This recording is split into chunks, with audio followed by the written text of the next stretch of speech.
All right, looks like we're live. I'll check the thing in a minute here.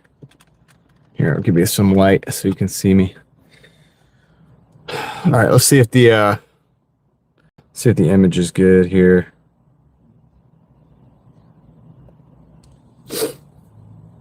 Looks all right. Okay, so it's not stretched. That's great. So let me set up the text to speech so I can hear everybody while we drive because we got to do some driving. I'm gonna pick up this order here in a minute.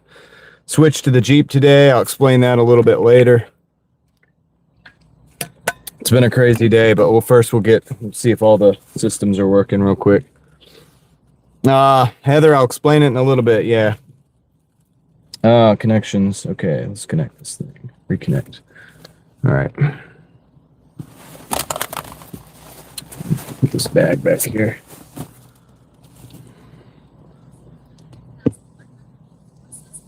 What's up, Heather? How's it going? It's been busy, but I wasn't able to work the whole day. C Money, how's it going? All right, cool. Let me get rocking and rolling here. Hey, Puzzled Elephant.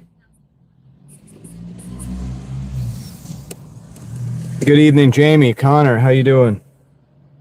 All right, so I can hear you guys, so that's good. Norman is in San Diego. I'm in Raleigh. I'm in the Jeep in Raleigh. Doing all right, C Money. Okay, so let me see what I should do real quick because I gotta go get this order. I'm gonna go pick up this order in just a minute. I wanted to get this thing booted up. Just kind of running and gunning here a little bit. Let me put this flashlight back where it goes. These back where they go. While everybody finds the stream, I appreciate you guys being here. So yes, if you've noticed, I'm in the Jeep. I'm in a different vehicle. It's not just for fun, but it is going to be fun. But it's not just for fun. If you will remember, my starter went out it's probably been about 4 or 5 months now, actually. It's been a while. And then I fixed that while we were on the stream. I went to AutoZone, I bought the starter, I used all the tools that I had in the car to fix it. And but it was due to an oil leak. And I'll probably say this 5 or 10 times today because a bunch of people are going to show up and ask me why I'm in the Jeep. But it was due to an oil leak from an oil pressure sensor, basically. It's like it's an oil sensor, basically. And I kind of knew that, but I didn't fix that because I would have had to have got that part. So I just got the starter. Never went back in and fixed the oil pressure sensor. So I'm pretty certain that oil leak destroyed another starter.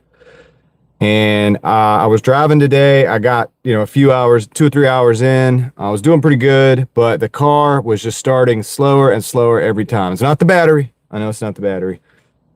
I know what it is. Yeah, so I basically got to the point where I felt like I only had a few starts left in it, man. And I was like, you know what? It's better just to go home, and switch to the Jeep.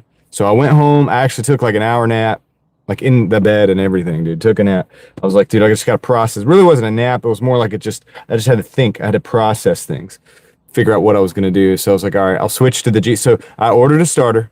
I ordered the sending unit. I'm going to fix the leak tomorrow as well. So tomorrow morning, that stuff should be at my house. It's overnighted. And so I'll lift the car up, put the new starter in, but also more importantly, I will fix the oil switch. It's not a sending unit. It's like a pressure switch, but I guess that's a sending unit. I don't know.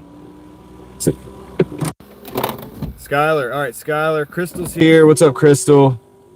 So anyway, that's the deal. Jason's here. What's up, Jason? What's up? Who is that? Oh man. Oh yeah, because I turned everything on. So I've got this all hooked up again. I have it hooked up as the studio again. Like, you know what I mean? I moved the studio from one car to another. So I've got it kind of set up. It's kind of rigged up. But I think I got everything good. I got my text to speech down here. I got my monitor phone there. I got my dash phone there. So we're good. But I'm here at Taco Bamba. I'm going to go pick up this order real quick. All right. Check that out. Check that out. So I'm going to leave you with that view, and I'm going to go pick the order up, and I'll be right back, and then we'll go start driving around.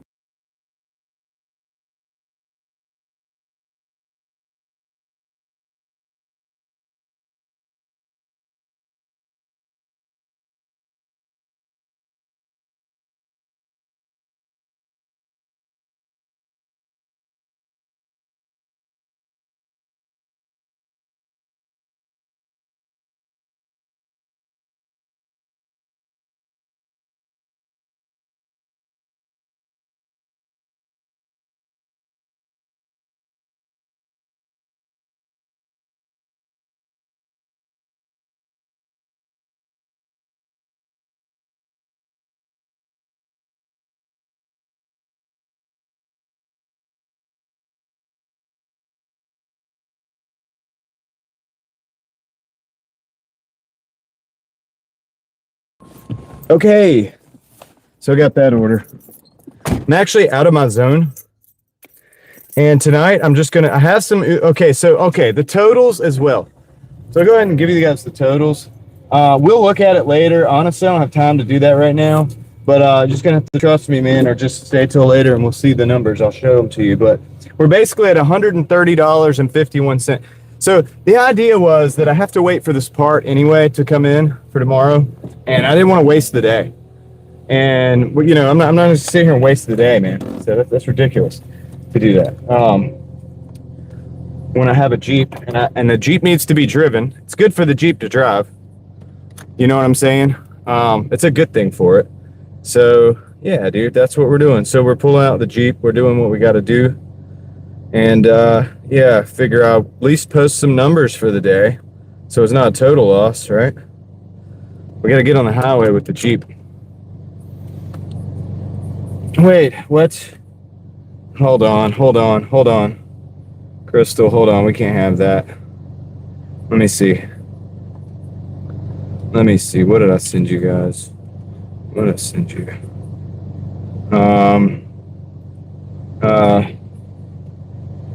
1663, 4850, and 5558. Oh, I put 38. No, 50. Your numbers are right.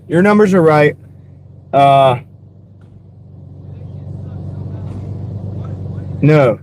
Wait, your numbers might not be right. Hold on. Hold on. Give me a moment, please. One moment, please. Loading. Where's the Doordash app? Dude, when I get in a different car, it's like a whole different world. Everything's different. All right. Oh, okay. All right. No?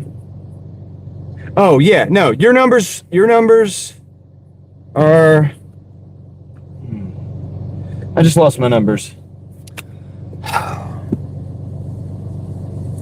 Your numbers are correct, I think. 38. 38's the number. Hold on a second. Yeah, 26, 63 plus 48, 50 plus 55, 38. Oh, your numbers are not correct. It's a 5538. That was a typo. On my part. No, we're going to get it right now. It was a typo on my part. $130.51. That's our total. $131.51. Whatever. Who cares? All right, so that's what we're going to do, all right? Thank you. Okay, appreciate that. Awesome. All right, let's go. So we're going to go now. We have to get on the road. So I just what's up, Steele? I just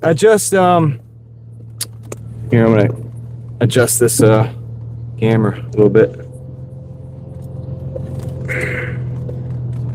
Gotta adjust the camera a little bit. Nope, that ain't it. That's it. It's kind of what we want. It's kind of what we want right there. All right, cool. So I just adjusted my headlights, so hopefully they're a little better than they were, and I'm gonna probably do another adjustment. Yeah, oh yeah, to me they're a lot better. I'm gonna do another adjustment later to fine tune it, but one of my right headlight, the passenger headlight, was not even. It was like pointed at the ground, kind of like more so. So now it's a lot better. It's not perfect, but it's a lot better. I can adjust the left one now. And I can dial them in. I pulled up to a wall because there was a wall just right back there, right before the live stream as Kendra was finishing her stream. And it's a lot better right now, actually. I will say that it's a lot better. So, Caleb, what up? We're jeeping it. Steel is real. What's up? Examine. How's it going? I'll talk to you guys again about it. I'm going to let another few people come in, and then we'll talk about what's going on with the vehicle.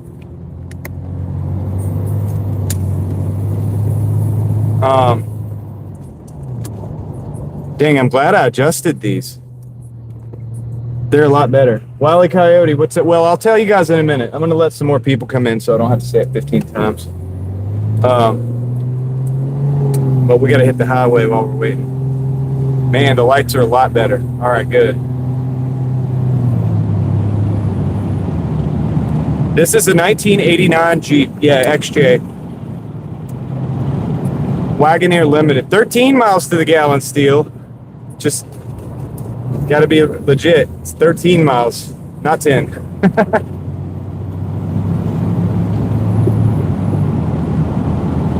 It's one of my cars, yeah. My backup. I mean, it's my Jeep. It's my Jeep car. You know, there's car. There's like, you know, your four-door sedan car. You know, there's like my wife's van, and then, you know, there's the Jeep. The Jeep is a different class of vehicle. Well, I don't even know, Steel. I just know it's generally around 13 no matter what. It's my Jeep, yes. It's my Jeep.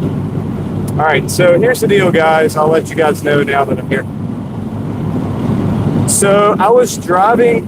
So first of all, can you hear me? How's the audio? Let's get the audio good.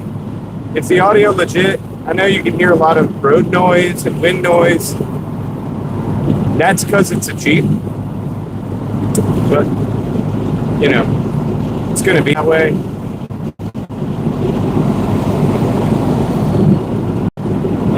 Audio is 8 of 10. Okay, well, the background noise is going to be the background noise. I don't have much choice in that. And yeah, the windows aren't 100% sealed. It's it's an old Jeep. Anyway, all right, copy that. What happened to the Malibu today? I was rolling right along. Everything was good, 2, 3, 4 hours. But the starter, it started not wanting to start as good, right? And I'm talking about not just a weak start, but like you hit the key and you get a delay, that type of thing. I know what it is, I'm pretty sure. A few months back on the live stream, the same thing happened, and I stopped at an AutoZone parking lot, bought a starter, installed it in my car, and it fixed the problem because it was the starter going out. Well, the reason the starter was going out was because it was oil soaking. And the reason that was happening was because there's an oil leak above the starter, okay? And I'm pretty sure that it's the oil sensor. All right, there's an oil sensor that screws in right above the starter, and I'm pretty sure that's leaking. But at the time, I didn't have time to fix it, and I didn't have access to the part. So what I did was I just threw the starter and I kept going. Well, I kept going and going and going, like, the Energizer Bunny or whatever, and yeah. I never got back to fix that oil leak. And so my hypothesis is that this starter is now oil soaked. All right. So it's pretty much shot. But here's what I did. I ordered overnight another starter. It was only $70 at the time because I ordered it on Amazon. That should be here in the morning. I hope you guys can hear what I'm saying. Because I know the signal's a little bit rough right here.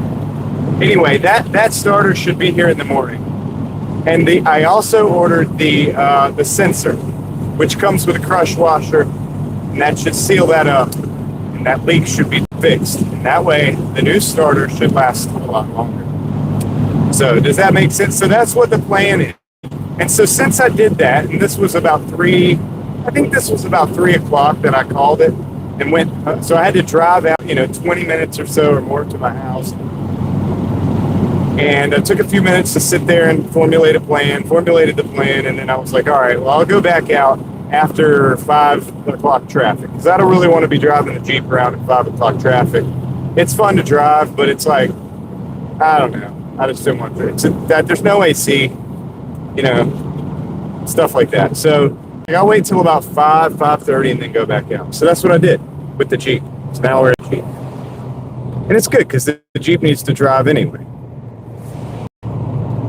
And, it's good to drive it. It's good to get some action out of it.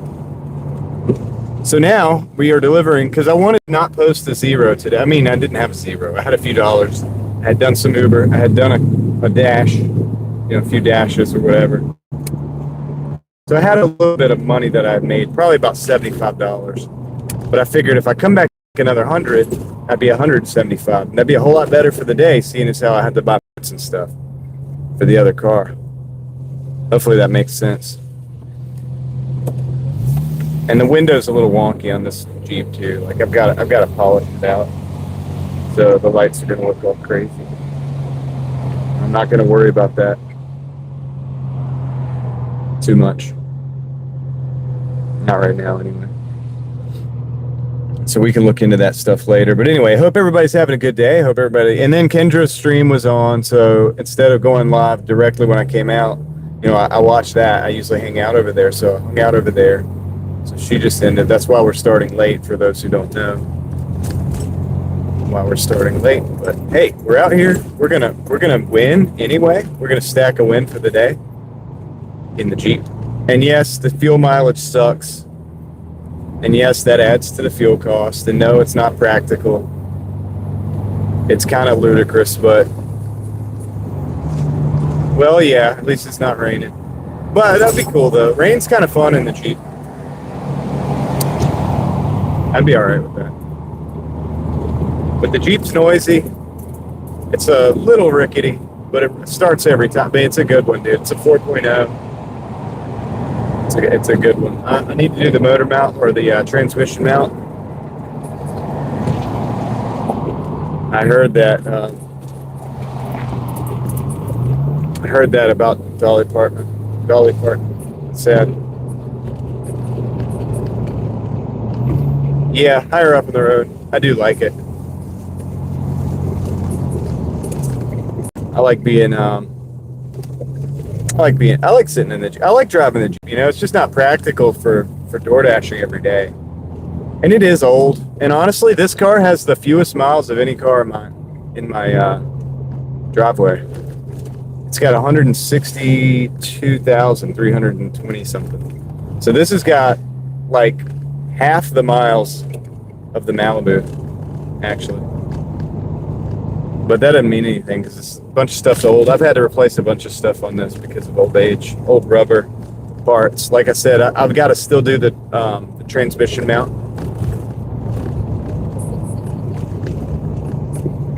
So, Wally, that's good. That's incredible.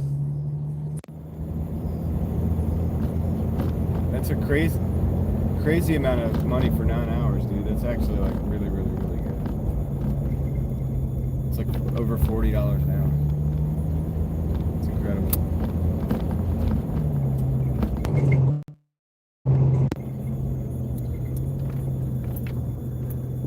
A Carcinal.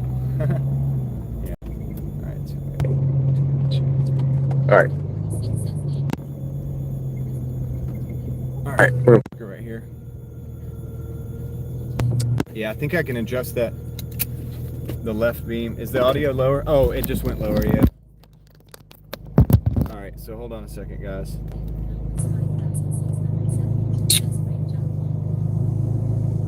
Is the audio better, Steel? I know it did. It went lower. It should come back. Hopefully it came back. All right, I got to drop this off. You can still tell me if the audio is better or not. I'll hear you. Be right back. Good.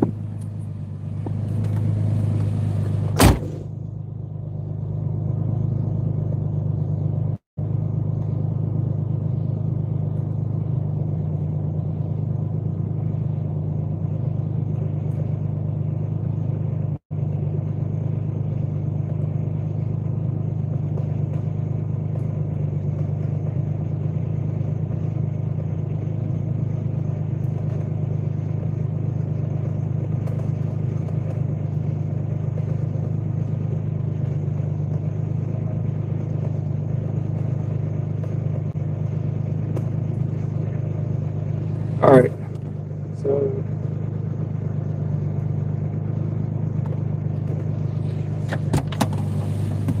so we're at True Food Kitchen. I don't want to take that. Decline. It's kind of hot in this Jeep, though, to be honest with you. I need to roll the windows down. It gets hot in here. All right, let me see if I can adjust this thing. All right, we got a. Not gonna take that. It's a big decline. All right, let's get out of here. So I'm probably not gonna fiddle around with Uber Eats right now.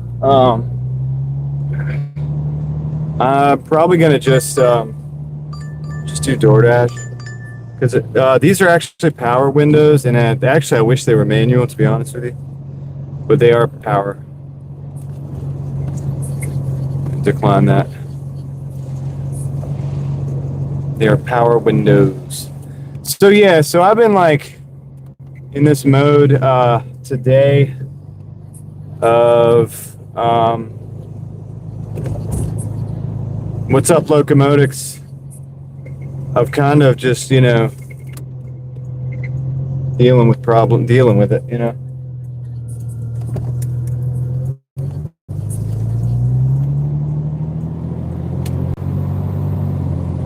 Dealing with stuff, issues, whatever, and just moving on through and powering through it, dude. When you have issues, you know, just power through it.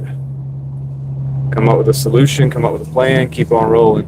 That's what we got to do, dude, so we can keep the cash flow rolling, which is important when you do stuff like this, because without the cash flow, you can't fix the parts or the car. You know, you can't get the parts for the car and whatnot.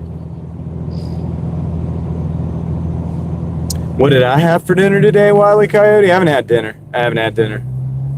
Yeah, I just kept on.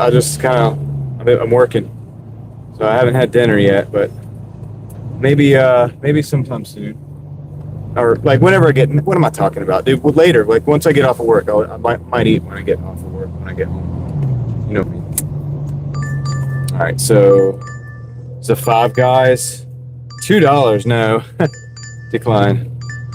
Shut up, Doordash. All right, so 65.38 on this dash. Forgot to do the total while I was sitting there, but maybe I can figure that out in just a minute here.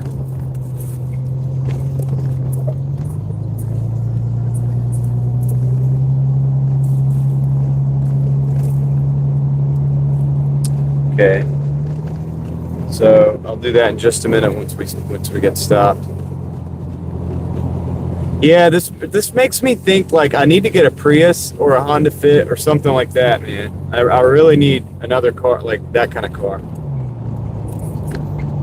Yep, Sertan. Yep.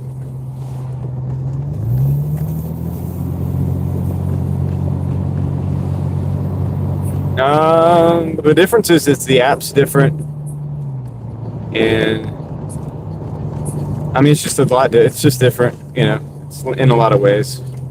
Hard to really say. Hard to really put it into a sentence, you know what I mean? It's like, put it in one sentence. Well, Uber Eats sends you rapid-fire shotgun orders, large amounts. DoorDash does not. Uber Eats, you know, you can kind of cherry pick. Or DoorDash, you don't really necessarily want to cherry pick as much because you don't have so much to work with. It looks like our total is 140.51. So that's different. The apps are different. There you go, Blue Celeste. What's up, Blue Celeste? What's up, Sparkly? How you doing? Yeah, I agree. I want to have another. So I have a Pontiac that's sitting and a Civic that's sitting. I'm thinking about getting rid of the Pontiac completely, and because I'm tired of messing with it. That was a car I bought for $800. It's got a 3800 Series 2 engine. It's an incredible engine. Oh, Crystal's already on it. Thank you, Leslie. Well, I have to catch up at some point. So,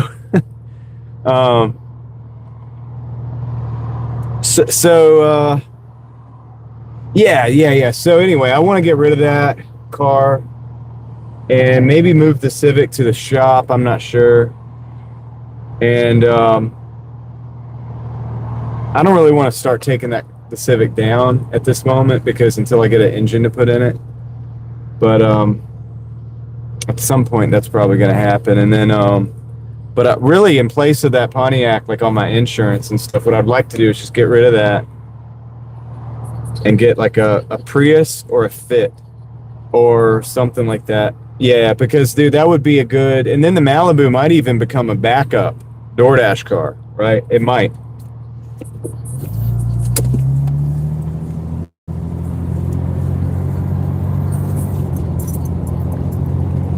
Yeah, Tom. Yeah, thanks, man. Buy a hybrid. Yeah, yeah, that's what I'm thinking about actually for a second car. Well, third, whatever, second DoorDash. So my idea is to have two cars for DoorDash and Uber Eats. You know, that if one goes down, I have another one that gets insanely good gas mileage, or either like drive the car that gets insanely good gas mileage. Or and what's wrong with the DoorDash car, Chris? The starter went out, or it's going out, and the thing of it is like I think I know why. It's because there's an oil leak, and it's the oil sensor. And I ordered the oil sensor, which comes with the crush washer and everything, should fix the leak. And then I ordered another starter, but that I'm gonna do it right this time. Is it an expensive fix? So it was $70 for the starter on Amazon overnight plus tax, and then like $10 for the sensor or 12. And I couldn't find my sensor remover tool, which you can use. You could use channel locks, but I didn't want to like mar it up. And there's a tool that specifically uses it, and I thought I had one, but I couldn't find it. So I got one of those too, which was $9. So that's what, like 70, 80, 90. So basically $100. It's not terrible. If it was listen, here we go again. And here we go again. This is why I work on my cars, because even when I screw up and don't do it right the first time, like I should have, yeah, hold on a second. Let me look at this. It's going out of zone, but I'm actually going to take it. It's a 1235. 1235, Five Guys and Chewy's, 10 miles. I'm going to take it though. Um, no, yeah, it's not bad. And listen, the thing of it is like if you were to get a starter done at a mechanic shop or something, it would cost you a lot. I'm telling you, it's cost a lot more than $90, $100. And if they fix the oil sensor as well, like they were like, oh, yep, you need oil sensor too. And it's like they're gonna add a bunch more to that too. You know what I'm saying? So essentially, it's pretty good. I'm happy. I'm happy, dude. I'm glad I'm me, and I'm glad that I have old cars, not new cars, and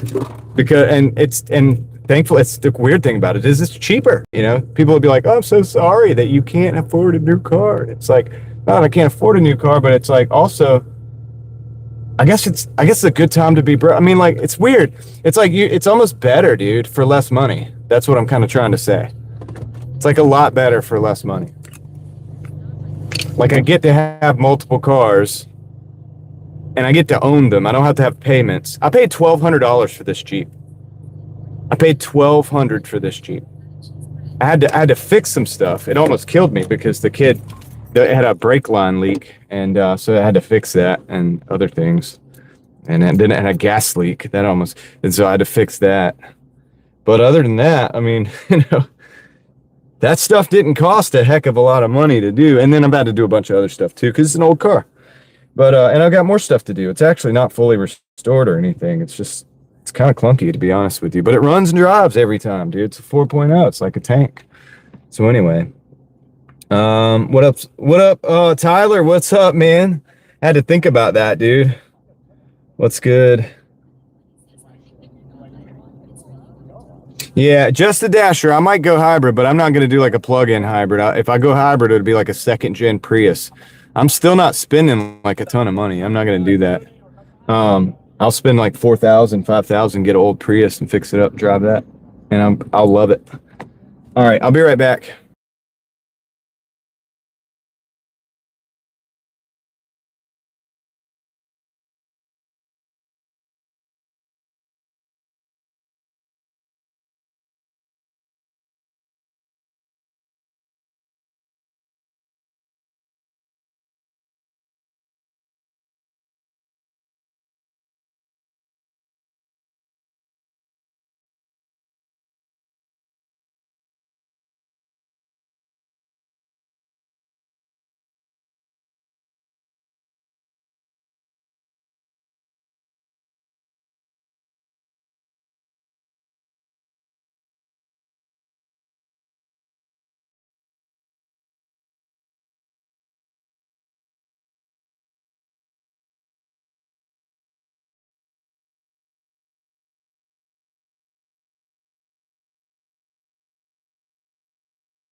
Wrong button.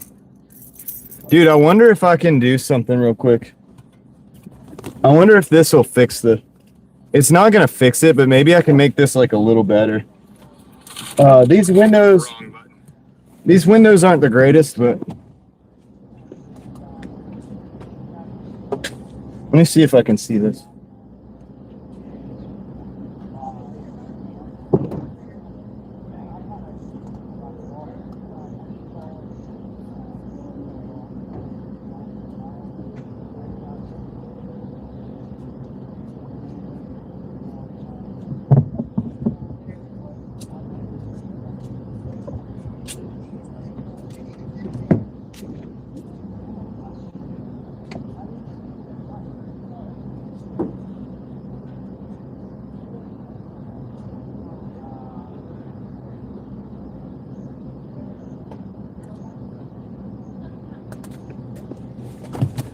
I don't think that's any better, dude. It is what it is.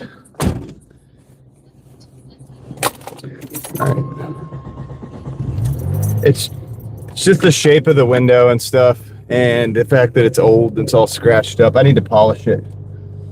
That's it. It's not really a live streaming vehicle. I mean, we've done it a few times, but it's not really set up for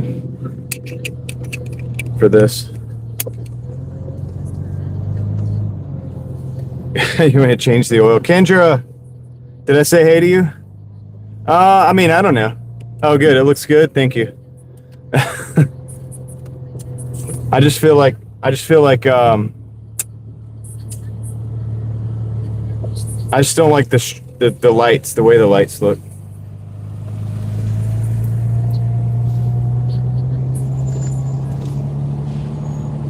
I didn't get a new rod. I mean, this is one of my rods. I'm driving this because the other one I'm waiting on parts for it.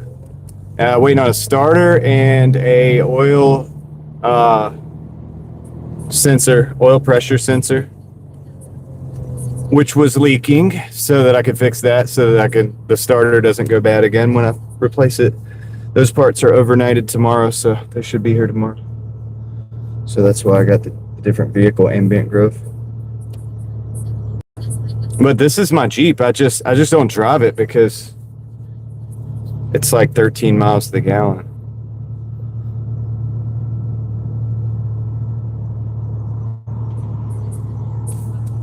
The year right now, Bessie, it's like a 1989.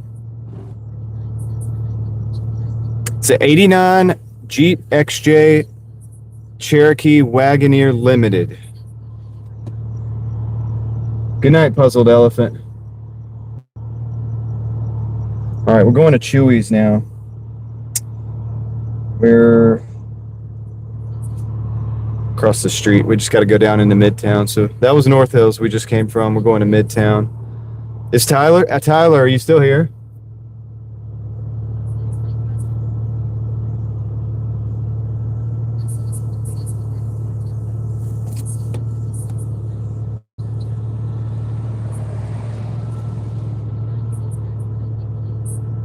What do you think it is, Crystal? Oh, no, it's a Mexican restaurant. Chewy's with a U. Chewy's with a U. Or like Chewy, like CHU something Y.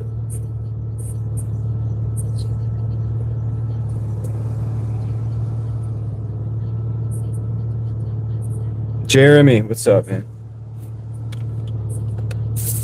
I think I'm gonna have to activate this fan while I'm in the store to cool off the stream phone, because there's not as much circulation in the Jeep dashboard. Stream phone gets hot. Here, take you guys through. Are you gonna stop, dude? All right, there we go. Jeep runs good. It's a 4.0, so it's a good engine and everything. It's a what they call a Renix 4.0. Here we go. That one there.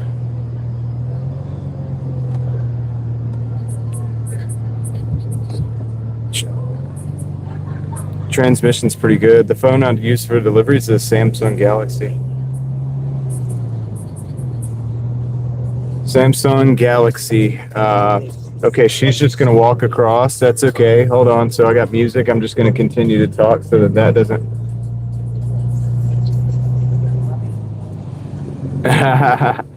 Good one, Tom. Good one. Clever. Very clever.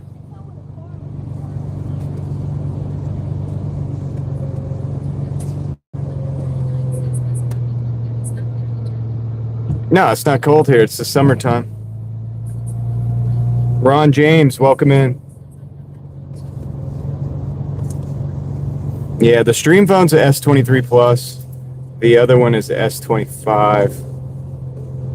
And then the other ones are, I don't even know. The third phone is what do you call it? The phone I use for the text to speech so that I can hear you guys, that's like it's a cheap Samsung. It's an Ace something. I don't even remember the name of it, dude, to be honest. And that's Chewy's, by the way. But we've got to drive around in a circle to get there, unfortunately, because we got to park in a designated parking spot. But yeah, so that phone, and then that one runs to the hotspot, and then the old OnePlus 9, the old Stream phone. That's what we use for to monitor everything. Come on, dude, just get in. Just get in, man.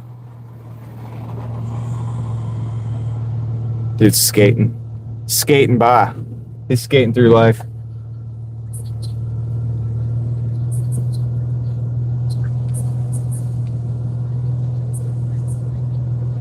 Oh, what's up? Vermont living. You're doing flex in a Wrangler. Nice. Yeah, it's not ideal, like, because this one gets like, the miles per gallon is in the teens. But it's good because I needed to hop in another ride today because I'm waiting on parts for the Malibu. So it's like, well, plus it's good to get this thing out and drive it. Best thing you can do for an old car, if it runs and drives safely, then best thing you can do is drive it. Really. All right, we're gonna park right here.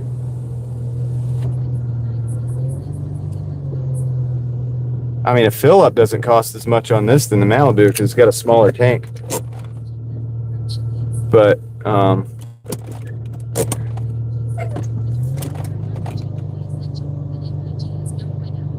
yeah, is it a 4.0 Vermont living? Yours? That's what this is. This is a inline 6. All right, I'll be right back. Let me go grab this order.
Got the order. All right. Oh, 3.6. Yeah, yours is newer. Yours is new. Mine's not. You want to see this one? Hold on. I'll show you this one.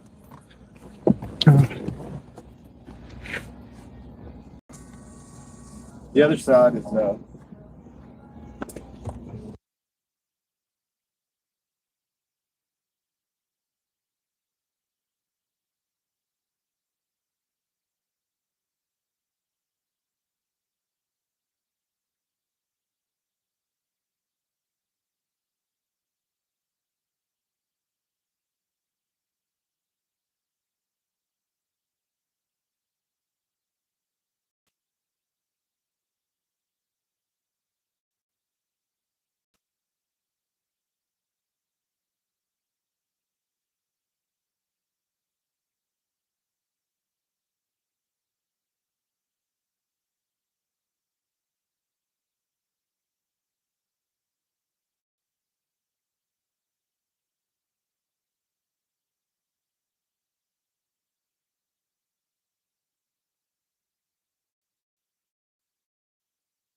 real here.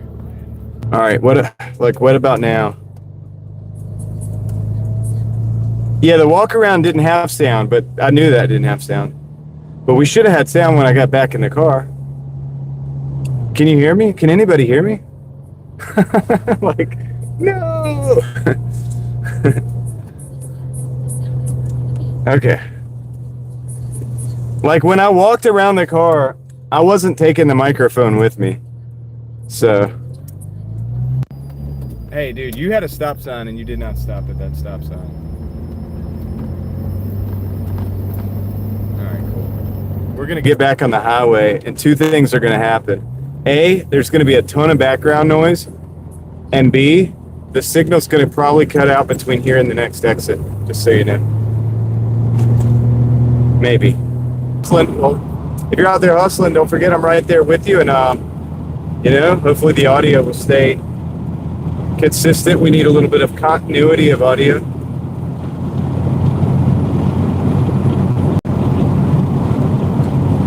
Yeah, I don't have death wobble on this one. No death wobble on this one. This one's pretty smooth. It's a driver. I don't use this for off-road or anything like that. Predominantly because I don't have time, but I keep like street tires on it. And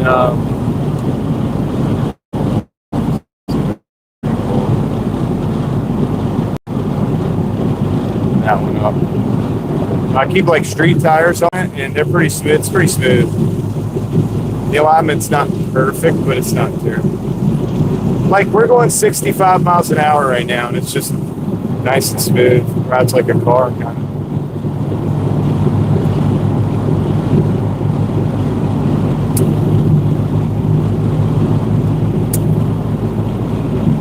Going about 2,000 RPM, 2,100 RPM.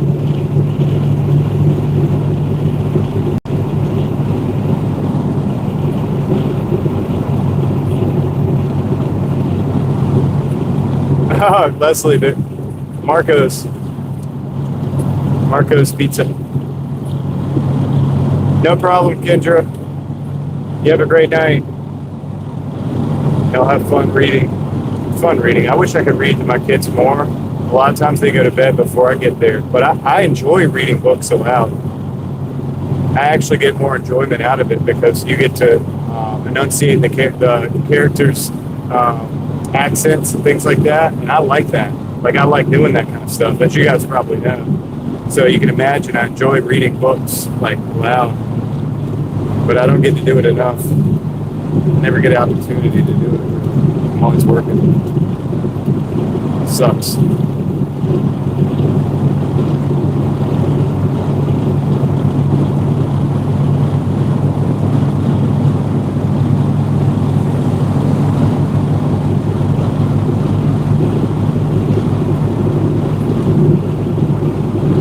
Yeah, I guess I could, but who wants to hear that? You know what I mean? It's just like a random, I guess for them later. Record myself and have the kids listen to it. They might not want to listen to it. Yeah, that's true. That's true, Vermont living. You're not wrong.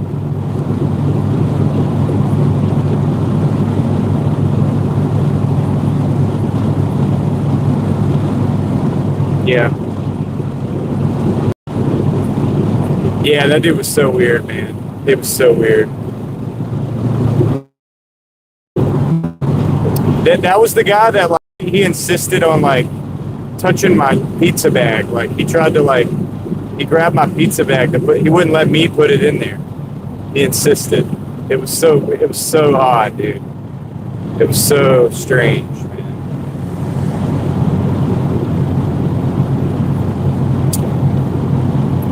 It was just so weird, like, so wild, dude.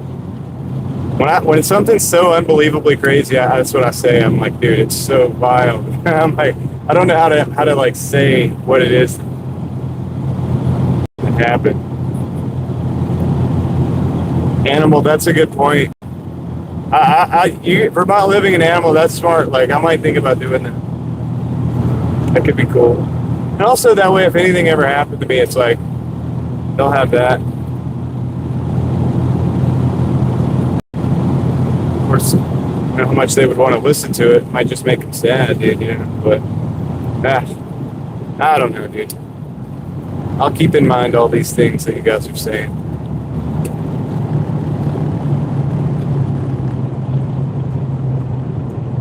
It's good stuff. I learn a lot from my live streams, chats. I get a lot of from you guys.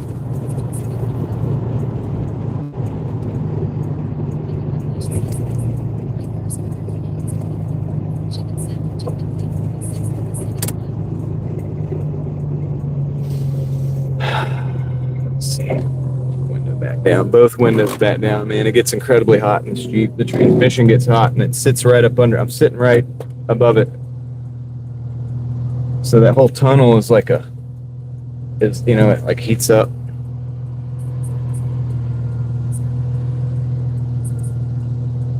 Oh, okay. Vermont Living. Well, I'd probably make another channel for that.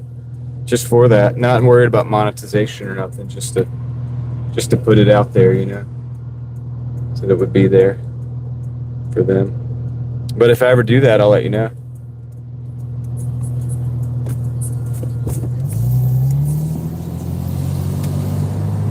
I got to make sure that that it's not copyrighted where I can't read the book.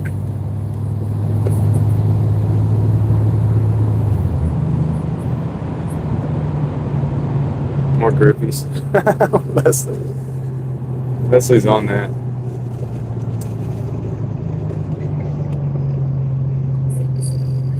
Working on it, Vermont Living.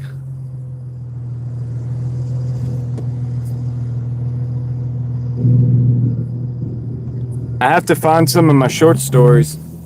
I could read those. Stuff I wrote when I was a teenager.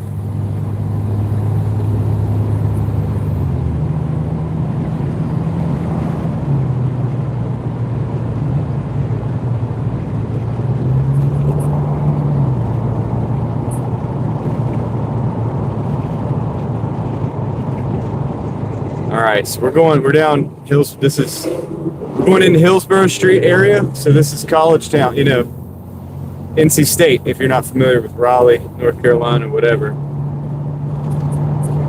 College basketball, football, whatever, you know, NC State here. So yeah, we're going to be going down, but we're only briefly because we got to drop in and take a left down here and then go to what looks like a house. Actually, so that's good.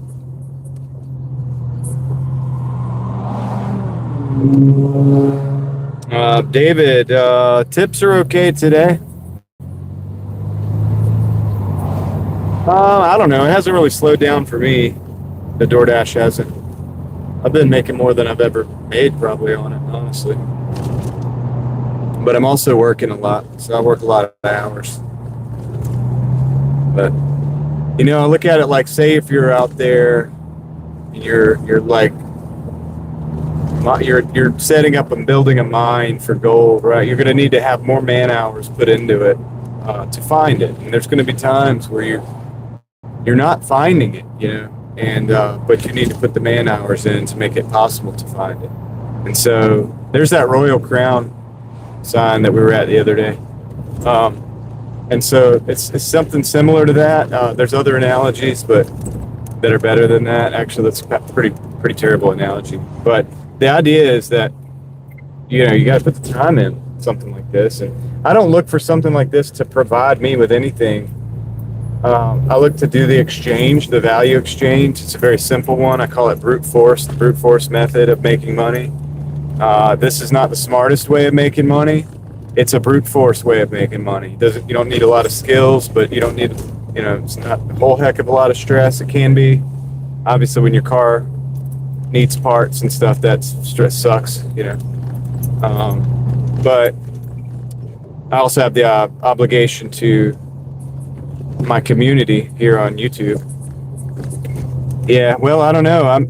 People like to complain, but I might also be in a really good market. But I made $300 yesterday. Well, I don't think it's president's fault. I don't think you could. Is this the house? I don't think you could blame the president, no matter who the president was for DoorDash being good or not. You know what I'm saying? Okay. You know what I'm saying? I don't think that kind of thing has to do. I'm big on, like, it doesn't matter who the president is or whatever. Like, you still got to go to work. You still got to make it work. So that I don't care who's in charge. I don't care what's going on. Hold on a second. We're still responsible to our families and to ourselves. I'll be right back.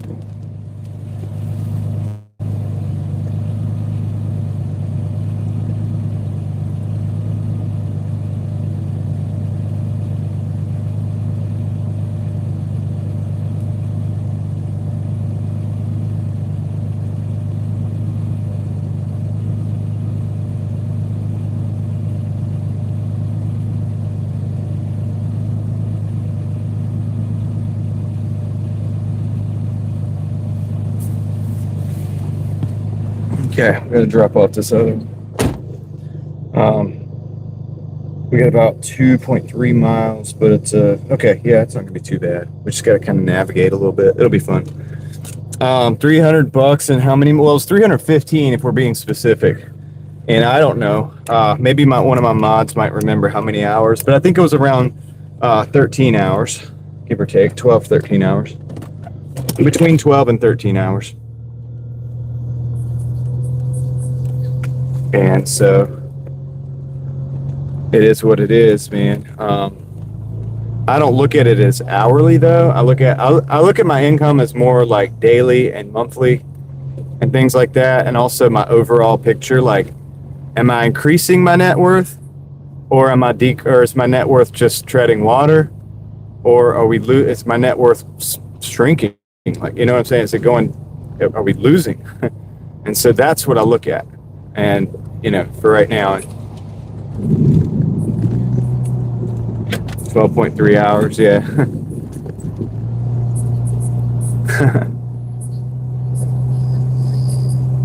Dzar's in the house. What's up, Dzar? I'm wondering how long we go tonight before I have to get fuel, because this thing gets terrible fuel mileage. Just drinks it up. Plus, if I have to like get down on it to get on the highway, like the highway miles are nice, but it's a box too. The Jeep is a box. It's not very aerodynamic. And we're in North Carolina, David. We're in North Carolina. So today I won't hit 300 because I had to stop and switch cars, and I did take some time to consider the situation.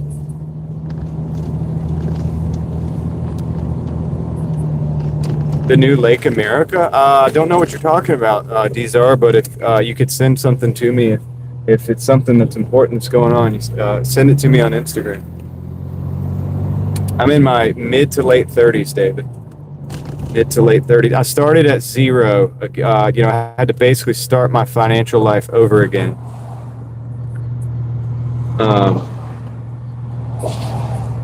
In my early 30s. And when we started having children and stuff, everything is important. It's all connected, these are. It's all connected, bro. What's up, Mark? Yeah, this is Doordash. I'm trying to keep the stress down because I'm driving the Jeep. Hey, Mark's heading out. He's like, can't handle it.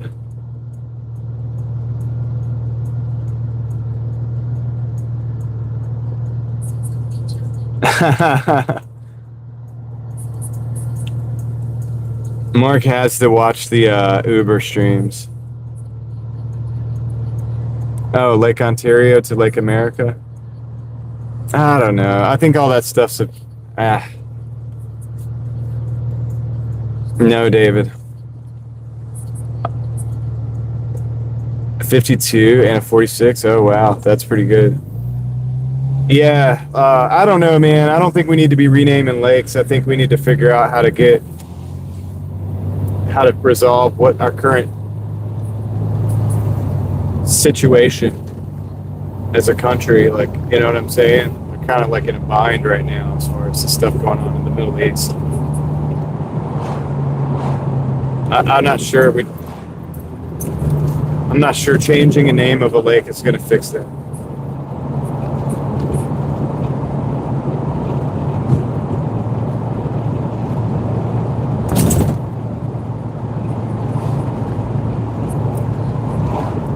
Nah, voting blue will not resolve the issue either. Voting blue will not resolve the issue. That's gonna... Nah, politicians are not gonna solve your problem, man. They're all working together, dude. If you can't see that by now, dude, I'm old enough to have seen this, dude. It works. It's a pendulum. It works. It goes back one way, and then it goes back the other way. And it takes the momentum from the one direction to build momentum to go in the other direction. It goes back and forth and back and forth. Is this the straight lane? And that movement back and forth is... What's up, Michelle? Dude, this car just hit me, dude. I think this car just hit me. This car just hit me, dude. Bro, you just hit me, man. You just hit me, man. You just hit me. Yeah, you did. You just hit me, dude. You just ran into my car. Freaking idiot.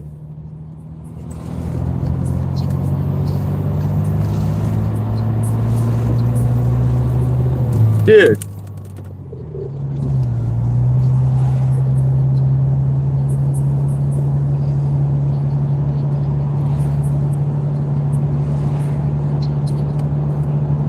Hold on a second. Let me see where I'm going.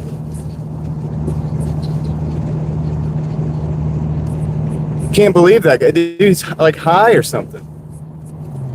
Like, my car's fine. I'm going to tell you guys.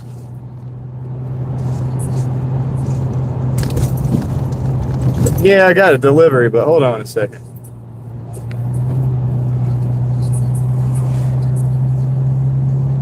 Well, Heather ain't got time for it, but I mean, like, dude, my Jeep's fine, I'm sure. He's got a little Toyota.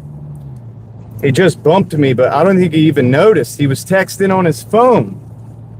Like, it was just a little nudge. It was like a nudge where you wouldn't even notice it. Like, I know my car's fine, but it's like, dude, what? Like, the fact that he didn't notice that. I think my car's, because he's pretty low, dude. He's down on my bumper. It would be on my bumper. Bumper's fine. I got a trailer hitch, so he probably, like, he might have messed his car up a little bit, but no, I'm fine. Like, it didn't even do anything. It was just I thought my car like slipped out of gear or something. No, I ain't gonna do nothing crazy, but it's like, dude, why is this? So he's on my tail again, too. Like,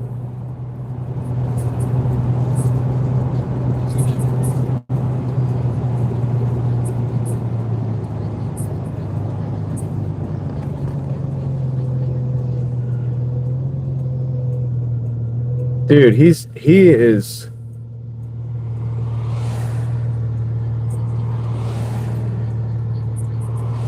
Well, he's behind me, so. Are you okay?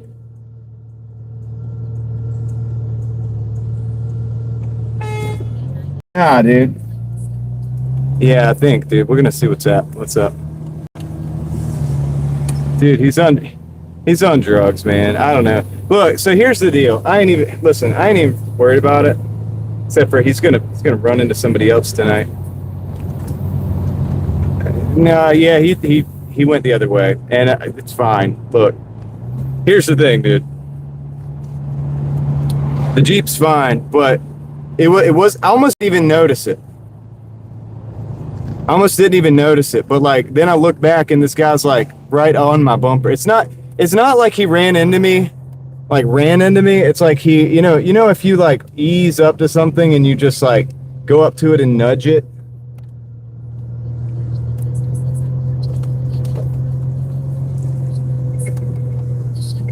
Well, there's no damage, but I mean, I can't get his license plate because the way he sped around. But hold on a second. Let me drop this off.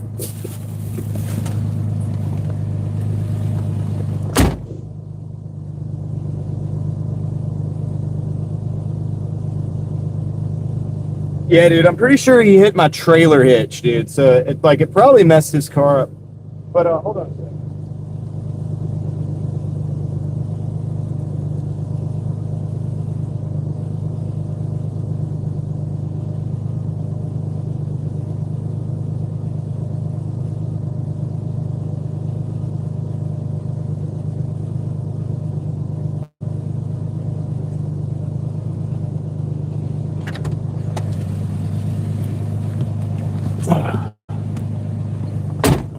Person's doing. Yeah, dude, my car's fine. Like, I'll show you what happened. So, see if I can do this without putting out my license plate. So, you see that? He hit that, I'm pretty sure, that like ball. And it must have been, dude, he must have just been like moving up and then just like eased into it. You know what I mean? Because there's nothing else that's like wrong with any of this. But anyway, I got an order coming in. What an idiot, dude. He didn't even know it. He was texting on his phone. We're sitting at a stoplight. Subway, going back to Lake Lynn. I'm going to decline that. I want to get paid if I'm going to do this. All right, let me put the thing back.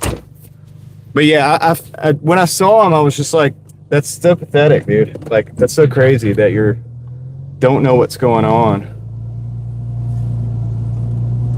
He just acted like nothing happened. It's like, I don't really care, dude, because this Jeep is fun, dude. But people out there are just wild, man. It's just crazy, dude. I mean, it didn't even move it was just enough. I thought like, I was like, oh, what, did my car like fall out of like gear or something? All right, let me do the totals real quick. Back to business. What's up, Reed Jones? 77, 73. All right, we're at 152.46. We need an order. Probably should have took that subway, but that was only $7 to go back to our zone. I'd like to get a little bit more than that. That was crazy, dude. I should have backed up on him, dude. Nah, I'm just playing. I should have backed up, like, just put it in reverse and just, like, pushed him back out. Nah, I can't do that.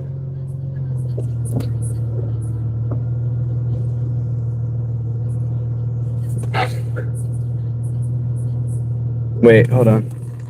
Oh, man.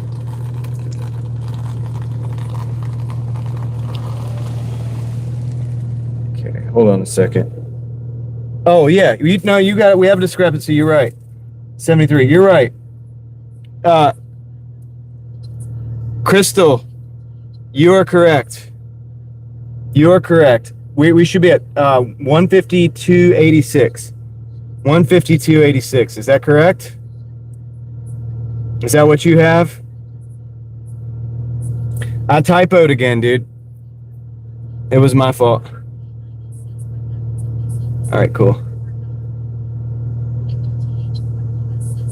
Backed up, would have made content. Yeah, dude. Jennifer, how's it going? Try to catch up with everybody's in here. Road tripping, what's up?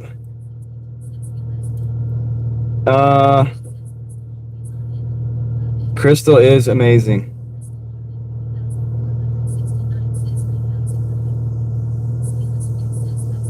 Victor is in the house as well. Victor. Sammy. You're right. I could have hitched the car. All right, let's go. Let's go. Let's go to full drive. All right, let's go. Yeah, dude, it's all good, man. It's just crazy to me. Like, why are people so dumb? And the weird thing, listen, dude. You found it, Leslie? The car? The one that when he drove by? No, you probably wouldn't have seen it, though. Because when I turned... But you found, like, when it bumped me? That kid's gonna end up in some trouble anyway. Got a Papa John's 580 for 2.2. Keeping us in this zone, but I'm gonna take it because it's 580 for 2.2. This is not a lot of driving to do. Let's get that done. Nah, that kid's got a rude awakening coming, dude. Oh. I got you. Yeah, it definitely happened. I mean, like, it happened like, so I've pushed cars that are like dead, you know, around the shop before. Like, I know it sounds crazy, but like you get up to the bumper and you can put like a towel in between or something and you can almost just push the car, you know, you just gently nudge it.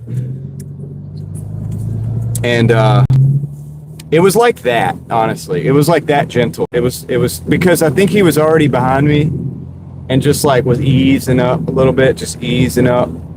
And then he just kind of ended up like landing on my bumper or whatever. Probably didn't even hurt his car, to be honest with you, at this point, now that I'm thinking about it. Because I looked at his car to see if it was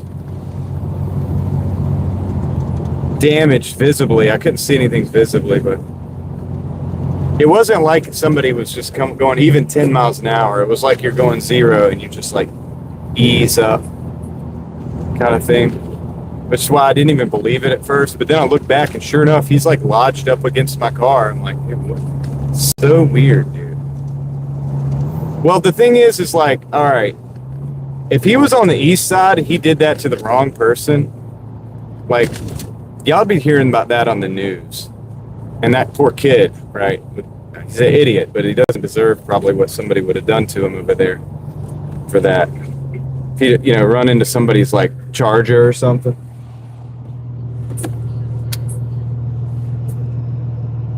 I mean, can you imagine, dude? I need to fix this camera. But yeah, dude, it's kind of crazy, man.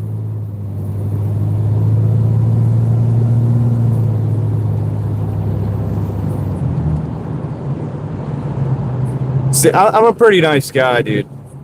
There's no damage. If it had been damaged, like if I was driving like a nice car, this is why I don't drive nice cars, I'd have been concerned about it. And I would have probably like took a picture of his license plate, asked him if he wanted to stay, called the police.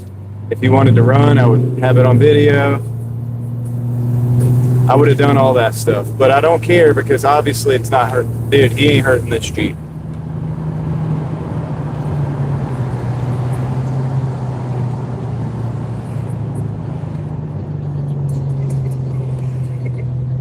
All right, now I'm gonna fix this. I'm gonna fix this thing real quick, guys. I have this thing set up to buffer. You guys have seen this set up before, the Jeep. Also gets really hot.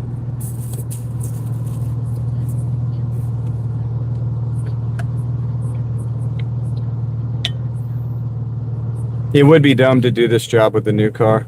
Well, Sammy, I mean, technically, it's probably kind of dumb to do it in a Jeep XJ, too. I'm probably going to have to fill the tank right back up when we get done. But, I mean, it's fun. And also, my other job is to be here for you guys to have a place to hang out. So that's I can accomplish that, and I can accomplish a little bit of Doordash and make some money at the same time. So hopefully, you know.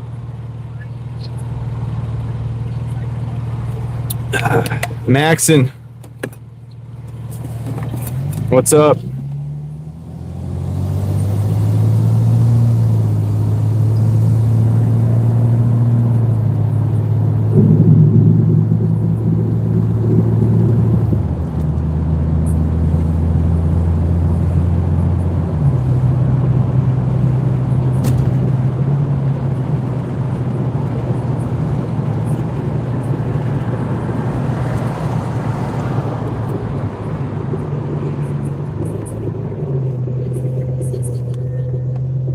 Well, I was just reading what Sammy said, Heather. I wasn't talking about you.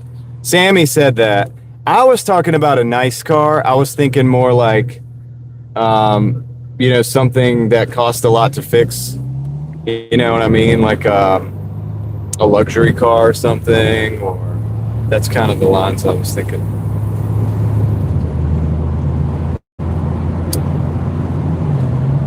All right, I'm gonna go ahead and get over. But you heard what I said after that, right? Like, this is not the smartest thing I'm doing right now, working in the Jeep, but it is good for the Jeep to get mileage. It's good for the, as long as it doesn't overheat, it's good. Because Jeeps don't like to sit and idle too long.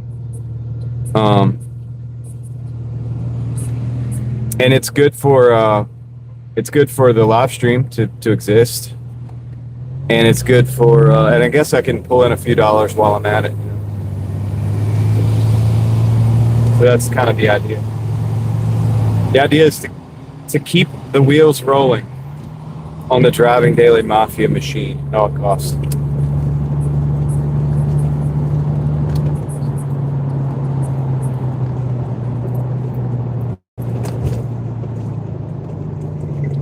Gotta keep the wheels rolling. I just hope the phone doesn't overheat. There's no airflow up there in the dash. It's not like my other car.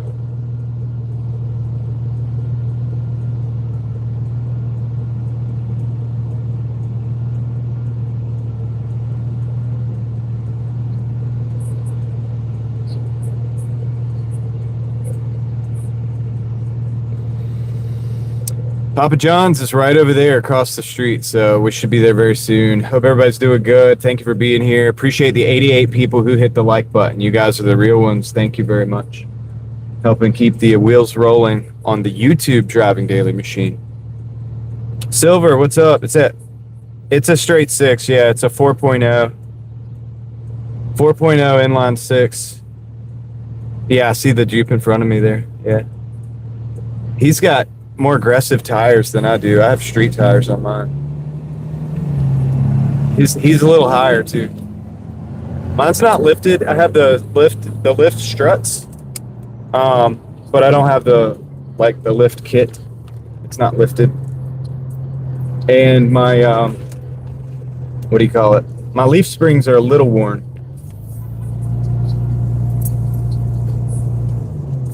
My leaf springs are a little bit worn, but it's not like Carolina Squat or nothing like that. It's not that bad.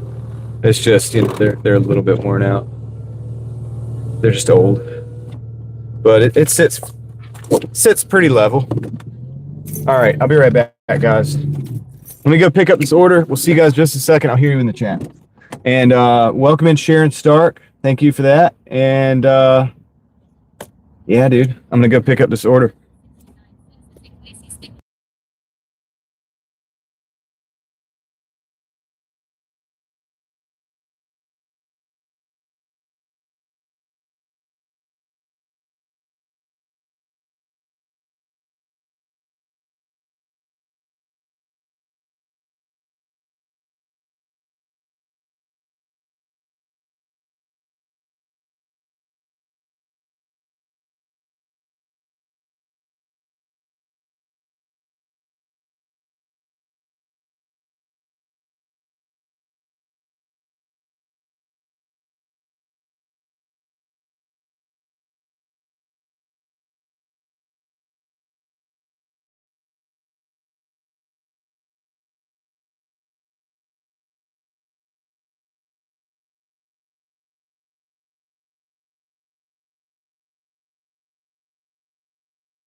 Got it.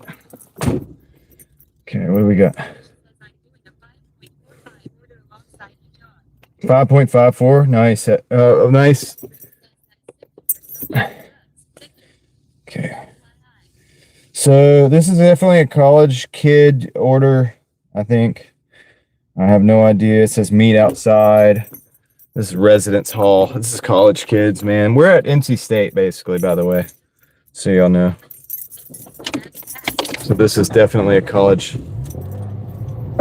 kid delivery, dude. They just got in their place where they live, and they're ordering them a Papa John's.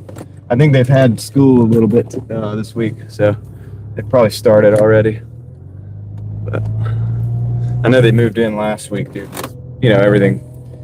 I notice these things because I drive around these areas and work in these areas, and it's a big difference from when the kids are out of town to when everybody shows up to get in their housing and stuff. And directions. Okay.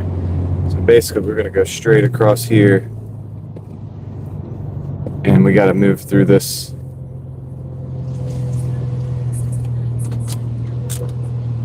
And that's right, Crystal. They're still studying. It's just the beginning of the semester.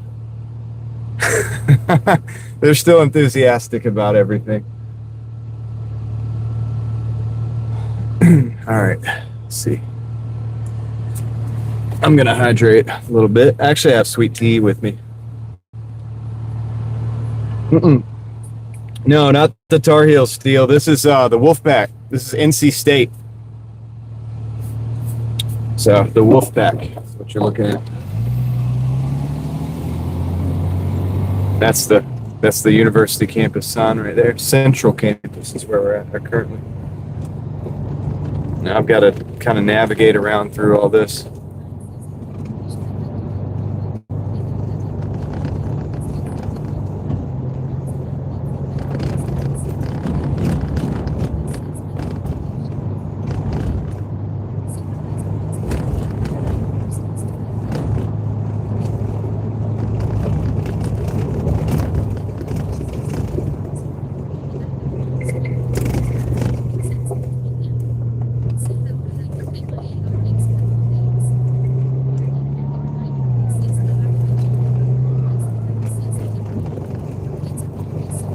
RD, I'm doing good. Yep, it's red and white. It's true. Man, there's people everywhere. They're popping over here. Why are we driving in a Jeep? Because the Malibu is waiting for a part for tomorrow so that I can throw a starter and a oil pressure sensor in it.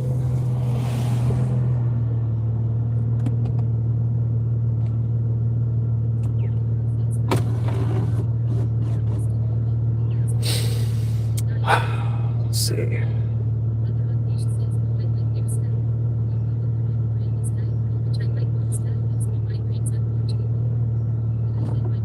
Okay.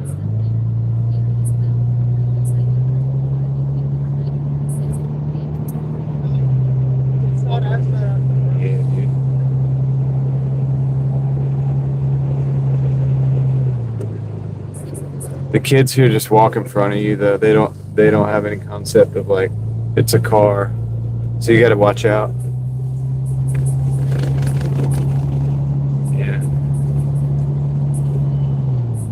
Yeah, Steel. I think so too. I really hope that we find the actual place. Yeah, see how these kids are just walking in the road. They don't really. I don't know, it is what it is. There.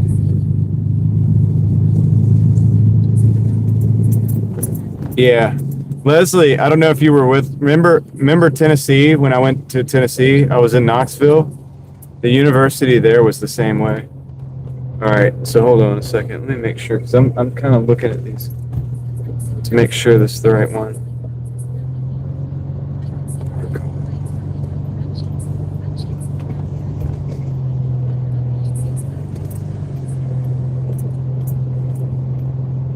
I don't know if this is it or not.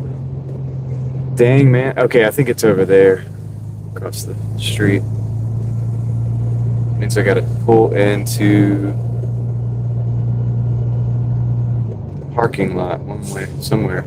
Oh, there he is. There's the homie. All right, so let's see. I got it. I'm coming. Stay over there. I'm coming.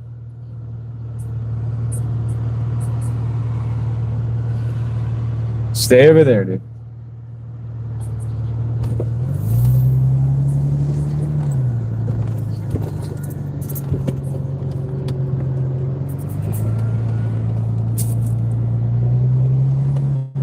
Yeah, what's up, man?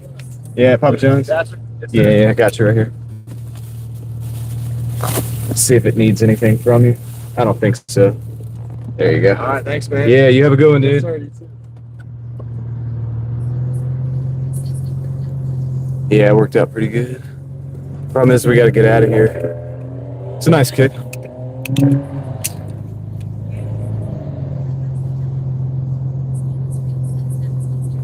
This is at 83 something, although I think I was supposed to come in the other way. Well, that's okay. We're gonna go out this way.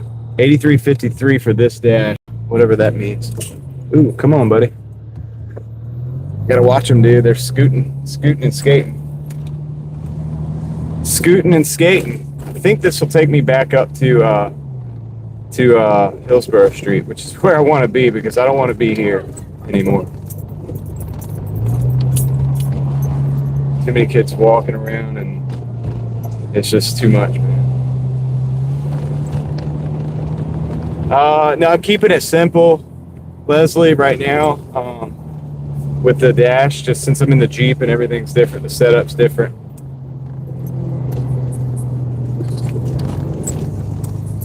But dash has been running pretty good. So, I'm 58.66. I mean, I think we should be able to hit 200. I don't know why not. Stay out.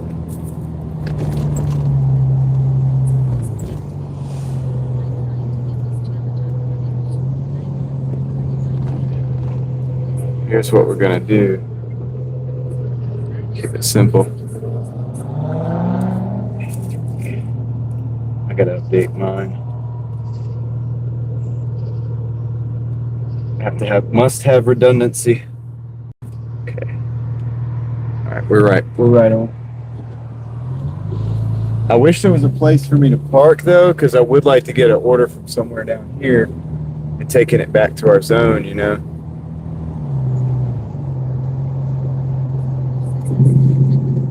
It would be ideal to be able to do that. So what I'm going to do is I'm going to run this way down Hillsborough a little bit more so that it gives it a chip, and then we'll go the back way back to the other side of town, and that way it'll give us a chance to get an order from this area. Get paid to get out of here.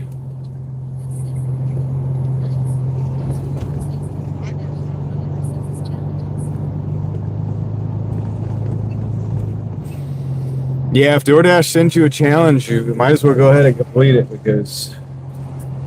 All right, we got her coming in. It's a 1935 Zaxby's and Shanghai Express. 1935 for 11 miles going back in the zone. I'm taking that. Yes, that's what we needed, but we got to turn around because Zaxby's is behind us. So there we go. Now we got to go to the roundabout and turn around. Goodness gracious. So we got to go down here and all the way back. Shanghai Express is right there. But I got to go to Zaxby's first. Let me see how much the time is different. Maybe I could go to Shanghai Express first.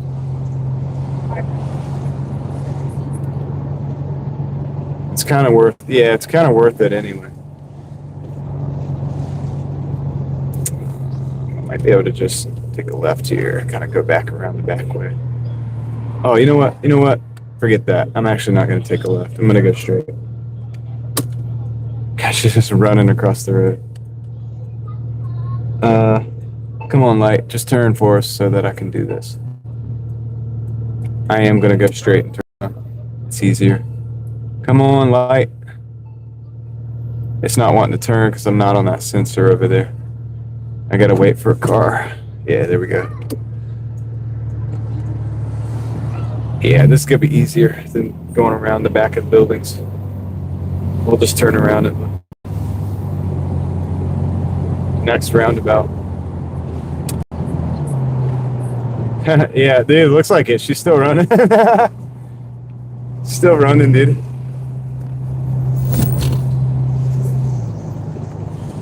There's the tower. The memorial tower. Alright. This is the way we're gonna turn around right here. The sad thing is I gotta drive right past Shanghai Express. I'm gonna have to do this again. I'm gonna go down to Zaxby's, get the Zaxby's, come back down. Look, see that tower there? It's all lit up red right now. Because the Wolfpack is red.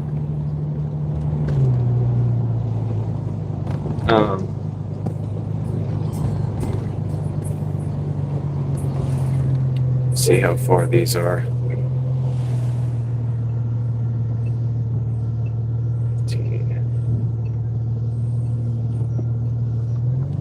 Yeah, maybe it's worth it. We're just going to be doing a lot of like going around and making a U-turn and coming back and going around and making a U-turn and coming back. At least it's a $20 order. We can throw it right in the gas tank. She'll eat it right up, dude. The car will drink that in no time.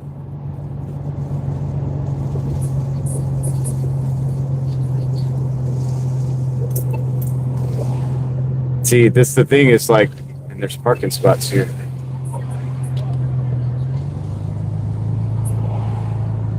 I could park right behind that cop. Well, I'm not gonna do it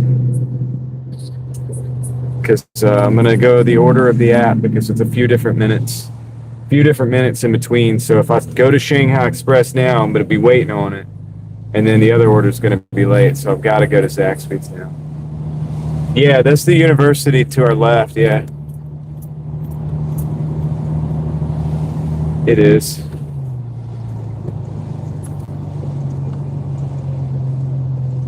This will all calm down in a couple weeks. People are just, you know,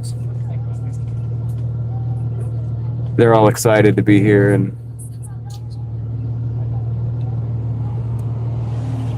well, it might not calm down really. It's probably going to be about like this for the rest of the year.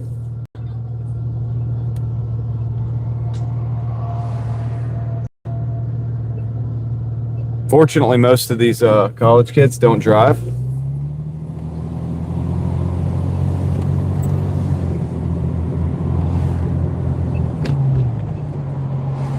So there's not a lot of extra cars, but there's a few.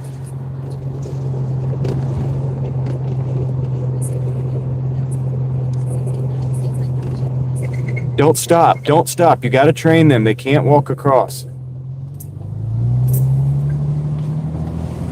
They need to learn that they can't walk across when they're not supposed to.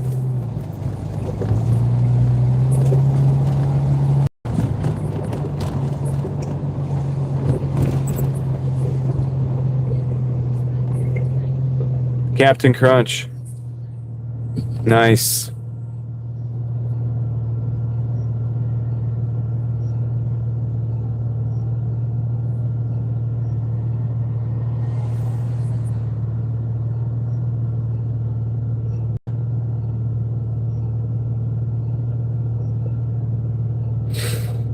So we have one more. We're gonna do one more traffic circle here. Go back into Zaxby's,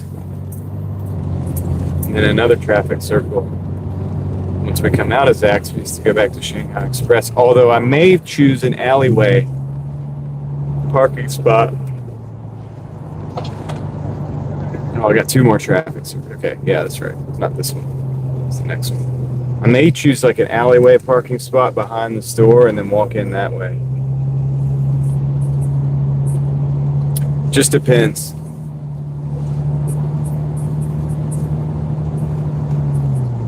Sammy, I heard Captain Crunch is good.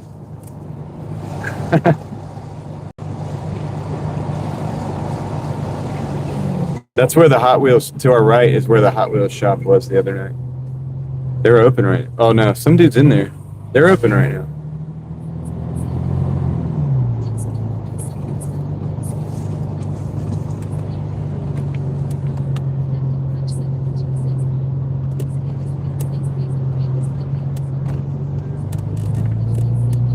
Got the brand. Got the brand. Raisin brand.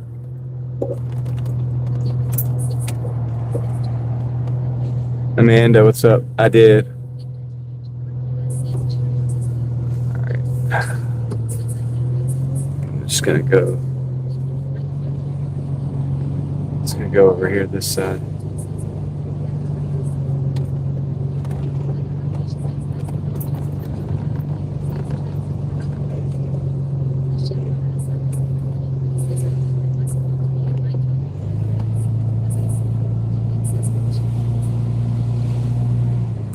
Alright, I'm gonna park over here and go in. It's the curbside, whatever. Who cares? Come on, window. Sometimes I gotta roll the window down a little bit to get it to go up.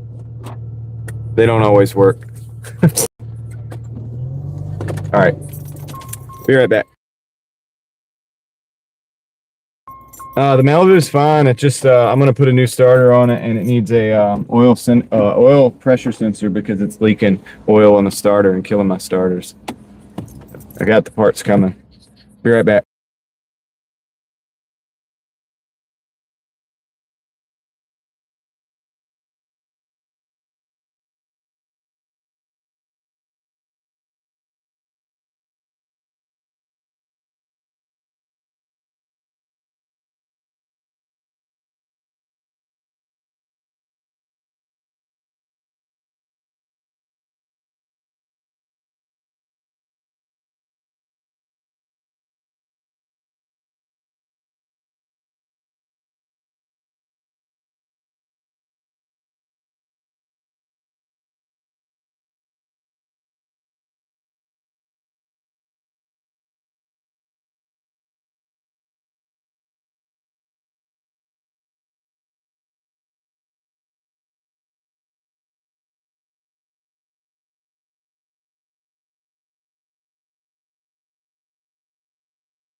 Okay, it says the order's ready at Shanghai Express as well.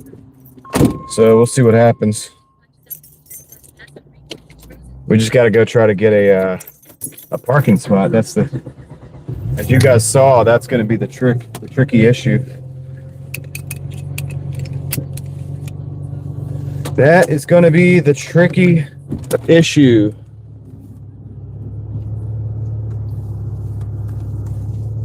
Dude, if I was delivering like down here and not going like over to the other side of town, it would actually be pretty cool to deliver it on an e-bike or something, especially like a night like tonight.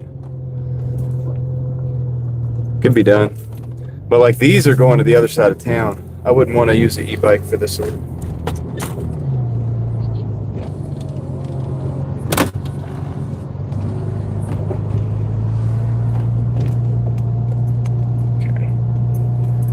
All right, Shanghai Express, here we come.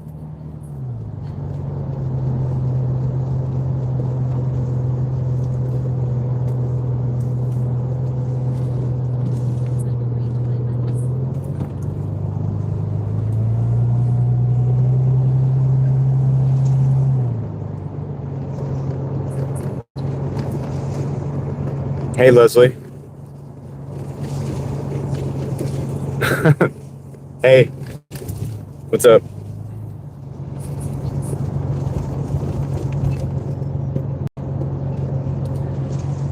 Let's see. Yeah, grape nuts aren't bad, but they are really crunchy though. They don't really soften up too fast in the milk if you have milk. Oh, dude, that's what I should have done. Should have took the left. Okay, I could do that. So Shanghai Express is right there, but there's no parks. I don't see any parks. It's a bus park. Oh, Ooh. Might have to cross the street. This would be the easy way to do it, wouldn't it? Uh-huh. Okay, so let's do this. And yes, it's clunky when I put it in reverse. It's gonna clunk a little bit. Oh yeah. Like a glove. All right, be right back. I'm just gonna cross the street. This way I don't have to worry about getting a parking spot somewhere else. Okay. Shanghai Express is like right across the street. Be right back. Now all that talk about jaywalking, we'll see what happens. I'm gonna do what I gotta do to get across the street. Trust and believe. Be right back.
Absolute success.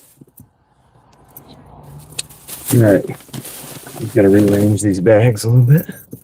Get this rocking, get this rolling. The great thing about it is we are actually going the right direction, I think. Hold on. Maybe. Hold on a second. Yep, we are going the right direction. Yes. We're going through downtown, y'all. A little bit. Kind of. We're going to be going through downtown a little bit.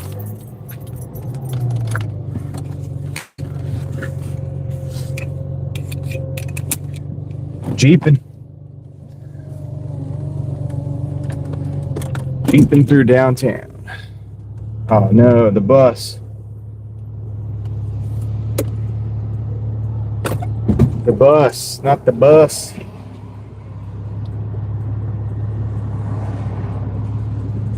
It's okay, they're gonna stop when they get up there anyway. Alright, let's roll. Let's roll. Let's roll these R's.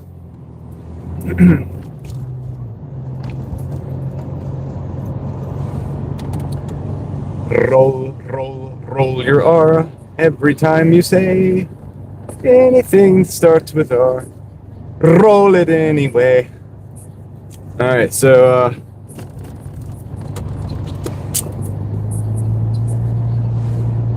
let's go. Thank you, Leslie. I appreciate that. That's the bottom. That's the sound of my bottom, my window bottoming out, and then I have to like pick it up to get it to go up. Sucks, but that's okay. I got some I gotta fix. I gotta fix a lot of stuff. I have to fix a lot of things. I did do some Uber when I had the Malibu going. That's not good, Leslie. Make sure you're getting enough rest.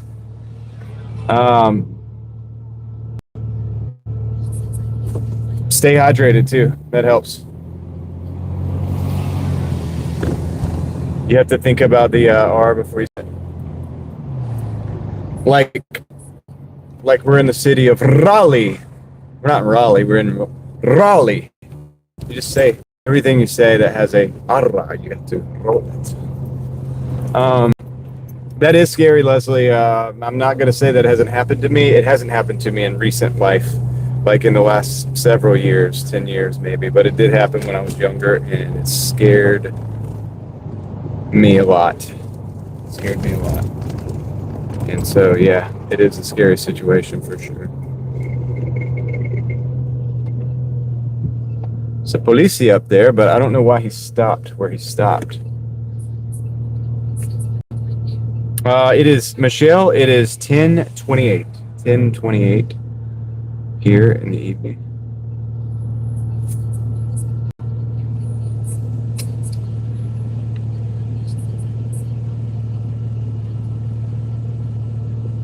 Oh, world. That's hard to roll your R's. What in the world? Sounds underwater. What in the world? Okay, we have to go around the policia because he's double parked. Why is he double parked? Why are you double parking? The Jeep behind me has a headlight out.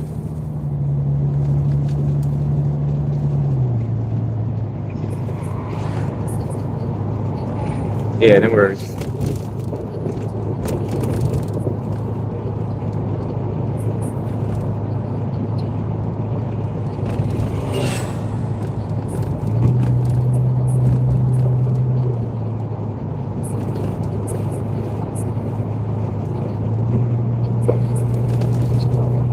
Oh yeah, should have kept that Jeep.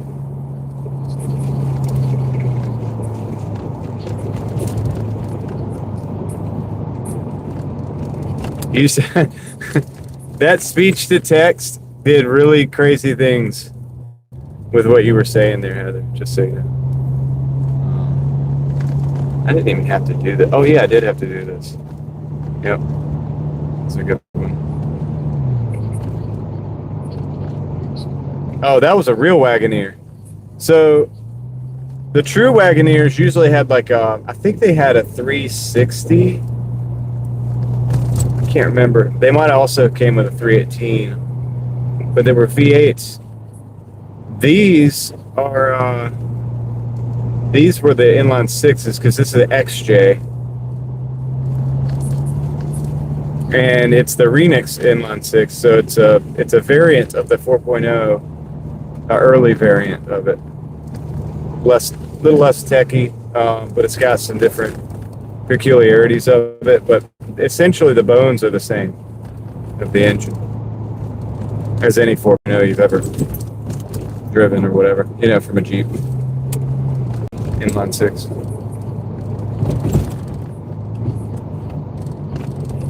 Yeah, those Wagoneers were a lot like a Suburban, or they were a little bit different than the Bronco in the sense that I think they were a little bit longer. They were more roomy, I guess. The 3.8, yeah, I had a 3.8 steel in my well, I still have it, the Pontiac. That's one of the cars I think I'm getting rid of though soon to make room for like a Prius or something. Because yeah, it's a beat up old Pontiac, but the engine's great. Because the 3.8. Never late at 3.8. I think that's a Commodore saying, but I like to say that because it's a quick little car. It's a Pontiac Grand Prix GT. It's got the 3800 Series 2 3.8 engine, and which is peppy. I mean, it gets up and goes. Sounds muscly. Dude, across the street at the light is a stretched Rolls Royce. It's at the very left. It will be turning now. Look, watch. I think it's a Rolls Royce. Stretched. Oh shoot, that might be a Bentley. Dude, my bad. I don't know my cars, but no, I do. It's weird when it's stretched like that. It just looks weird. It's a limo. It's old though. It's an old model. It's like a 90s model. Definitely a Rolls Royce, dude. What am I thinking? The grill is a Rolls. The back end of it looked like a more like Bentley-ish though. It's rounded off. I don't know. Could be a kit car too. Could just not be real.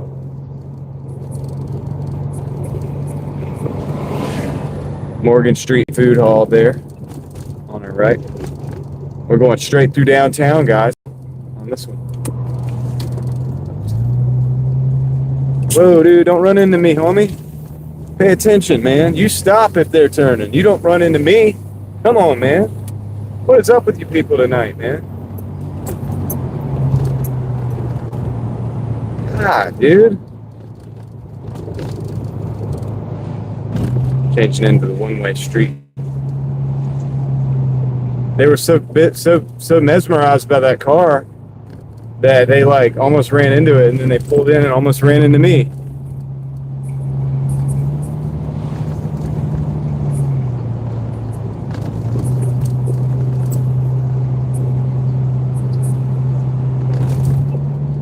Yeah, I probably had the V8.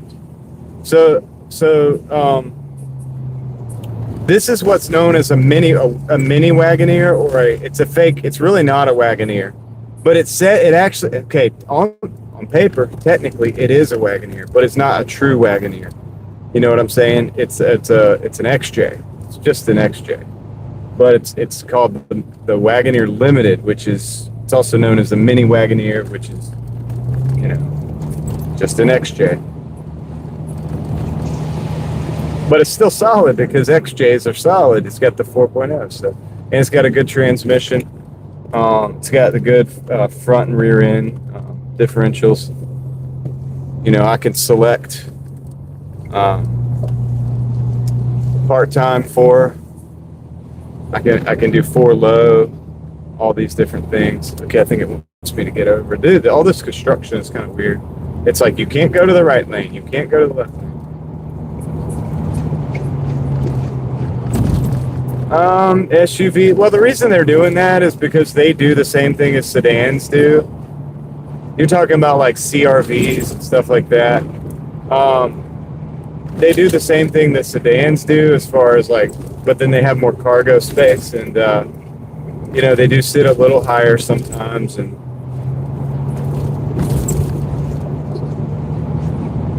yeah, I have the trailer hitch as well. Yeah, I showed y'all that earlier when that guy ran into me, because he ran into that ball, dude. I guarantee you, dude. It's so weird he didn't know it. It's oblivious, man. Drugs are bad. Okay. All right, look, if you're gonna do drugs, just don't be driving around in your car. It's probably a good idea, right? Can we just say that? Not if you're not gonna know if you bumped into somebody. If you're not gonna be aware of something like that, then that's probably a little too much. That's a good sign that it's too much. Yeah, yeah.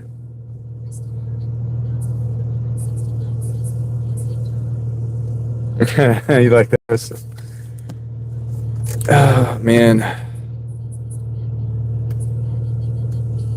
Okay. All right, so we got more cones. I don't know what to do, dude. It's like left lane's closed, right lane's closed. Now the left lane's closed. Switch it back over now. Now your left lane's closed. No, just drive straight. Now your left lane's closed. I'm supposed to go left at the next, oh crap, I can't do it. I can't do it. It says I'm supposed to go left here, but I can't. I don't think I can. The street's all busted up, and they got cones. All right, well, I gotta. That's the church's chicken where that person came over, remember? Who remembers the incident at Church's Chicken where the lady was like walking around in the street, and then she saw me and then like came over and was like, said something about me telling her what to do or something, and I was like, look, I ain't telling you what to do. Does anybody remember that? And then I said that, and I was like, and then she was like, oh, okay, and then she just like walked off. She caught eye contact as I was driving in. She was standing in the middle of the street. We're on that side of town, guys, by the way. That's where we're at right now.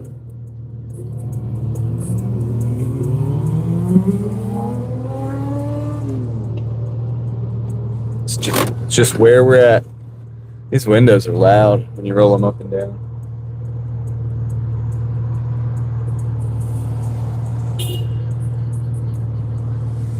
Never make eye. Yeah. Probably was before Stream Buddy. Yeah. Yeah, definitely never make eye contact. I didn't even make eye contact. I was aware of her. And then she walked up. I guess I might have made accidental eye contact or something. Maybe. But once she confronted me or whatever about whatever was going on in her mind, I just said, no, that's not what's happening. And she was like, oh. She was like, oh, okay. And then she like walked off. that's that's crazy, dude. I mean, it was resolved pretty easily, but it's just kind of weird. She's obviously battling. She was having a battle inside. And that was obvious. I'm just glad she left us alone, didn't push the point.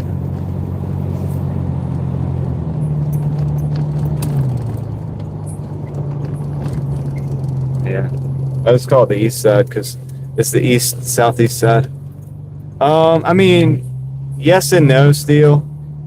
Like over there by Church's Chicken, absolutely. New Bern Avenue, all that. Like, yeah.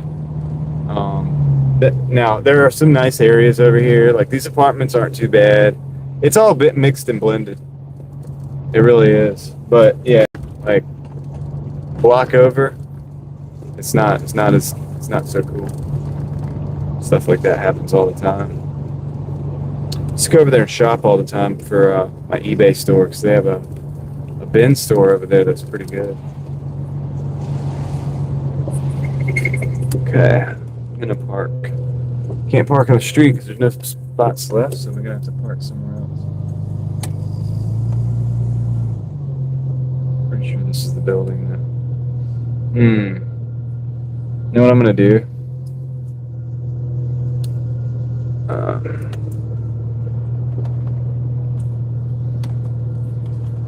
I'm just gonna park it at the stop sign.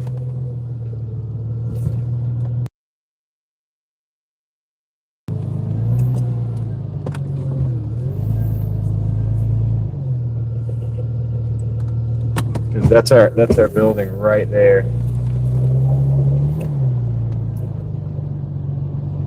There's nowhere to park, so I'm just gonna go right here.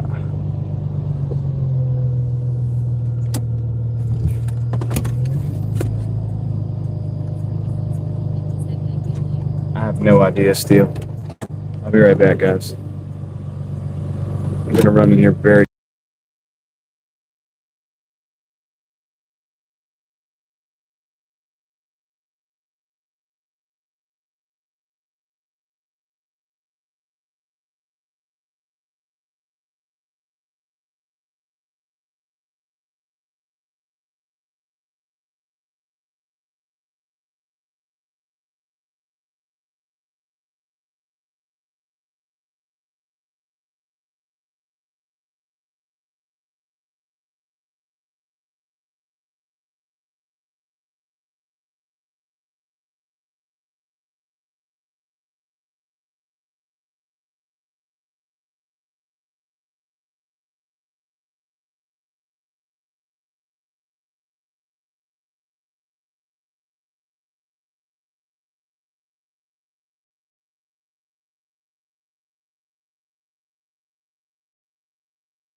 Guys, we're back. Okay, so you know what's crazy about that? You know what's crazy about that? The lights on that apartment were not functioning properly. Like in the stairwell, in the hallway. And so I had my flashlight out. I was going up, and they had their flashlight. I didn't notice it. They came out when I was going up because I like heard somebody. I was like, "Oh shit, it's like dark in here." And then they had their flashlight. But yeah, they don't have lights in the breezeway, which is sketchy as all get out, dude. Especially when you got people walking around with like lazy boys and stuff. Don't know what's gonna happen. Don't know what's gonna happen next, man. That was interesting, and they agreed with me. They were like, "Wait, hold on. Flashers are on still. I might have to do some surgery to this flashers."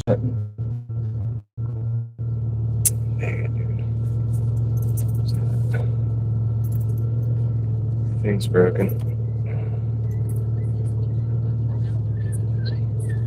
Yeah.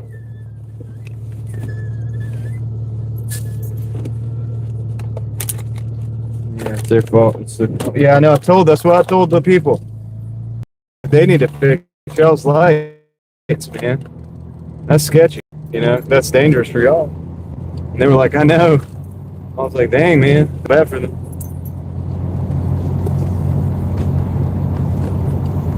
What's up, RD? No, that's not good.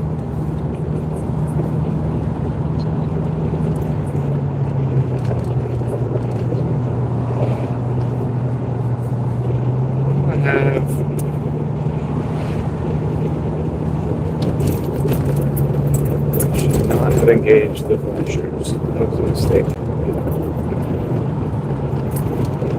I gotta find my flashers button, the screw that went to it. I gotta replace that. Oops. Oopsie.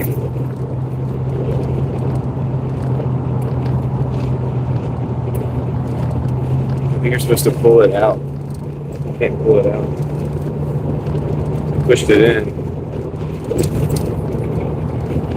Never used the flashers.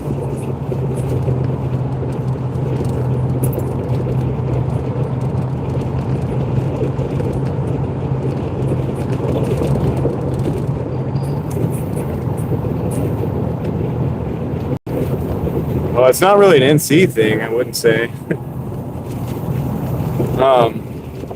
It's just that this side, it's the east side thing, man. This is why we stay off the east side. It's like, dude, I don't want the recliner.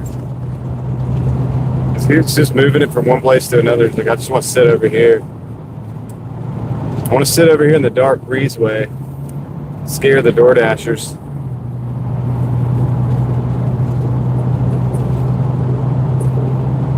It might have come from the dumpster, yeah. It's like, wow, what a deal. What a deal. Okay.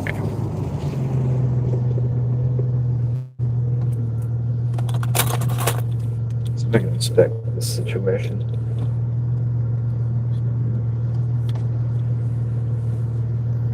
Dang, all right. 1989. Yeah, it's an 89 Jeep. I got the flashers on right now, and the problem is I have them. They're stuck on. I've got to figure out. I got to get them out. I got to get them off. I'm not sure how I'm gonna do that.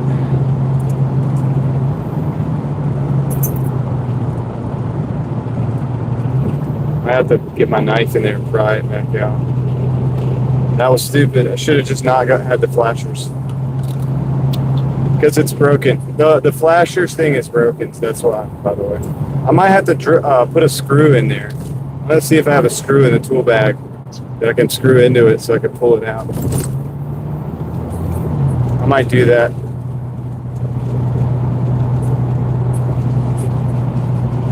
Oh, yeah. Yeah, old cars are cool, right? So, yeah, I'm not sure. I gotta fix the flasher problem.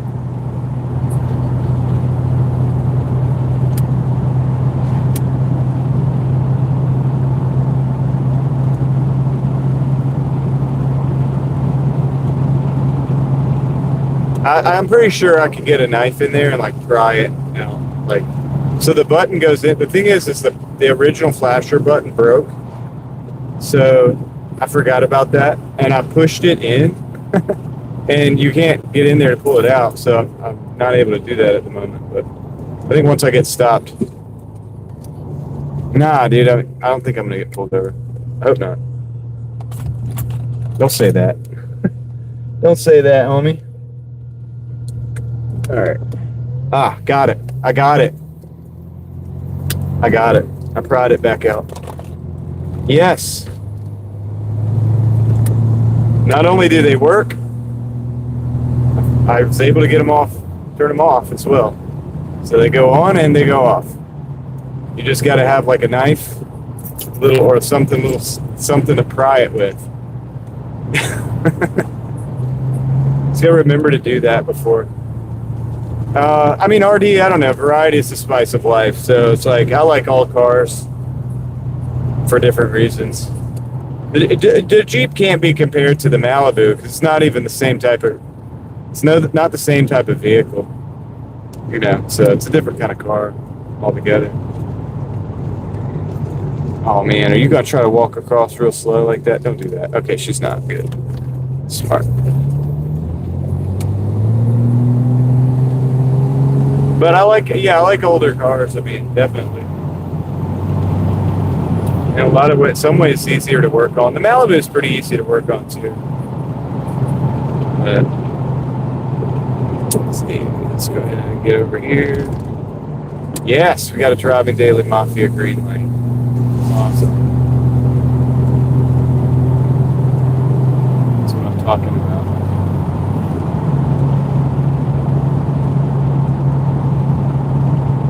Look at spazzy LEDs, man. LEDs failing all over Raleigh.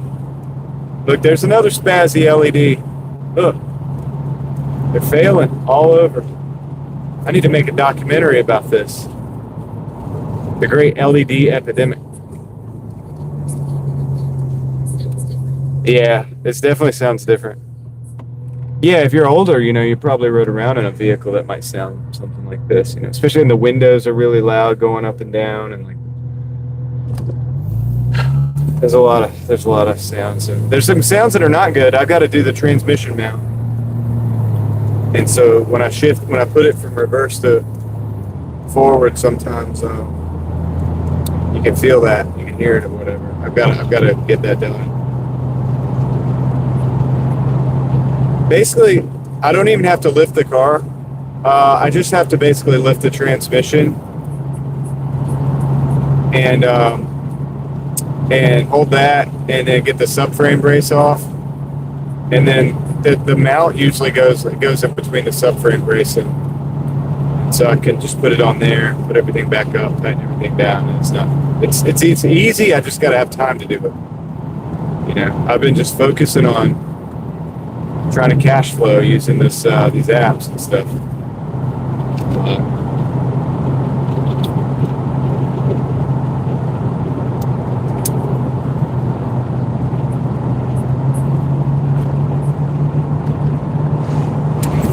Walgreens. They probably only have Ben and Jerry's. That's probably what they.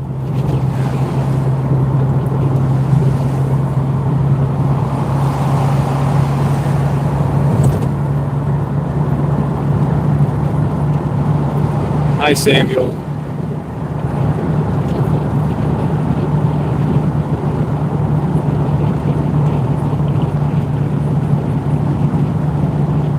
Yeah, they're not bad, Victor. My 2008's not bad.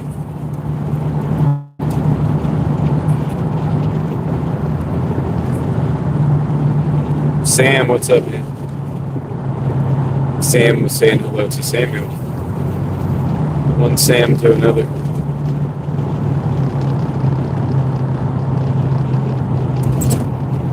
Valley Stream, gonna take the right lane.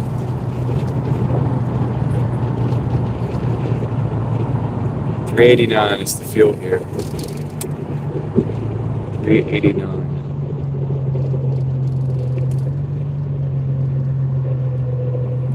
Yeah, we'll do the Jeep more often, but like once I get the Malibu back on, one of these days, I'm gonna get under there and do the mount, and I'll replace the motor mounts as well, left and right up top, and that's a pretty big improvement. And I'll try to polish this windshield a little bit.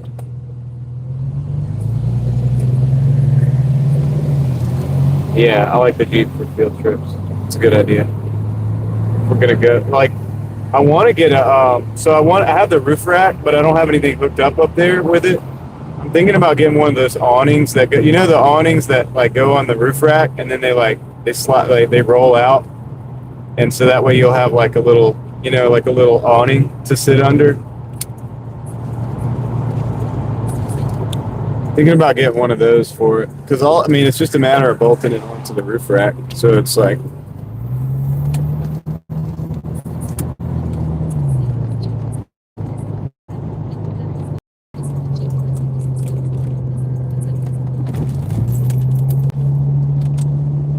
let's bright light them. Nah, I don't know. Let's just go with this. It's kind of dark. Let's bright light.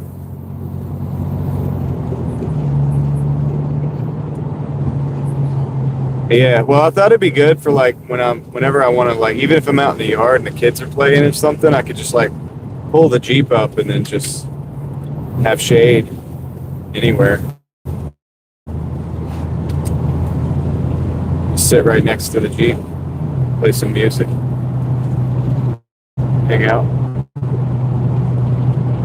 Or if I'm like working on a car, like the Malibu, I could pull the Jeep next to it and pull the awning out over top where I'm working on the car, so I have shade there. So I'm not working on the car out in the sun. There's like a lot of uses for it, so I was thinking about picking one up. But I'm looking for deals though. I'm not trying to spend a ton of money. Because another thing that I want is there's an attachment that you can put on it on the bumper to hold the tire. The spare tire. Oh yeah, grill. Yeah, exactly. It's perfect for grilling. You got the right idea, Leslie. But yeah, there's a thing where I can put the spare tire in the back of the hatch. Oh, the other car, 2008. It's a transition year. It's the 2008 to 2012 model. So it's not the box model. One after that. Leslie is ready for a picnic. Yep.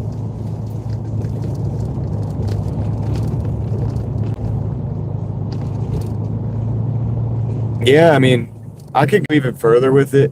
This is not meant to be an off-road rig, though. I'm not going to build it as such. If I want to build an off-road rig, I'm going to find one that's like way more beat up than this. This one's kind of beat up, but it's honestly, for an 89, it's not that bad. And it's rusty and stuff. I just don't want it as a trail rig or whatever. But I do, if I did build one, I would go with maybe like a 94 model would be the ideal. And I'd probably buy something that's already just physically trash, but with a drivetrain, and start with that. I've never cooked on the manifold, but it is hot. I could see it, like I could see that working. All right, I'll be right back. You drop this off.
Dang, Rustic, you gotta go back.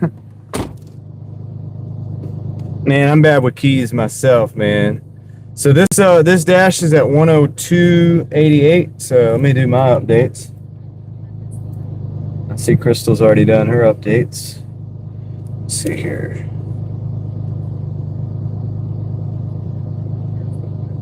Yep. And she is correct.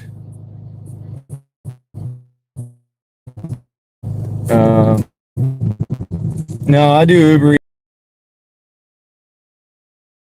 and it's been great. I've been doing like $300 days. Today, I'm just doing DoorDash to keep it simple since I'm driving the Jeep.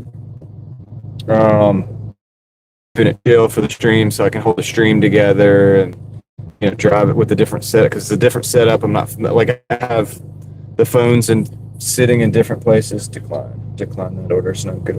MPG on this Jeep is in the teens. It's not very much at all. The miles per gallon is not a lot. That's how many miles per gallon. It's smiles per gallon, not miles. And guys, what I was gonna say? Oh yeah, the thumbnail is the good side of the Jeep, though. You know that wood grain looking stuff? It's faded on the other side. I think before I got it, it sat like in the sun, like sitting one way. It was already parked like one direction or whatever, and like always parked that way or something, because it faded on the other side. I think it was at the. I have no idea like where, but the sun must have been strong with it. But yeah, no, that's the good side. The other side looks cool too, but if you didn't know, you wouldn't know what you're looking at. Hold on to the dog tight. There you go. Good job. Yep, straight 6. It's just inline 6, 4.0. Got a 9.5 for 9.5 going back into the other zone. I don't want to do that. I'm trying to stay out of that, or go back up into Wake Forest. How did I get in here to begin with? I think it was just straight. That's right. I got them thumbs up on this car today. Like, it's so crazy. To me, it's just the Jeep, right? It's just the Jeep that I bought for $1,200 for me and my wife to mess around with back in the day, right? Like a long time ago. But I was going through like a rich neighborhood, and I had to go to the cul-de-sac and turn around. And there was like there was 2 dudes and a lady sitting there. And one of the guys like got really excited and gave me a thumbs up. I was like, nice. You must like Jeeps. Thank you, RD. I appreciate that, man.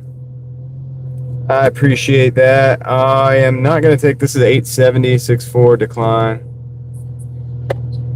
Thank you, RD. I got it off of back in the day. I think it was Craigslist still. It was a long time ago, Leslie. Well, it was a while back. It was before,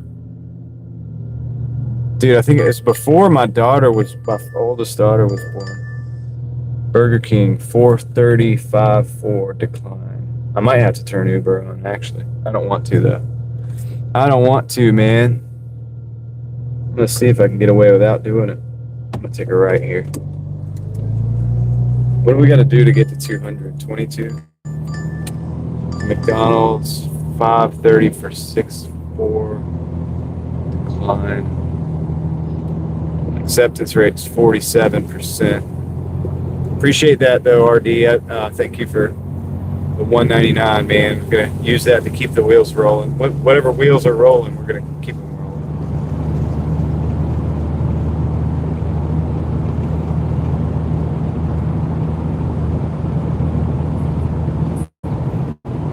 They might.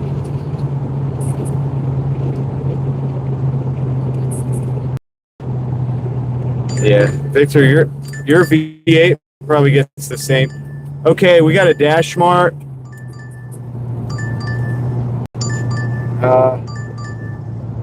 Okay, I'm going to take this because it's going to move us into Wake Forest. The 14.15, it is 16. It's going to be a full gallon of gas on this one. But I'm going to take it because it's a dash mart. I can get in and out fast, and it's going to take us to Wake Forest, which I'd rather be. I guess I'd rather be in Wake Forest than the east side. So let's do that.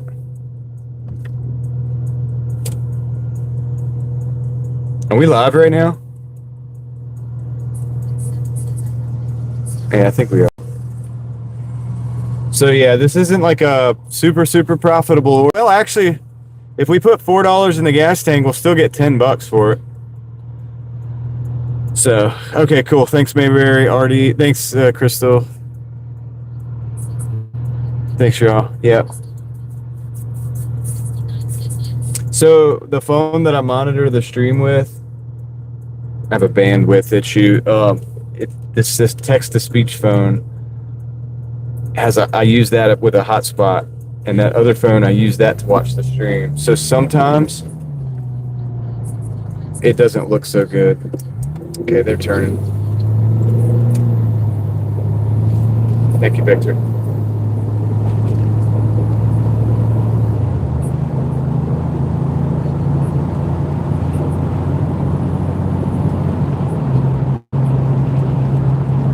Yeah. I'll turn my non-bright. These are the non-brights. I need to, I'm going to adjust these more. This pattern doesn't look the best. It looks kind of like a duck foot or something.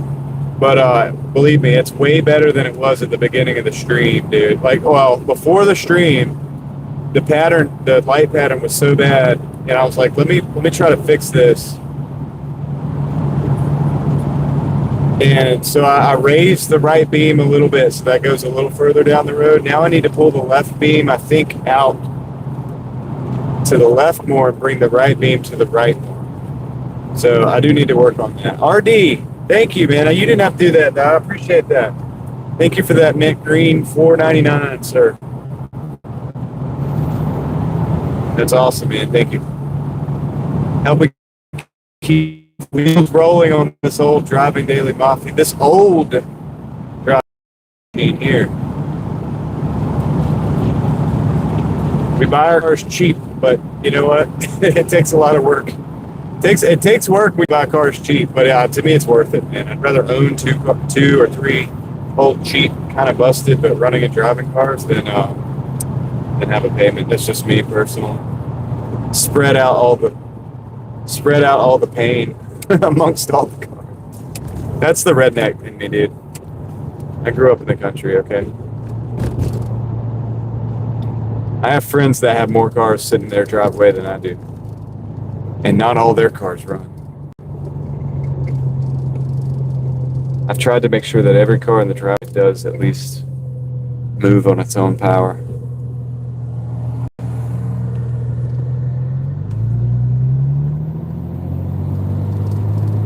And I still have less in them than... Dude, that's the thing, is like, you still have less in those cars than like... I did not grow up on the east side. I mean, I did some growing up on the east side, but I didn't grow up on the east side. That makes sense. Different kind of growing up.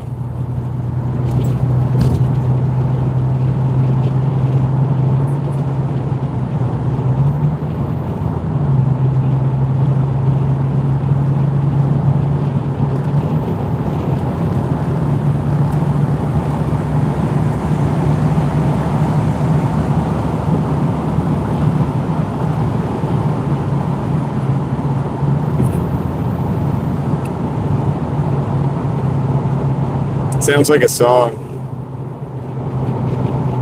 That's it. Sounds what you said. It sounds like a song.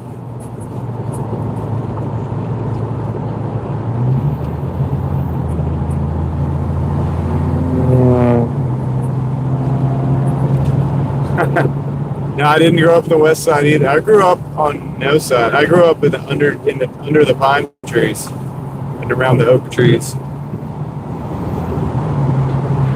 I grew up climbing trees and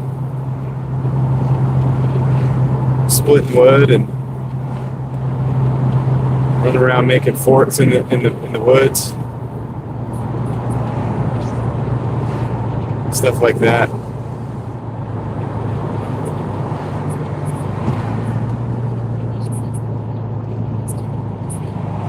I mean, there wasn't really east and west side gangs necessarily, Leslie. I really shouldn't talk about it too much, but there definitely was some gangs though.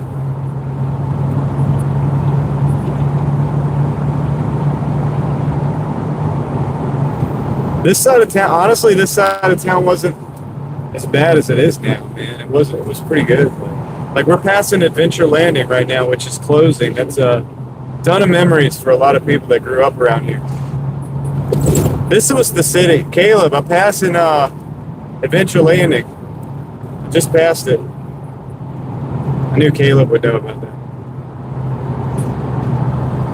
It's spazzy LED light, dude. I think I'm gonna do a documentary on the LEDs.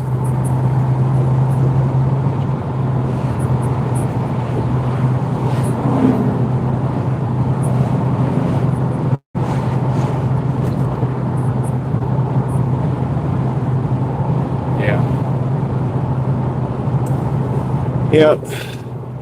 Adventure Landing.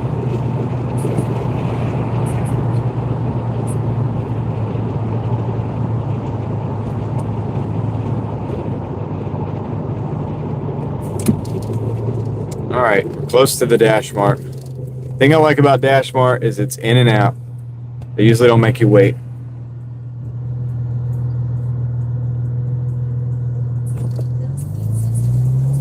Yeah, the go-karts were the best part for me. I guess if you wanted to do that now, you'd have to go over to Frankie's Fun Park. Surprisingly, there's not as many go-karts.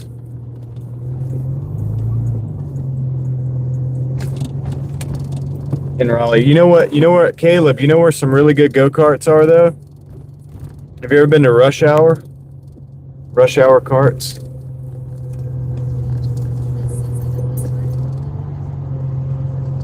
Alright, actually, I usually film myself going into the Dash Mart, but I'm going to back into this parking spot real quick, actually.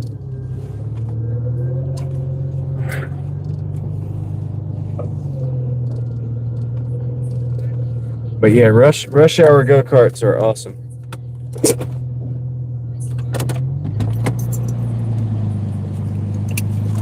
I'll be right back.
Easy pickup.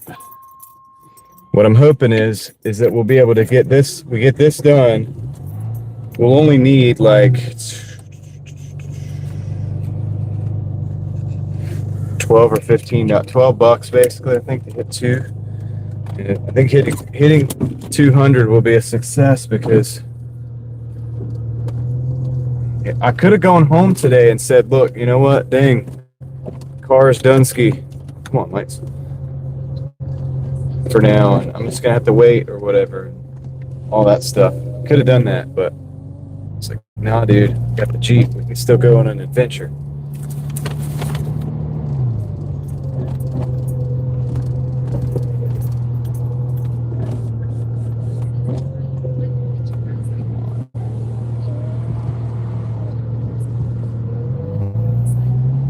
Okay, Heather, get some rest. Thank you. Need less than 8. Oh yeah, that's right. I forgot. This isn't a 10. This is a okay, 14 something. 92. We'll be at like 192 something. Yeah. Cool. I mean, I'm not saying we'd just be done. I mean, we could keep going, but I think for the Jeep, for an outing with the Jeep, that's pretty good, right? I started, I think, around before the live. Like when I started in the Jeep, I had around $74 made. So I made 74 bucks. Had to go take the car home, and I went and literally like laid down in the dark room and like thought about what I was gonna do. And I was like, dude, I've got a plan. I formulated a plot. Here we are. I don't like just sitting around, dude. It's not my style. We had to figure something out. Why is this all weird? Whatever.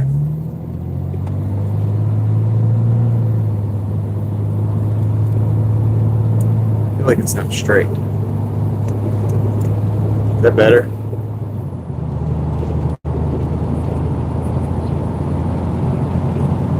I thought about that. That was one of the options. Real Thoughts project.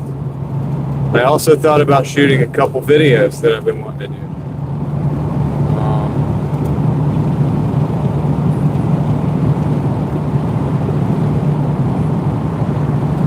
But I figured I would just do this because it's good for the way I figured is like, okay, there was a lot of things. So this is good for the Jeep.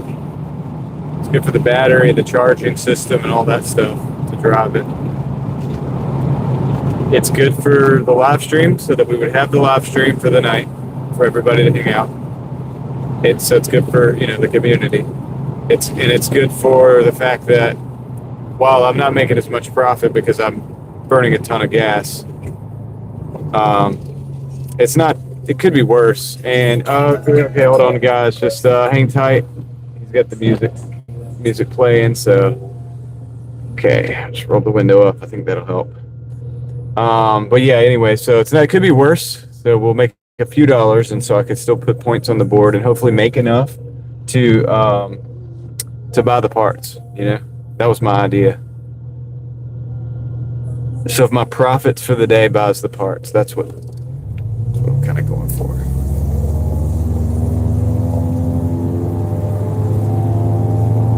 Okay, roll this down again. Roll these down again.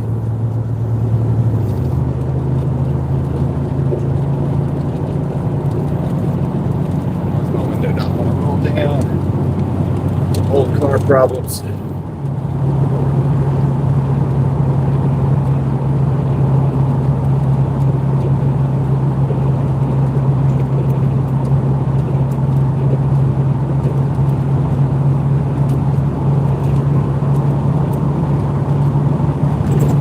Anyway, this ended up winning out, but going live on Real Thoughts was an option for sure.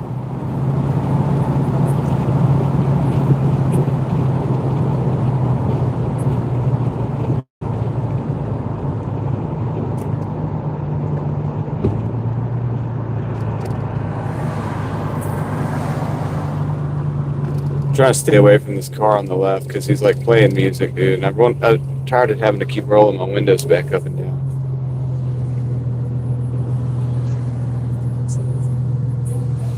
There we go.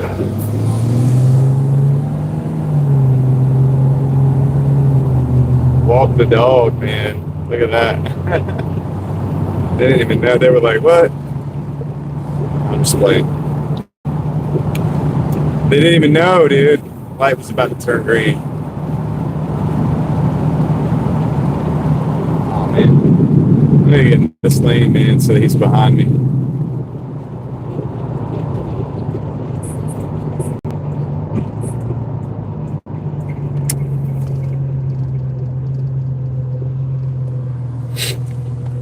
Yeah, I need to do more over there, dude. I know I'm neglecting that channel a little bit.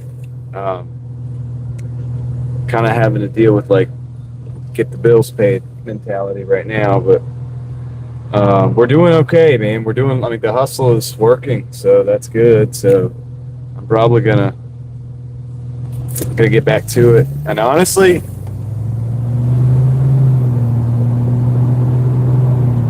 I'm debating on like doing like trying to make a video every single day Now, they wouldn't be as well researched videos. They would be commentaries on different stuff, but it would help me to be able to stay in touch, with because that's a different. Some of those individuals that watch those don't watch Driving Daily,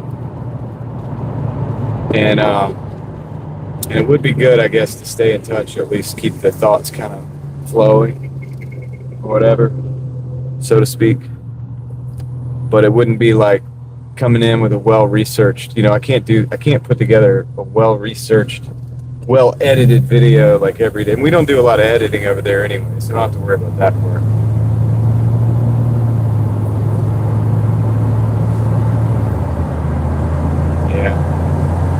Yeah, it's sad, definitely part. And she lived a long life.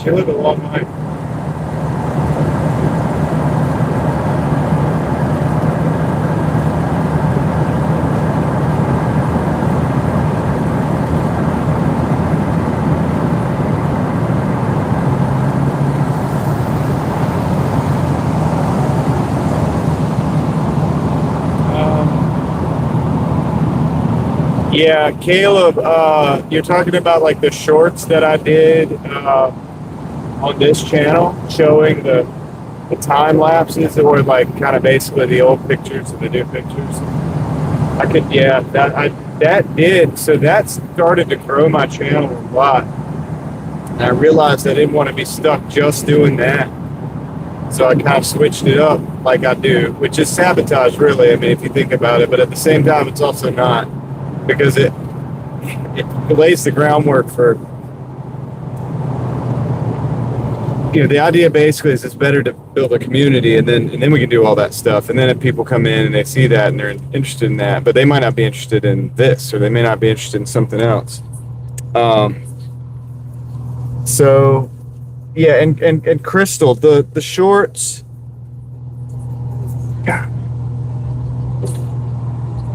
Yeah, it would, but are they going to watch the live streams and the other videos is the question too. So the thing about the shorts is, man, I don't want to create I'm very wary about creating like a shorts content. And this goes to Crystal's question too. People that watch shorts don't watch the long form content, right? And we're not even going to be able to make money on shorts come next year. Like, it's not all about money, but I mean, the thing about it is like shorts that can't support the channel coming next year, because if you don't get like a certain amount, they're going to take the monetization away from it. And well, yeah, but you could use shorts to bring in subs, but this is what I'm trying to tell you guys, and I've learned this along the way. Subscribers do not equal people that will watch your videos, and they do not equal people that will come in and say hey in your live streams, hang out. You can get a lot. I can take a new channel right now with shorts. I can have it up to 10,000, 20,000 subscribers pretty quick. I know how to do that, and I know the shorts to make. I don't want to do that because those individuals will not watch. I could do a long form video on that platform and it wouldn't get but 100 views.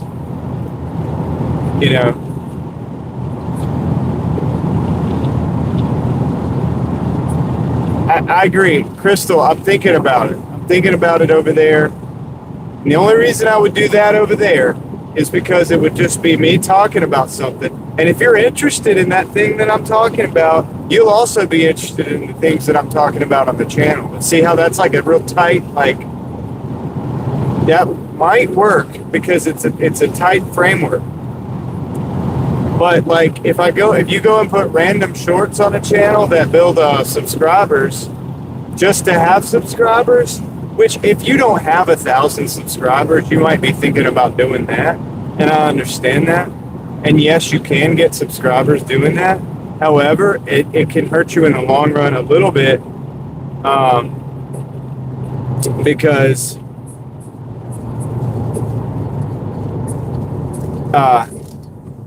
yes, you can, Caleb, but the thing about it is the new framework for shorts is going to be I think it's 20 million shorts in 90 days, short views.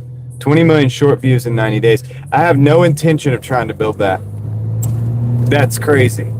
Like, I bet you there's people, household names that you know, everybody knows that don't get 20 million shorts views on their shorts every 90 days. You would really have to really get after it. And I don't even like the short form content anyway, except for the fact of,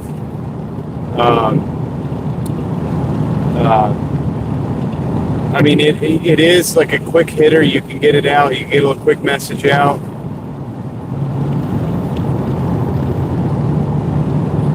I think they're going to change it, Caleb, where the rest of us get hit with that same thing. I really do. I think they're going to change it where even if I don't think we're grandfathered into shorts monetization. I don't think we're grandfathered. Now, I'd love to know, but the way I read it is they're going to separate it, where you're going to either be long form monetized or short form monetized. And that's how that's going to work, from what I understand, which means it could demonetize a lot of us on shorts. I'm under the understanding that come the next year, like if I put a short up, I'm not going to get monetized on that, which is fine. I don't rely on that for revenue. It's not a lot of revenue anyway. I usually just put shorts up to show people some cool stuff. You know what I'm saying?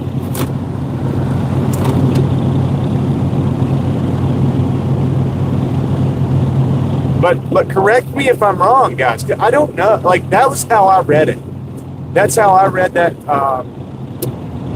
update from YouTube.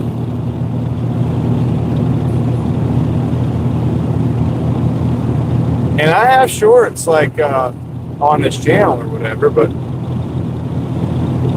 like, and I've done it, and I haven't put shorts on the other channel for a reason.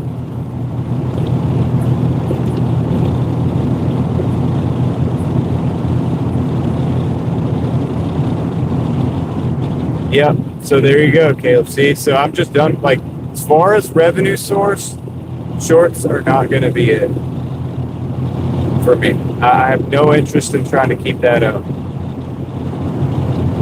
I have zero interest in trying to keep that up.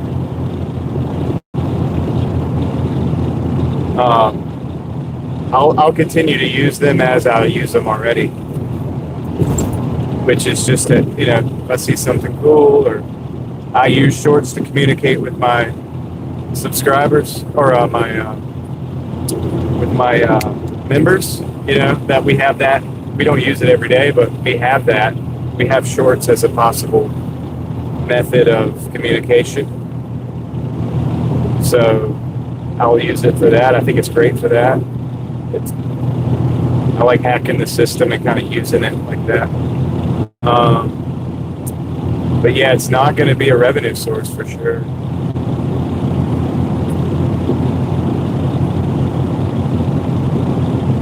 Well, is that it, Caleb?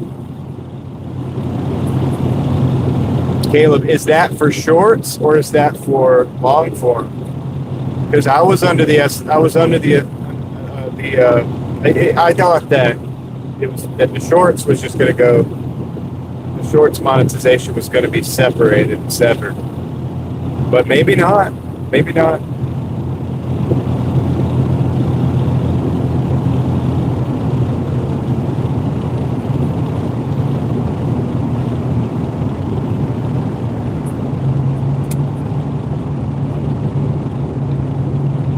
Yeah, long form is 4K. So, like, guys, on a channel like this, I do that in a week. I mean, I do that sometimes in a couple days, 2 or 3 days. You know what I mean? Like, but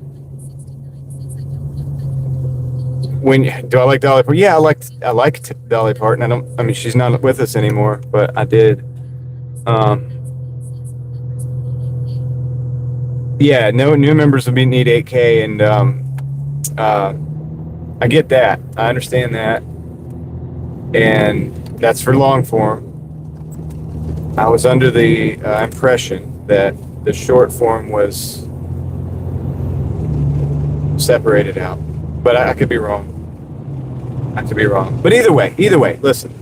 we're not talking about making money with them anyway. We're talking about bringing people to the channel, right? So if we're talking about that, I think on Real Thoughts, there's a format that I can use for shorts that could work.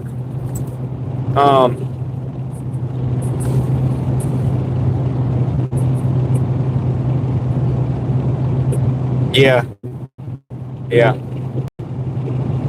might be right. Or I might just need to start making long form videos every day. Just widening the topic. Like, I mean, the thing is, well, it's not that I don't have time for Dolly Country Boy. It's just that all day, I know, it sucks. And it does suck, but I can't lament all day. You know what I'm saying? I'm aware of it, and it's a terrible thing. But anyway, but the thing about it, with the shorts, it's I didn't want to bring people in that had a short attention span, for one, because a lot of times people just watch shorts. That's all they do. They don't watch they'll watch a short, they'll subscribe to the content because they want to watch more shorts, but then they don't watch the long form videos sometimes. So yes, RIP Dolly Parton. I mean, that is the case, guys, and I'm with you guys on the Dolly Parton thing. It's just, I can't say it 50 times. I can't say it like 100. It would be almost like not mean anything if I said, something about it like 50 times. It would be almost disrespectful of me to try to use that as, you know what I'm saying, a conversation piece for my YouTube channel. But anyway, so yeah,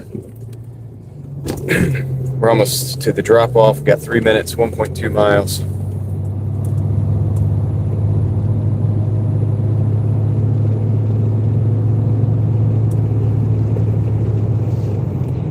Miles. But yeah, I might do some. I don't know. I have ideas on how they would work. That's why I kind of asked on the last couple of my videos, see what people thought. But I was gonna keep that completely shorts free, just completely long form, and I might still do that. There's so much that I could do. I just don't know if I have time to do it all, and that's okay. I'm gonna grow into everything. That's how we all should do it. Just grow into everything,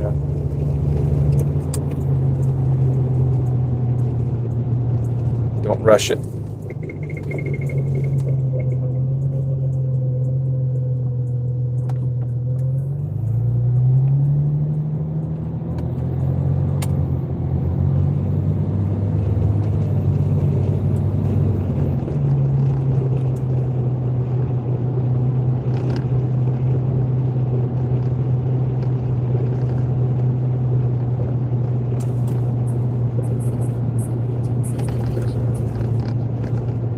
Right, that's true, Deborah. Some people watch both.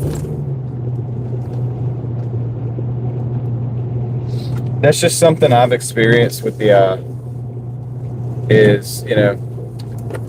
where people I've seen like big subscriber jumps from certain shorts, and then it didn't translate into and I guess I'm saying that because I know a lot of people here hang out that have smaller channels and they want to grow their smaller channels and stuff, and I'm just kind of giving that advice. It's like just from what I know, like I can't tell you what to do, but it's like it feels good to get like 30 subscribers from a short.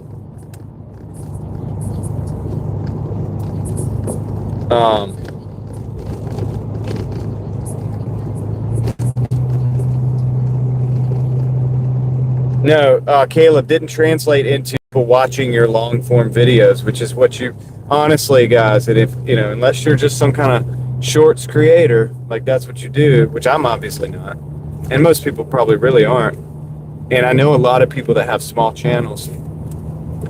Those shorts are just dopamine hits for the creator sometimes too, because they get a little bit more views sometimes, and they get a little bit more sometimes people it's easy to hit the subscribe button from a short. so therefore you'll end up with more subscribers. I do right now, but it's not a lot. Like, it's way less than a month. Like, if I get 10,000 views on a short, it's pennies. Like, you know what I'm saying? It's not like dollar even. Like, it's not a lot of money. You have to get a lot of views on shorts to make. If you're talking revenue, at least, you have to do a lot. So I might do a short, and if it gets like 10,000 views, it might make. I'll look at them later. I can tell you exactly. I can look one on the way back to the car, and see what a short made, for example, just to give you an idea what they what you do. I'll be right back. I'm gonna go and drop this.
This dash is 117, 117, 3.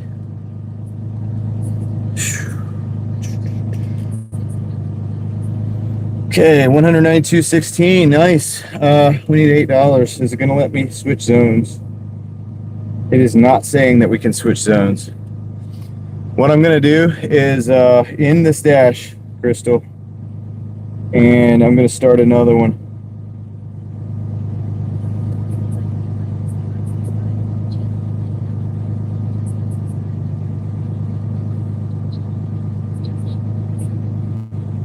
That's true, Marlene. Yeah. Oh, shoot. Wanted me to. Let's go back up here. Going to Wake Forest. Let's dash in Wake Forest. Oh, you know the reason it didn't want me to switch is the same reason as last night. This neighborhood's not technically in Wake Forest, like in the Wake Forest zone. It's in Wake Forest, but it's not in the Wake Forest zone. We got to drive a little bit. But oh yeah. Okay, I'll look real quick for Caleb. I'm going to show you something, just an example. Just an example here, Caleb. So as far as the monetization on shorts, and they do make money, but you got to do. So if I go into my channel, new channel, shorts. All right. So. All right.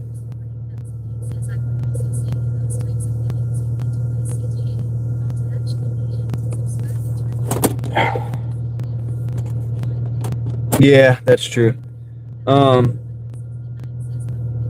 right, I'll give you an example. I'm trying to look through my shorts right now and see if there's an example. And I'll even show it to you. Just I gotta find something. Well, I gotta find something recent.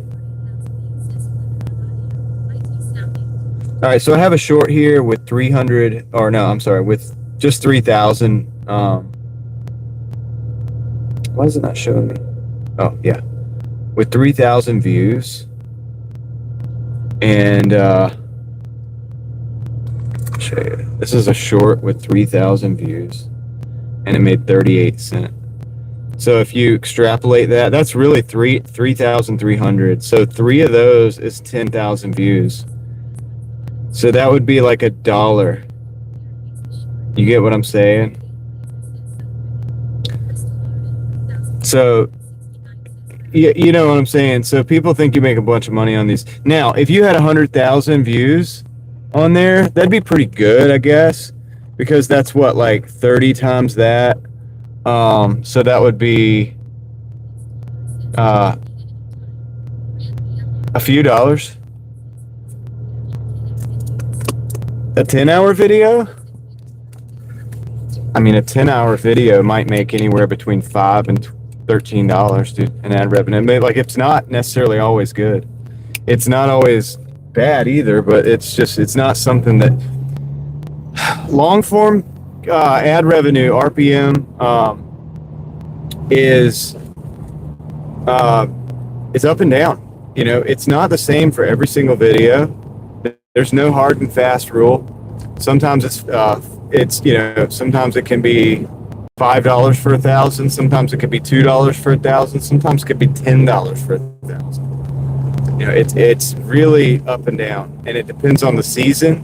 It depends on whether it's election season, whether it's sports season, Christmas, after Christmas. Like, all these things matter. And that's why a lot of people, they start YouTube, and I've seen it, they start YouTube channels and, okay, hold on. All right, let me fix that then. Hold on.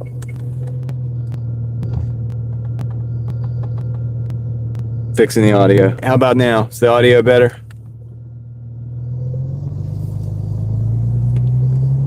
Audio a little bit better. I'm not clipping. Hopefully not. All right, cool. Thank you, Caleb. You guys are awesome. I appreciate it. So what I've seen is so people will have a channel blow up, right? They'll get a little 100,000 view video. I've got a couple of them, right? That, you know, they'll get, you know, and that revenue from that is nice. Don't get me wrong, but then, like, but you're a small channel still, right? And so then you go back, you know, your videos are getting maybe 500 to 5,000 views, you know, on average. And that's good. But the thing is like, sometimes that revenue is good and sometimes that revenue is not so good. And so what they'll do is they'll see that first hit, and then they'll get they'll start making a little bit of money, and they'll be like, wow, this is great. I'm making money with YouTube. And little do they know, it was election season when that happened, right? And so they got a paycheck, and they got a pretty good paycheck from YouTube. But that was election season, where they show all these election commercials. You know, the Republicans and the Democrats, they want you to vote. So they're showing all these commercials. They're paying big time to get these commercials on everybody's ads or everybody's feed all over, no matter what type of video it is. And so that pays. You get, so they were making more money during that time because it was a high ad revenue cost time. It also depends on what type of videos you're making. If you're making videos about finance, you make more money than you're making videos about probably like woodworking or something. You know, it's not easy. Yeah. You do have to keep up momentum, yeah, and which I'm not doing a good job of it on the Real Thoughts, but I'm not really concerned about it because I think each video has a purpose. Well, I guess I should be, but that way it would be more effective because you would get more viewers, and that is important to do to keep. I'll keep that in mind, but I don't like to think of it like that, and I like to not think of it like a business. I think of it like a project rather than a business. But it is, I mean, in a way, it is a business if you make money from it. So, and I'm really just kind of saying this for some of the, all right, a lot of people are upset about the 4,000 watch hours, and I get that, being 8,000 instead of 4,000. But here's something to consider. 4,000 watch hours is not going to make you that much money. So even if you got the 4,000 and you struggled to get there and you got there, if you stay with that same momentum and you don't gain momentum, it's not going to be life-changing. I'll tell you that. It's going to be, you're going to be underwhelmed. You're going to be kind of like, oh, I'm making 30 cents a day. oops, like I thought this was going to be a big deal when I got monetized, but now I'm making 30 cents a day, which is good, but not what you thought it was, right? And yeah, that's just a reality check. Like everybody needs to understand that. Dude. Like when this channel got monetized, I was making less than $1 a day for a while. And then I was excited when I started making $1 a day. And then when I started making more than $1 a day, I was like, whoa, this is cool. Because you only get paid like 100 if you make $100. So I went a few months. I would go a few months and not get paid because you didn't hit the $100 threshold. Yeah, you're monetized. You hit your 4,000 watch hours. Doesn't mean anything. Doesn't mean you're like making big money. And I know that every little bit helps, and I get that. That is true, and I do understand that too. And I see that side of it, and I understand that side of it. But what I'm saying is like you would have to be serious anyway. So if you're serious enough to get the 4,000 because you wanted to do it for the sake of money, which is why I say you ought to be like almost doing. It's almost better if you just look at it as a hobby and it's something that's fun and you would do anyway. Or you could create a community. Like we have a community here, and so the community's it's good to show up for the community. It's not really about the money necessarily.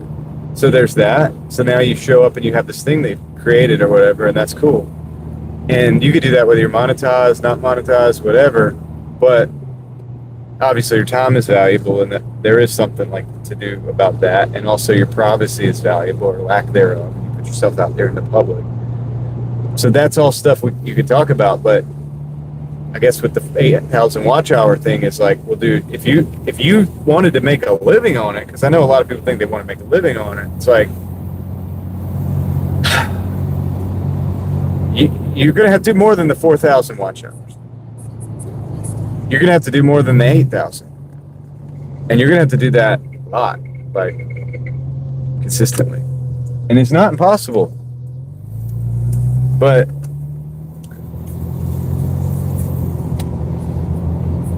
yeah, it counts with live streams. I mean, listen, if anybody's out there and you want to get your hours, definitely should live stream. Like live streaming is the way right now to do that.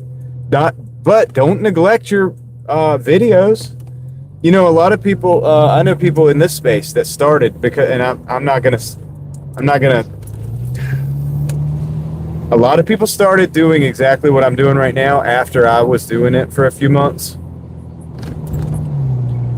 And so you see a lot of several other channels out there that do this, like, Doordashing and driving type content, which is not what I used to do, by the way. I mean, I didn't only just used to do it. I started it because I was on a live stream and I had to drive because I was meeting somebody for a Facebook marketplace.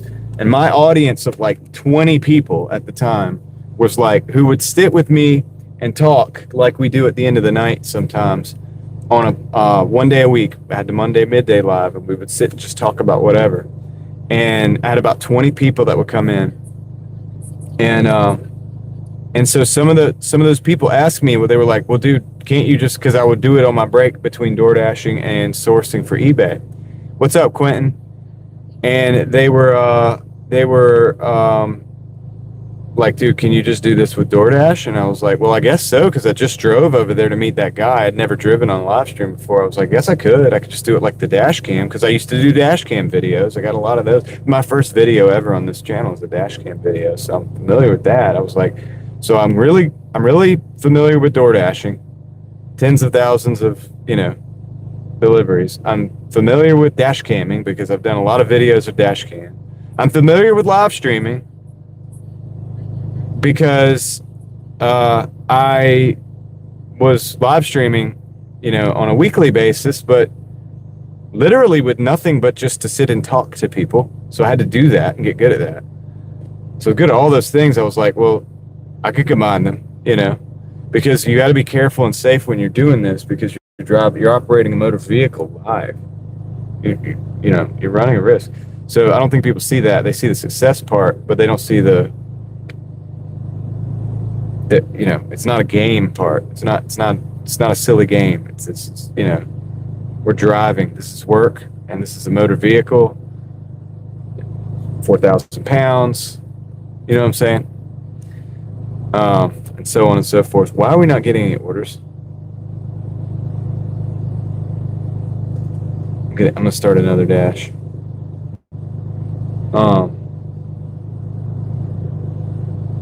But yeah, after I started that, a lot of people started this up, and what I see is a lot of those guys don't even do videos, and it's like, well, you shouldn't neglect your videos either, which I haven't done a video in a while either, but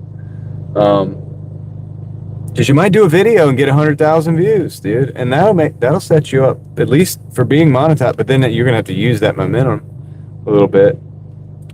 I think I'm gonna let the car rest. I'm gonna let it rest, dude. Why are we not getting an order? I just need $8.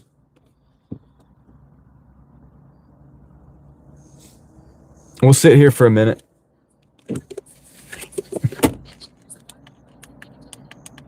Yeah. Well, yeah, and the trolls and negativity. Like, so when I first started doing, so when my lives started popping off, like really popping off, um,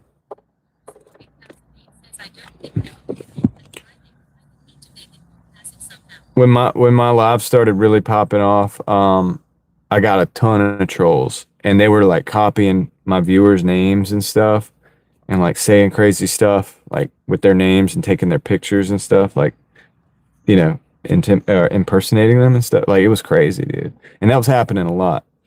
And I didn't really have a lot of mods back then. I didn't have any of this stuff. Like, I didn't know like what to do really. And I dealt with it, I think we started trying to just troll them. Well, there's some stuff we did in the background that I can't talk about, but it kind of made them look silly because when they would try to do things, it didn't really come off right. And that was all I could do. I didn't know how to do anything else other than just try to ban them. But they had a way of like saying something, and then I guess they would delete their account or something. And so that even if you banned them, the thing would stay in the chat.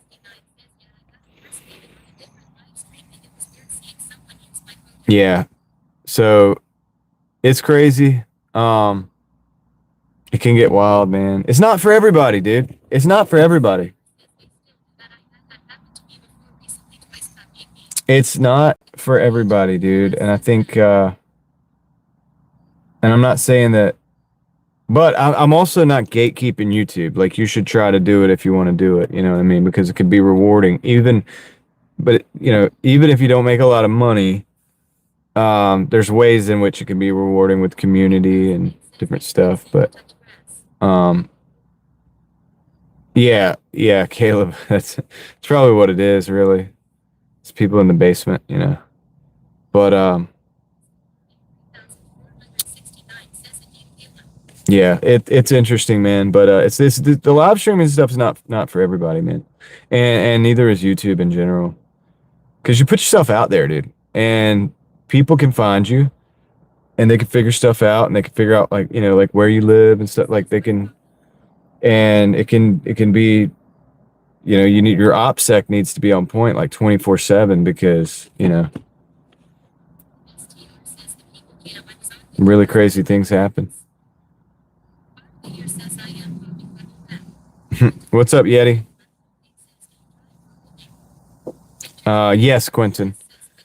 We do Doordash and Uber. Why is there no like orders right now? This is crazy. All I need is $8 to end the night. At 192, I want to get 200 to post a decent number. Chasing for a cause. What's up? But I like YouTube. I enjoy it and stuff. I understand that the 8,000 watch hours is frustrating. Yeah, I might do that, Crystal. Actually, I'm really thinking about it.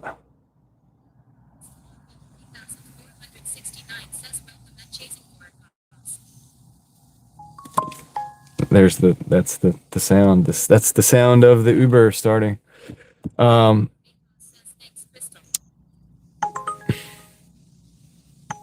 Insomnia Cookies 9.5.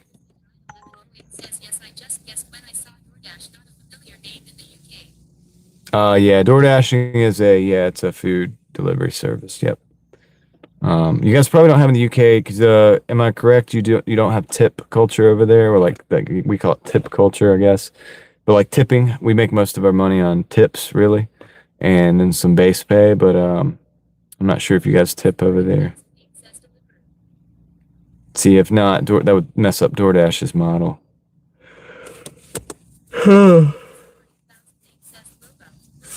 So the company that they deliver for there, if tipping is not as big of a deal, would be forced to pay, I guess, per delivery. Like here, they use the base pay, and the tip is most of the money that's made. So it's interesting. So that's Doordash's model.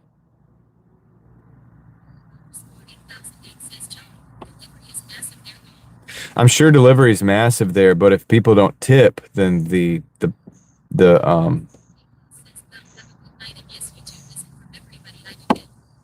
all right on, chasing for a cause. Have a good night. Thank you for stopping in. What I'm saying is if people don't tip, if there's not almost like an expectation of tipping, then that messes up Doordash's model. Doordash is not a delivery company. Doordash is a facilitator. They facilitate the business from the restaurant.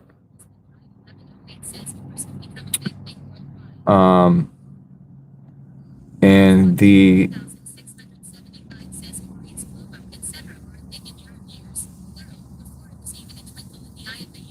purchase, like, yeah, but I'm asking about the tips. Like, do they tip over there? That's what I'm kind of wondering. Because the business model of Doordash is a tipping model. This is a Speedway 535 for 3.7. I might take that. Would we get another order? Where are we at there? It's near Sheets. It's 11:55. Yeah.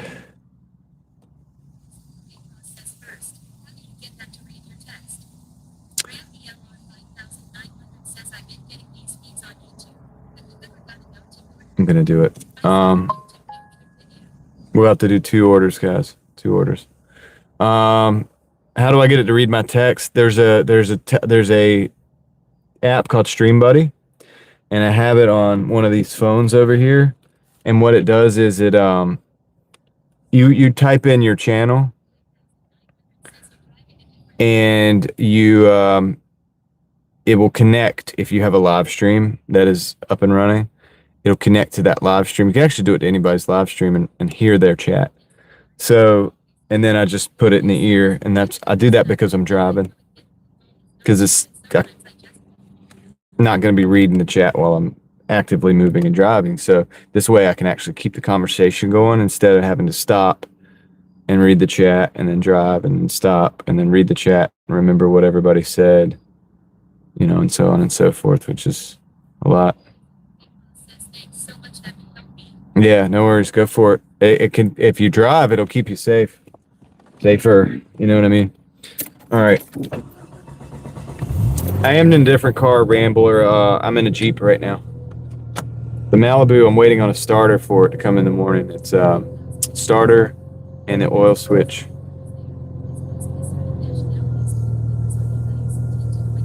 Yeah, they have to pay hourly, Caleb. That's what I'm getting at. That's what I'm getting at.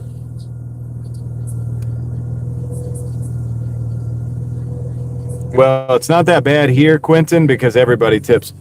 Thank you, Davey. I appreciate that. Appreciate it, man. Hope you're having a good night. Davey coming in with the Canadians. The Jeep? It's still looks lopsided. Is that better? It's got to be better. Whatever. We're going to leave it like that. So thanks, Davey. Average of what they make. Oh, okay. It's by the job, probably. I'd like to look into it. see what it's like over there. I'm probably going to watch more documentaries on that.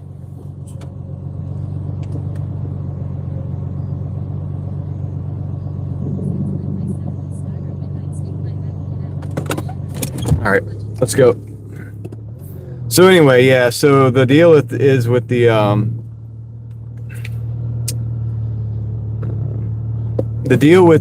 we're gonna go behind this building.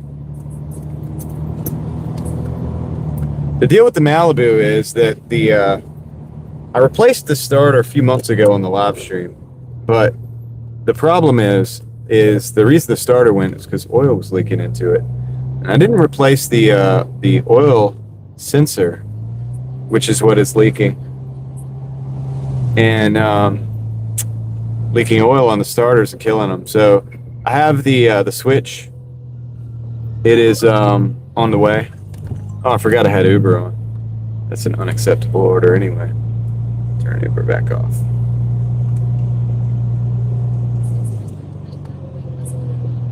And so anyway, so this one's, I think it's oil soaked.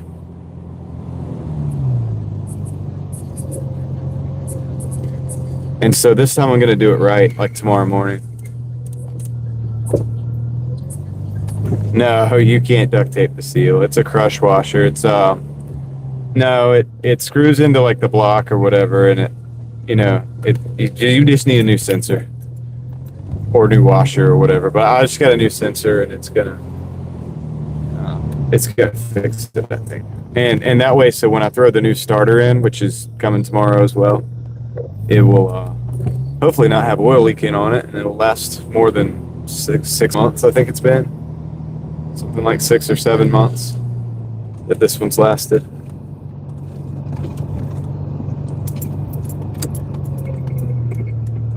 All right, let's roll.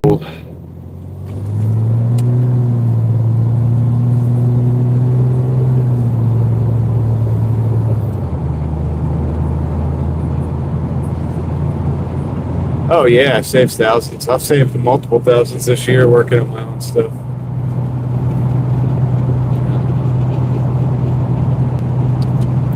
The bright lights.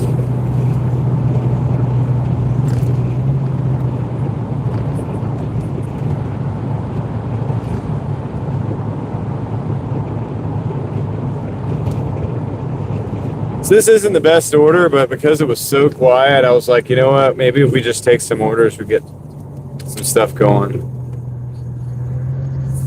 Watch YouTube or have a car catalog? I mean, both. Yeah, I'll watch YouTube if it helps me speed things up, for sure. I'll watch YouTube.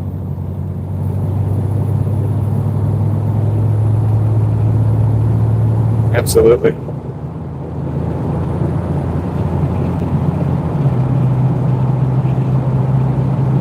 But I also usually keep a manual for the cars that I own, like a Haynes or a Chilton's or something like that, because that's good to have for torque specs and things like that. Even stuff that you may not see on YouTube.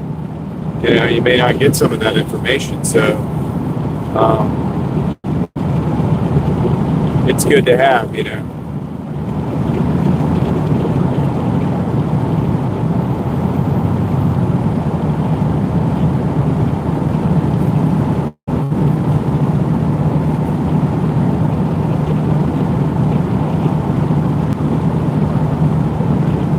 yeah, dude, look, don't ever be ashamed to go watch a YouTube video to see something being done.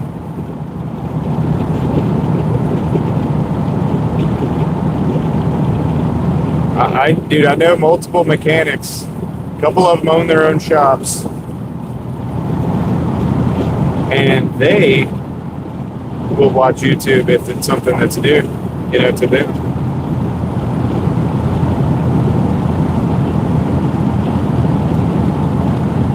Yeah, torque for like a lug nut or for a nut or a bolt. You have to torque, every bolt how it goes, and they hold like a certain amount of pressure, a certain amount of torque, basically. So too much, can break the bolt. Too little can become loose. So there's a proper amount of torque for every single fastener, technically. But yeah, those manuals, they have those. They have those listed out.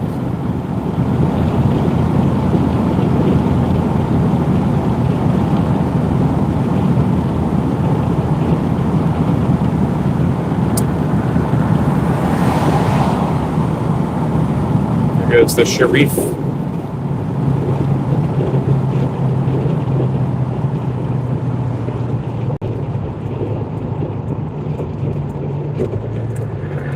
It's the Speedway. Let's see. Not really. Cops don't really bother me too bad. I mean, if I have a light out, they pull me over. I've been pulled over on the live stream before.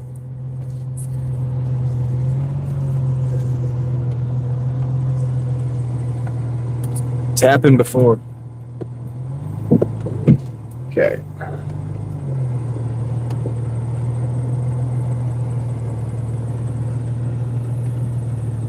All right, guys, we're gonna pick up this order real quick, and then it's a close drop off.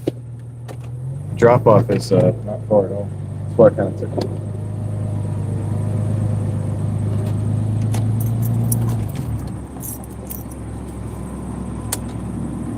Well, specifically, they want a bunch of candy and Gatorade. So it's like candy and Gatorade and Canada Dry.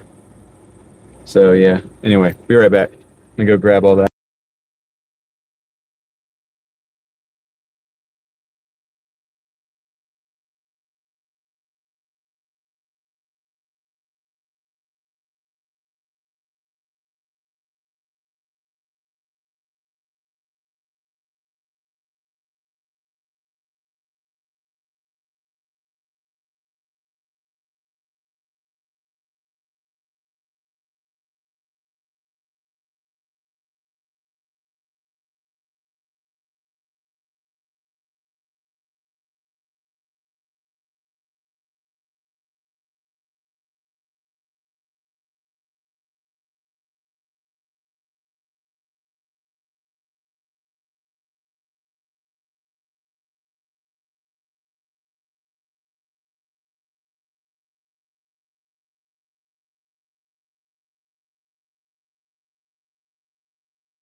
All right, they had it ready, so that's awesome. Let's roll. It's close, man. It's real close.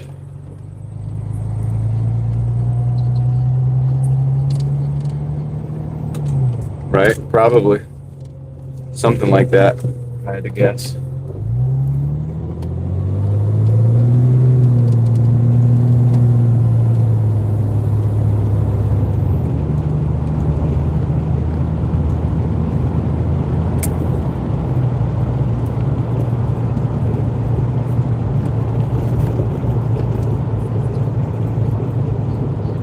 David, what's up, man? Jeeping.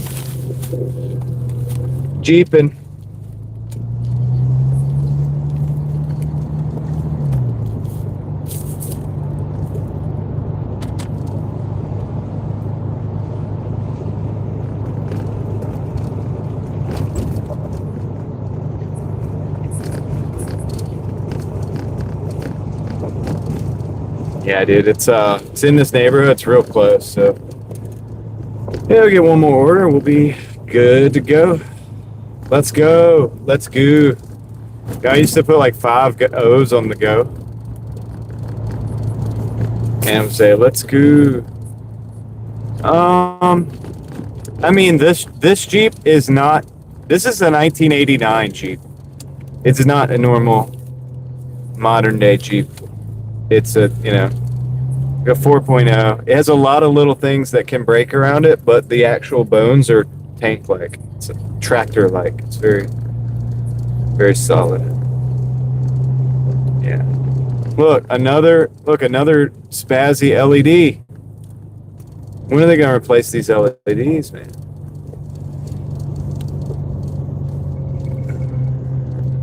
See? It's going out.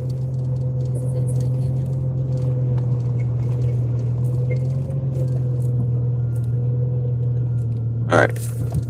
Be right back. Go drop this off. What's up, Joe? Joe noticed. We're in trouble now. All right, let's see.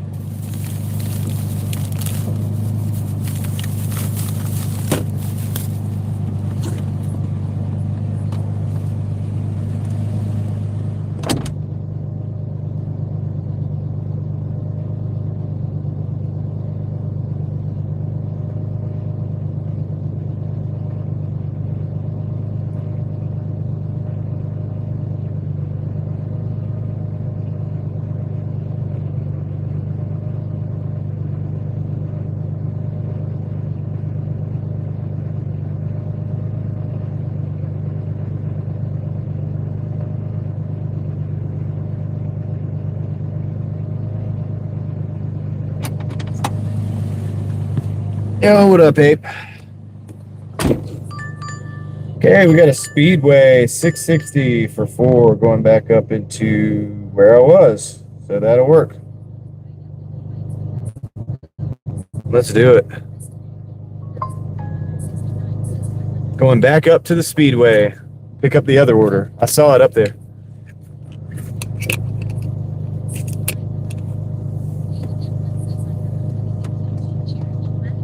You almost face planted? Well, this one's like clunky and loud and noisy, but it does start and run.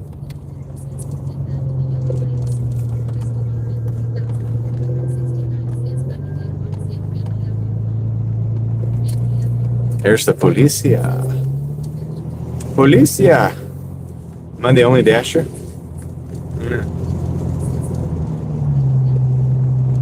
Oh yeah, the regular lights.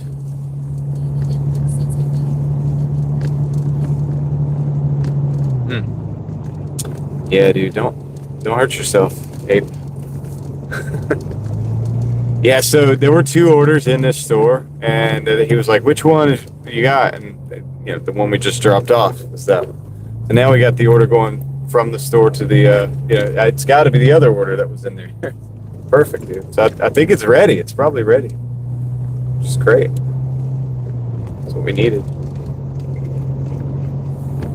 Ape, I had to order a starter for the car, for the Malibu, and some other stuff. And that's why I'm driving the Jeep. Figured I would still put some numbers on the board. I didn't want to let yesterday's 300 go in vain. If I did yesterday's 300 and only did 100 today, I would have done no more than I normally do. Or, than a normal 200 every day.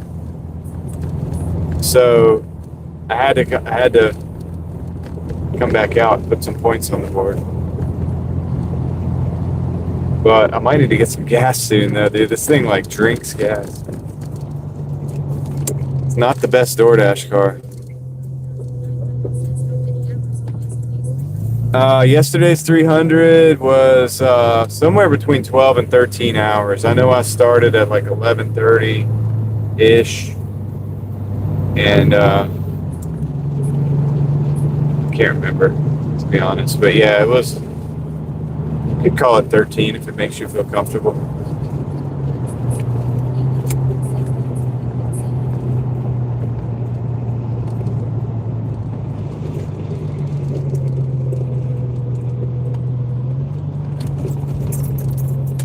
All right.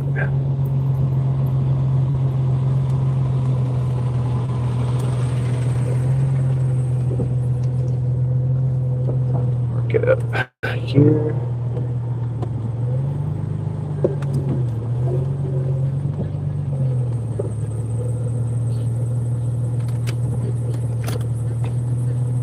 Yeah. That's okay. It's fun. Do it for the YouTubes. It is kind of like a tank. I mean, it's a Jeep, dude. I'll be right back. Nice, Rustic. Glad you made it home. Sucks about the keys, man. Can't say that's something I haven't done before, though. Anyway, I'll be right back.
Okay, so that was nice and quick. It was that other one.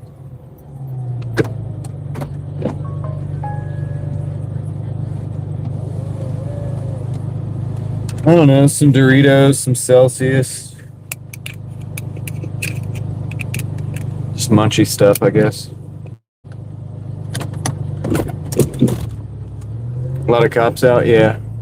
Ape, I'm not gonna be on here for long. I'm trying to get the 200, and I might take another order or something, but I might not also, because I also gotta fix the car tomorrow. You know, when the parts come in, I gotta lift the Malibu up and pull the starter and replace it, and I also gotta replace that oil switch, or oil sensor rather. So yeah, I gotta do all that, and then hopefully do a full day tomorrow or close to it. I'm gonna be out for the night.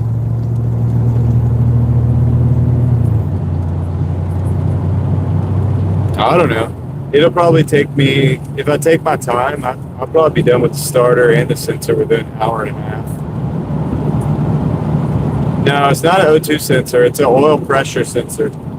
It's a switch. It might be a switch. It might be classified as a switch, but it's just a sensor that plugs into like screws into the block or whatever. And it's leaking, and that's why I'm replacing it. Leaks onto the starter and kills the starter. Oil soaks the internals in the starter.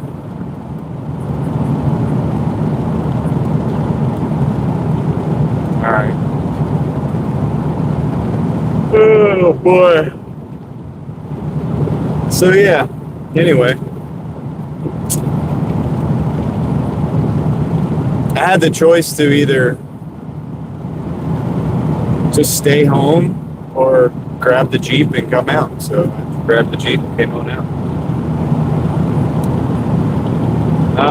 Not exactly like Lego, but I mean, in a way, I guess. It's designed to be able to be taken apart, put back together. Some designs are more friendly than others. The stuff I got to do tomorrow is fairly easy, and I've done the starter before on the 2.4, and it's not a problem.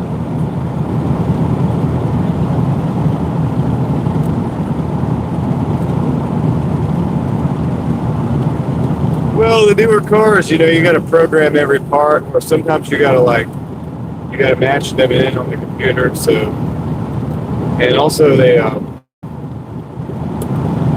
lot of times one part, if it goes bad, throw the whole car off, you know. So because they all go to a CAN bus, you know, they're on the bus. So the seal's not too hard. Yeah, it's just a switch. So once I pull it out, or the sensor. So once I pull it out, I just put the new one in. All I gotta do is like remove it, install it. So that'll be easy.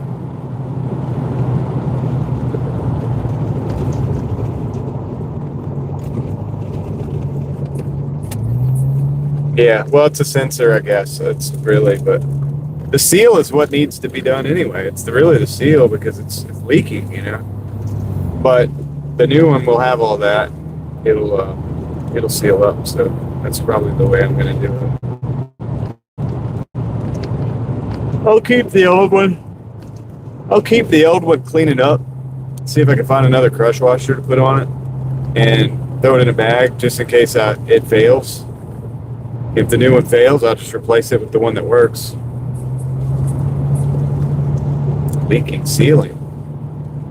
No, I have not done that. I don't do ceilings.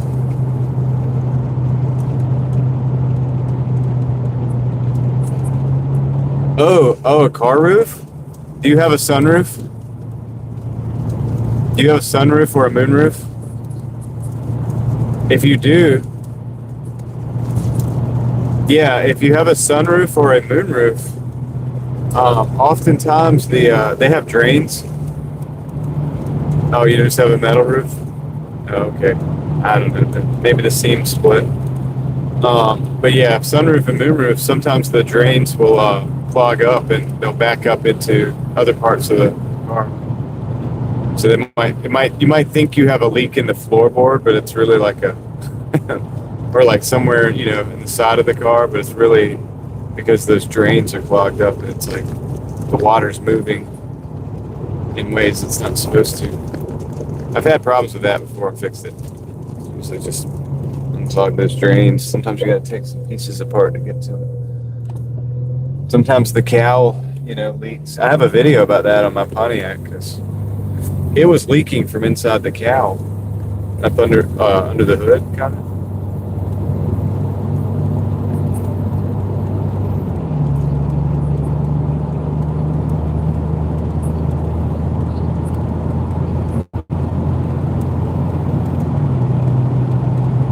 Hippie says, we got a lot of cops over here. Well, just don't go speeding around, I guess.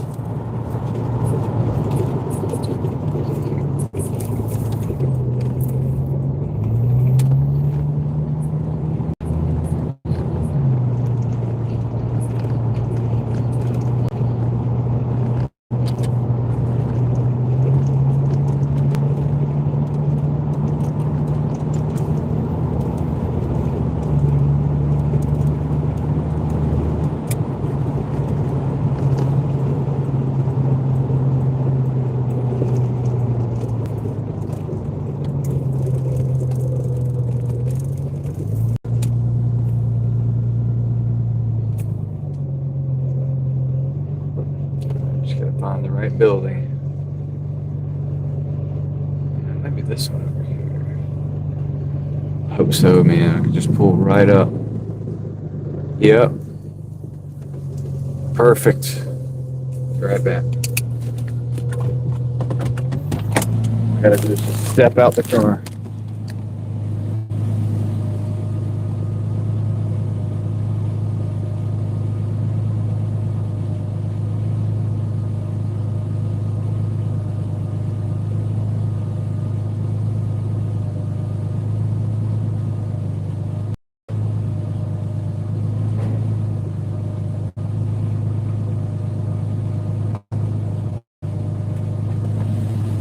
Nice. That was 1195, so we're over 200.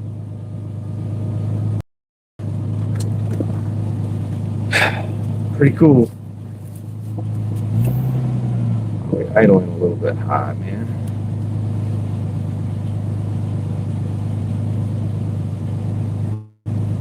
Idling a little high, maybe 100, 150 RPMs too high. Right under 1,000.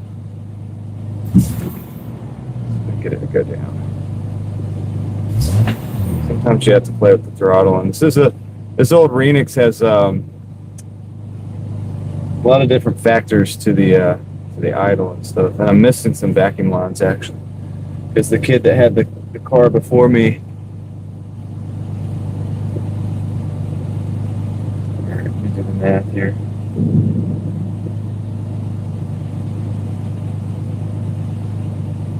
$204.11. All right. Signal must be bad because I can't hear the chat. That means my stream buddy is going out, I think. Let me see. Why is my stream buddy going out? Maybe the best thing I can do is just move out of here.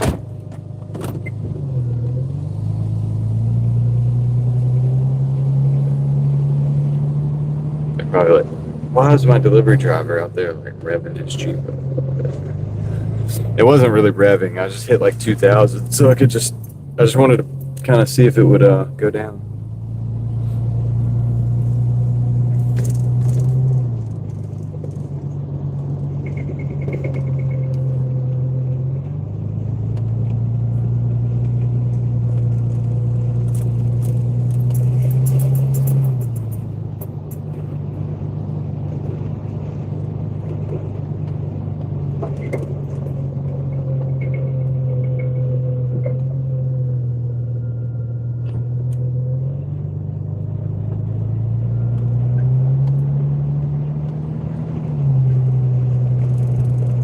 Okay, so hopefully the stream buddy will try to catch up.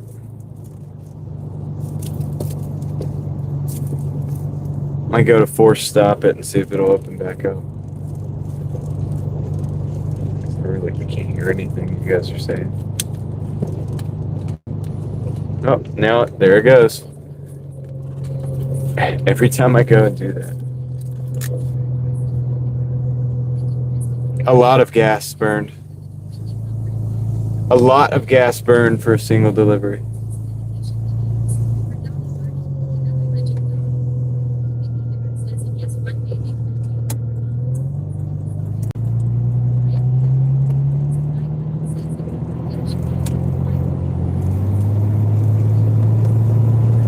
All right.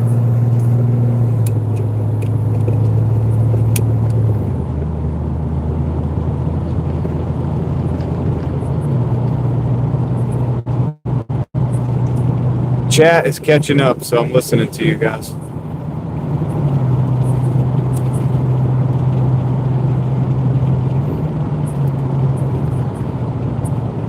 Gonna go park.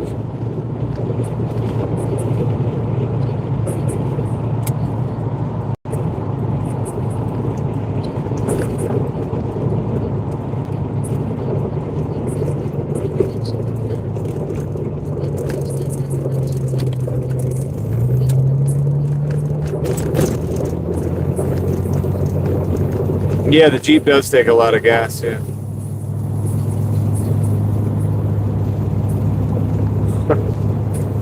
A roller coaster.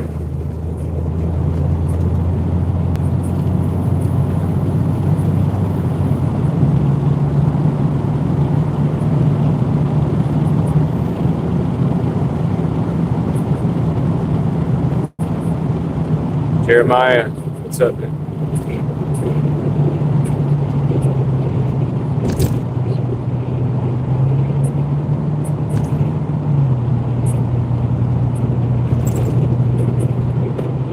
Still have the app on, so if we get an order, we might take it, but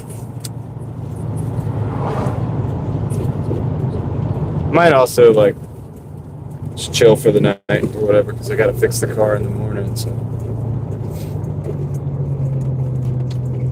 parts are supposed to be here by 11. We'll see.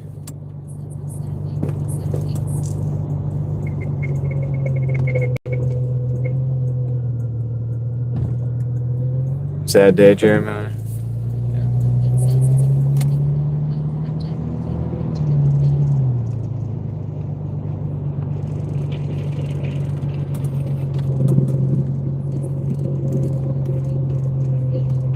Okay, we're gonna park right here.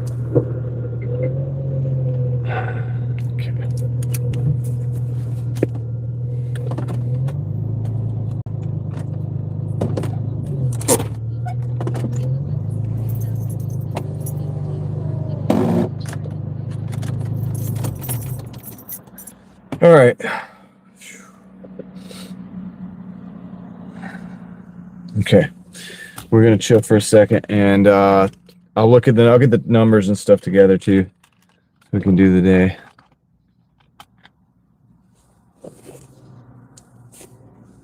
Roll this other window down.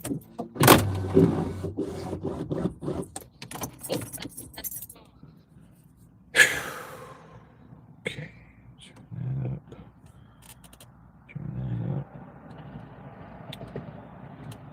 Calculator up. All right, cool. We're good.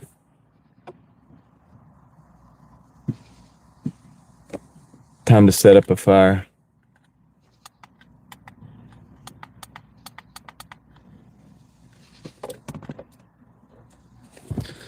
All right, let's warm up by the fire. That's going well. All right, gather around, guys. Gather around. Take a knee. Take a knee. Good day. So we finished out at 2:04:11, and it's pretty good considering I had to put one car away to wait for parts, and go get another car and drive back into the city and all this. And at least we didn't lose money today, and that's the point. So we probably didn't make a whole lot, but we didn't lose much. We didn't lose any, I think, so any at all. Might have even made a couple dollars. Yeah, Jethro.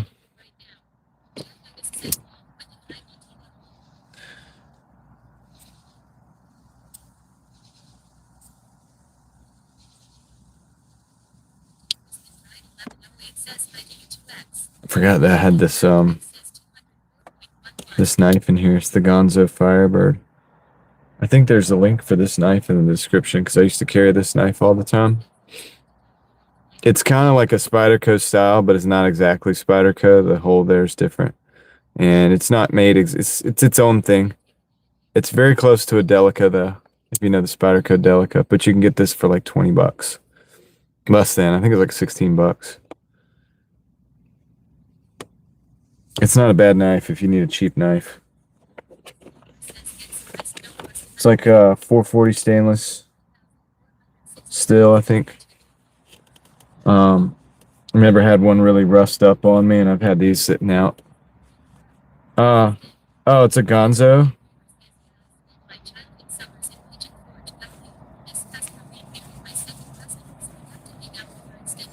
Oh yeah, Jeremiah. Wow.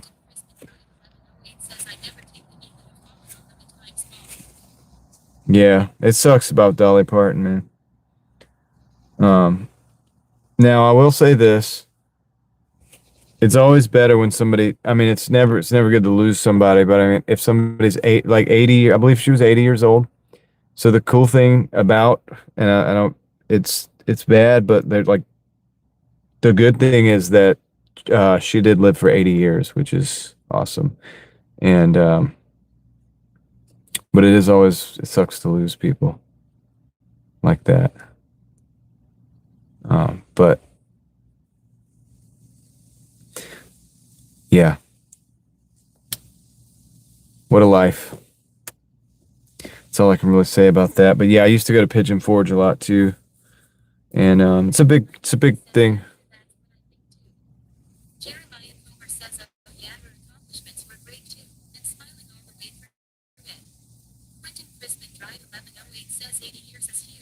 Yeah, 80 years is huge. I mean, I think the average lifespan is well below that. So that's cool, man. That means like that's a full life. So keep that in mind, guys. I like to appreciate that when we can possibly do that because while it does suck to lose people. Oh man, I forgot I had the dash on. Hold on. I'm probably never gonna take, dude, I almost have to take this, man. Should I take this? It's 15:30 though. It's 9 miles. It's 9 miles though.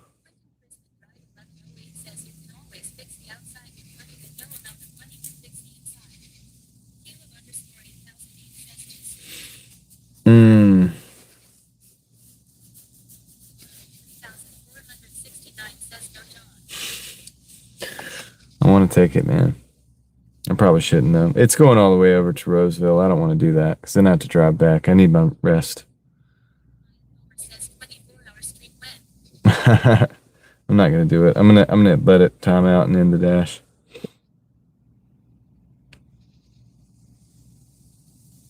They always hit you with the one that's like tempting, but you got to know when to quit. The reason I know when to quit tonight is because first of all, it's not really.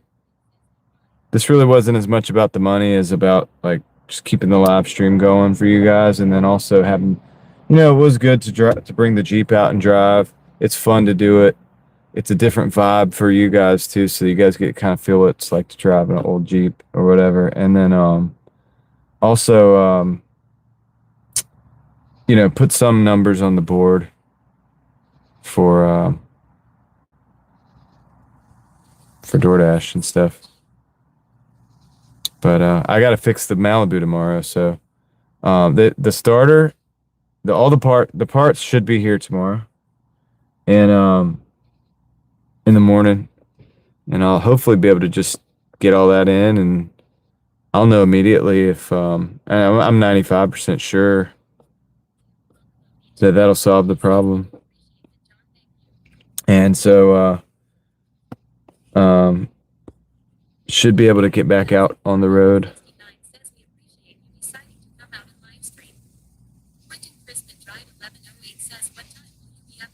Well, I'll probably be up at 9 or so. I listen. The parts probably won't be here till like between 9 and 11, so I can get up at 9 o'clock and be fine. Have my coffee, look at my stuff. Might even be able to record a video or something for one of the channels, and then you know when the parts come in, just get them put into the car. You know. Not too bad. Not too bad, man. It should be good. Joe, you were asking about the knife. It is a Gonzo Firebird. It's very similar to the Spyderco Delica. However, it's not a one-to-one copy, so it's not a clone, and I like that. Not a copy. It's its own thing, and it's very lightweight, and it's also very cheap, and it's very thin.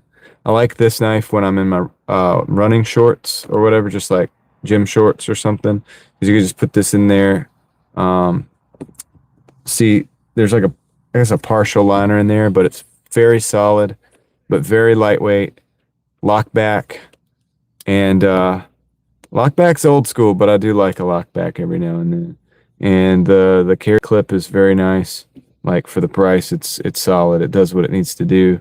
Never had a problem with it, and I think it's reversible too. I do have the link in the description. I used to carry this all the time.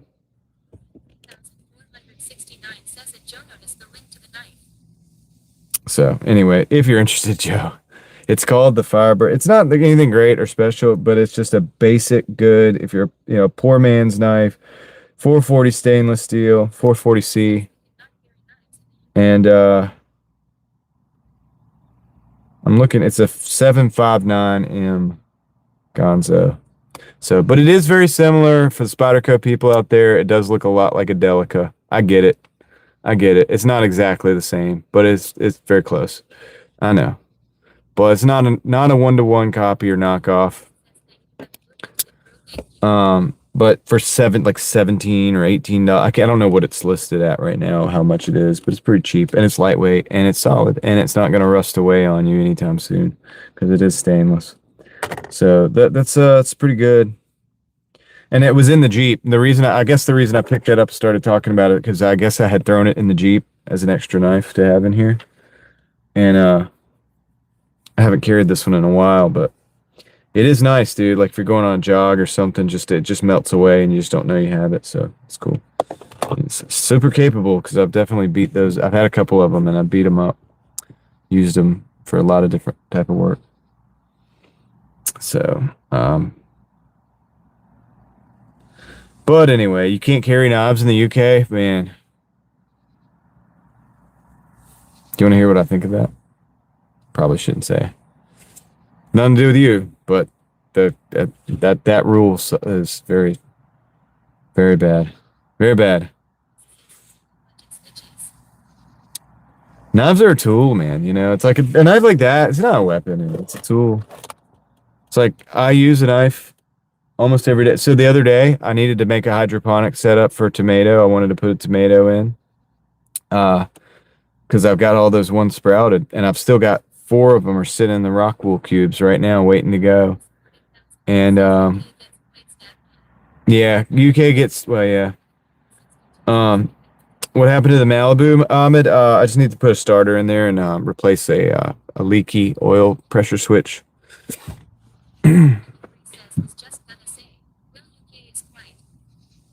Yeah. I mean, they're stabby because Well, I don't know why, because I don't live there, so I'm not going to talk about it.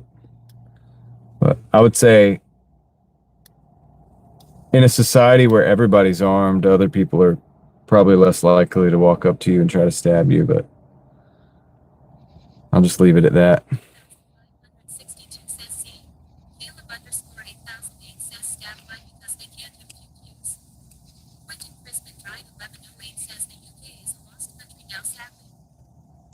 That's what it seems like, Quentin. I obviously don't know because I'm not there, but you're there right now and you're telling me that. Um, just looking at it from afar, it does look like it's not so good. Not looking so good, is it? I hate that, dude.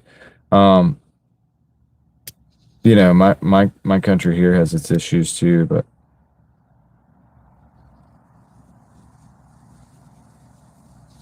a lot of the countries over that way are so small too. It's like small landmass wise. Like America's a huge country. We have a lot of land, a lot of different places for people to spread out and stuff. I don't think you guys necessarily have that as much, do you?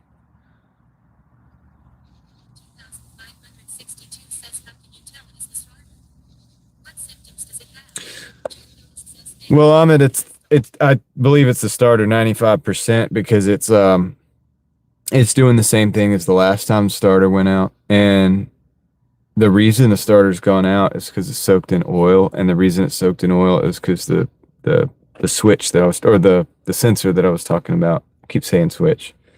But anyway, that's why I'm replacing it this time to do it right, to fix the leak, you know? So I'm going to replace the starter, so that'll work. That'll be fine.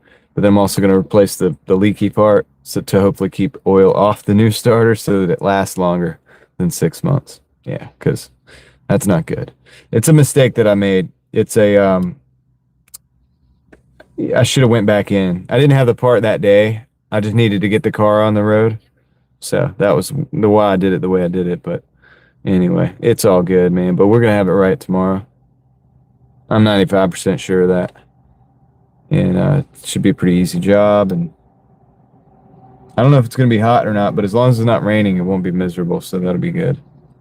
Because I don't have the car in a carport or anything. I'm just doing it in gravel driveway under the trees.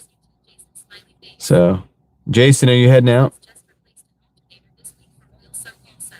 Really? You better preach. Yeah. No, I know exactly. I know what it is. I know what it is because this one's getting soaked in oil too. Like I know it's the starter. It's gonna fix it. It's gonna fix it. Um, yeah, you better preach. That's why I'm driving the gas guzzling Jeep. I heard you talking about the gas, and you're right. It's low teens for the fuel mileage on this sucker. But yeah, I do it for the crew here, sometimes and bring it out. And plus it's fun for me to drive it. It's good for me to get out and drive it. I like to do it. I don't get to do it very much because it doesn't really make sense for Doordash. RD's heading out. All right, man. Make sure the rest is so important, man. Rest is healing. So we'll see you soon. Have a good night.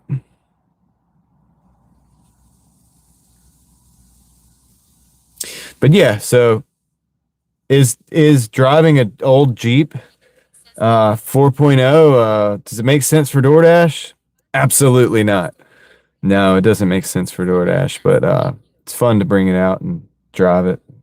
Gets me to put some miles on it. That's good for the tires, the belts, get the fluids moving through the vehicle, and it's good for the battery and all of that stuff. I'm not far behind you, David. As soon as I get home, I'm gonna go get some sleep.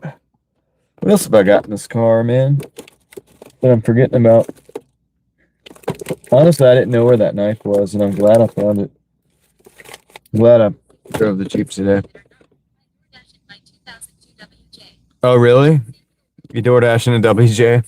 I've seen people driving different cars, gosh, somebody was driving the other day? What were they driving? It was something I thought that later Samuel, I thought it was crazy that they were dashing in it. Dang, what was it?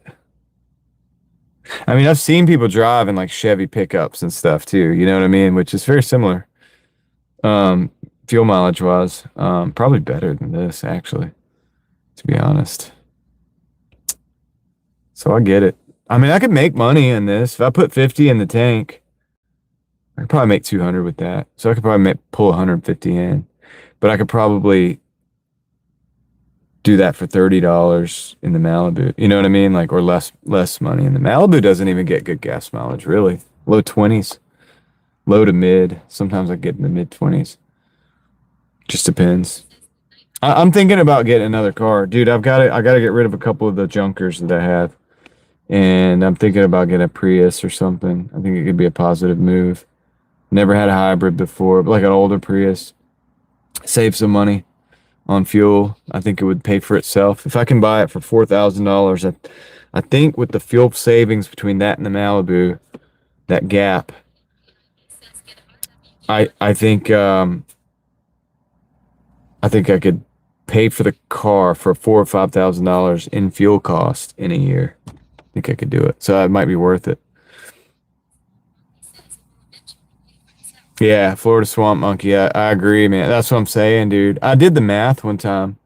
I did the math on the amount of miles with the mileage and the mileage I make on the Malibu and the mileage I could make with a Prius. Even a second gen Prius, which isn't as good, but like still better. Um, and it would pay for itself. I think at like in a year, I could buy 4 or 5 thousand. I think it was. It would be like worth it. It'd almost be like a free car to me. Yeah. So how much? What kind of fuel mileage are you getting on that car now?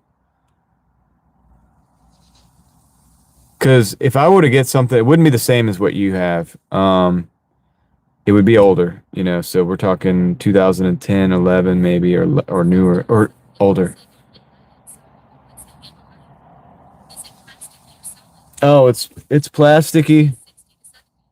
It's plasticky, but it's got this texture on it, Joe. It's a good texture, but it's not rubbery rubbery. It's like hard plastic, and it does have these kind of edges to it, so it's flat, kind of like that. So, and you can see the inside. I don't know if you can see, but it's not really, there's not really much of a frame in there, but it's very solid. You can't squeeze it. Well, you can barely. I mean, it's very solid, dude. Very solid. Like if you go with like a bug out clone,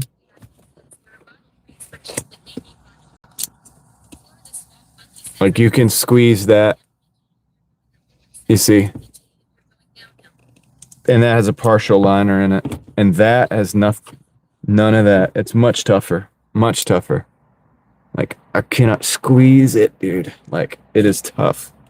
And it's got a choil here. And it has jimping on the back, and that actually is useful because I have used that before. It actually works and it's good. So yeah, it's not bad, man. You wouldn't go wrong with this. This is not gonna, you're not gonna be like angry at me. It's a safe bet. Um, and you know, people might accuse you of trying to like run a knockoff Spyderco, but it has enough differences. It's very Delica like. The Delica is a Spyderco model.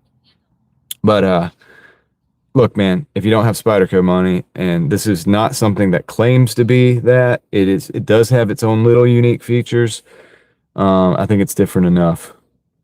And some people might disagree with that, but it's a flat grind too. So this blade here goes straight down. It doesn't swoop. So this is just as you can see, it's just a flat. And that makes it slicey for like cardboard and stuff like that, because the cardboard it just goes through it, you know? So it's great for cardboard. I've cut a lot of cardboard with this knife.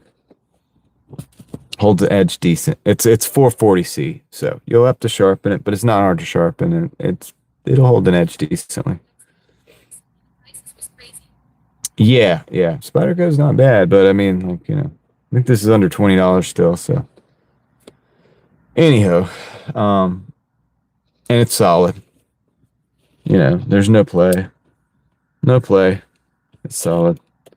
You can get them in green, blue, pink, I think, and black. They should be paying me for this. But anyway, yeah. I mean, there's better knives, but under sub 20, it's not bad. Like the D2 ones from Walmart, they're good too. But if you leave that out, and if you leave that out, that D2, it will rust.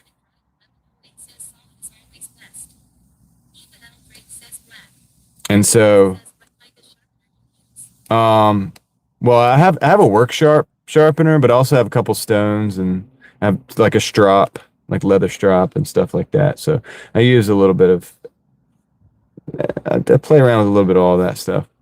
But I do have a work sharp that has, it has like a coarse and a fine, and then it has ceramic as well, and but not a pull through. I don't use a pull through sharpener. So it takes a little getting used to, but you know, play around with it. Look, play around with it on a cheap knife, right? Like get a less expensive knife. Learn to sharpen with that. Get the feel for it. The angles, 15, 20 degrees, 15 degrees, whatever. You get a feel for it on both sides, and you get better and better with it. It takes time. It's a skill. Sharpening knife's a skill. There is a work sharp. I think they do have a system. I don't have this system. There is a system where you can actually like set the angle and you can make it do it. Like, and it holds the angle for you. I don't have that. I have to do it manually right now, but that is good. There are different sharpening systems that can like set up an angle for you, and it just runs that angle. It holds the blade, and you can just run it, and it runs that angle for you, and those systems are good too. They're a little more foolproof, but it's good skill though. I suggest to learn how to sharpen by hand. To keep a piece of steel sharp, and you always have a tool that you can use. So, anyway. Oh, we didn't look at the numbers. It's YouTube. I need to do that. Sorry, guys. We got to do that. So, I'll look at the numbers real quick. I'll show you what they look like on the calculator. This is for the Doordash stuff. I did do some Uber today before the Malibu started not wanting to start, and I just figured it was better just to go home.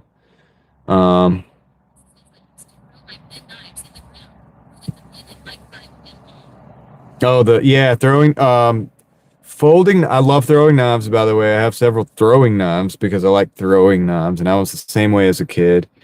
And I still actually like to throw anything. Like, I could pick up a screwdriver and I'm like, dude, let's throw this. You know what I mean? And I can throw it. I can stick the screwdriver into a tree or a piece of wood or whatever, Pretty consistently. I'm very confident I can do that because I've done it thousands of times. But yeah, you don't want to like throw folding knives. It doesn't work. I've broken a few folding knives doing that, and you should know better. I should know better, right? But it's like, you want to do it. But yeah, don't do it. Don't do it. Just get a throwing knife. That's a whole nother.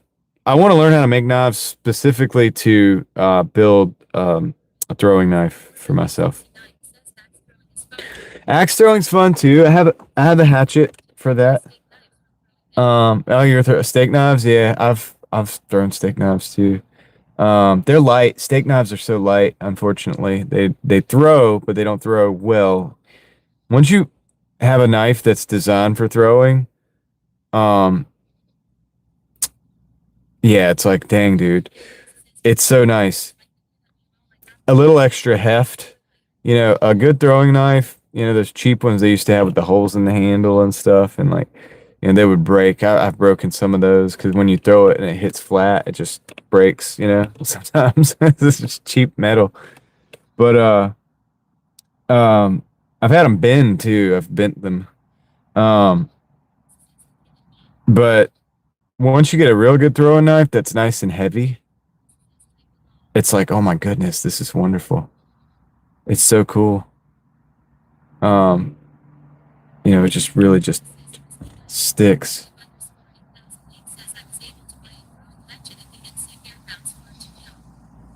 Caleb. Yeah. I have a hatchet. It's a cold steel hatchet. Um, and it is a throwing hatchet. But I had one as a kid, right? And it was my dad's, but it ended up being mine because and it was all metal construction. I can't remember what brand was, but it had just rubberized grip. So it was a full metal one piece construction with a rubberized grip over mold. And I loved that hatchet, dude. And I got really good. It had a flat back end where you could use it as like almost like a hammer or something. And so it was useful.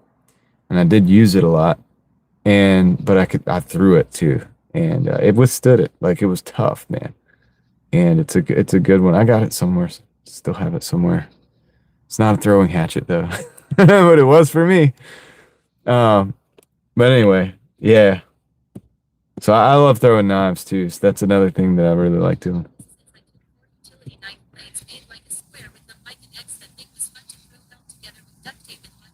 Oh my gosh, dude, really? For like like razor blades and made a throwing star out of it basically. That's crazy. I've never done that. I did have some throwing stars though. I had some throwing stars, man. I used to carry them around with me, dude. I was homeschooled for a long time.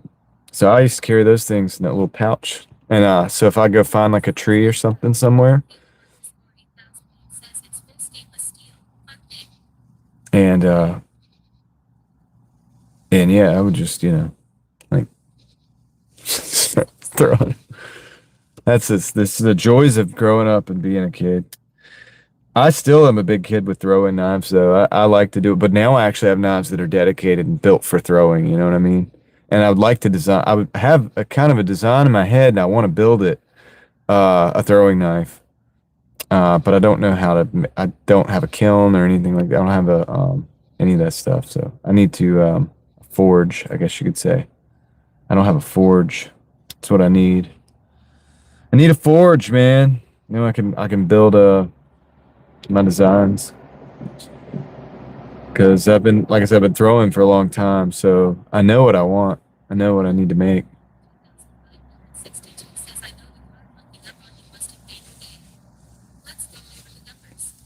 Must have made my day. Yeah, I don't know. Like, yeah, it wasn't fun. It always sucks when you got to spend an extra $100 and you know it.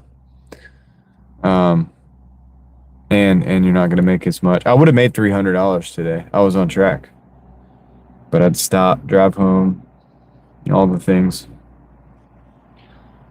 Anyway, the numbers. We're gonna start with Uber. This is the 2663. That's what we made on Uber. And that's pretty simple, right? That's easy to deal with. So I'll give you the parking lot. I'm going to go back over. We'll look at the numbers on Doordash earnings. Okay, so this is the week so far on Doordash, 373, whatever. The last three here, what we're looking at, 48.50. So I started today strong at 11:30. I was gonna make 300, dude. I was gonna do it. God said no. Your starter's going out. So anyway, we made 450 or 48.50 on that first one. Then I came back out with the Jeep and we did 117 and 3. We actually did that in 5 hours and 23 minutes, and that's not bad. And what's up, Ted? And yeah, so then we did this last one here, 11.95. Took 45 minutes, man. That sucks. But this is what it all looks like on the calculator. What's that on the calculator? Whatever. I don't want to copy that. So anyway, 2663, 48.50, 117.03, and 11.95 is $204.11. And yeah, so that's that. And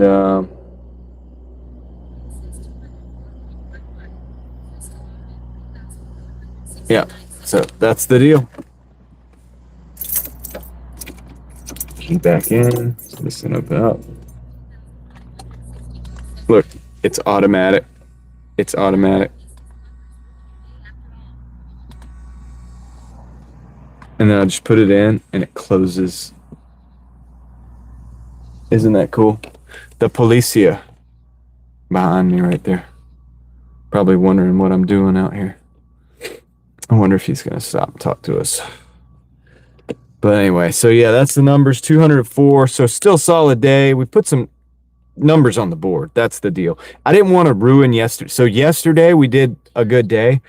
I didn't want to mess up the day with like $100 day or a $74 day and just go home and just cry about it. So I figured I would bring the Jeep back out, dude. Continue the cash flow, dude. If you continue the cash flow, is he coming back? He might come back. If you continue the cash flow,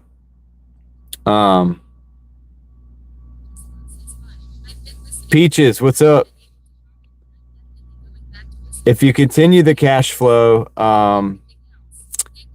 you can do everything else because you have enough money to pay for parts. You have enough money to pay for gas. Sometimes it sucks that you have to do that, but it is good. He is coming back. I wonder if he's coming back to talk to me. He's probably coming back to talk to me. Let's see. I'll wave at him. Maybe it's Officer Johnson. He's just chilling. Let's get the window down. He's just rolling. Just hoping they can motivate somebody in your area. That would be great, Peaches. And show your area.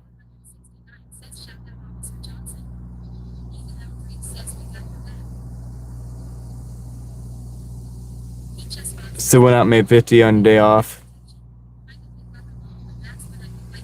Florida Swamp Monkey, that's good though.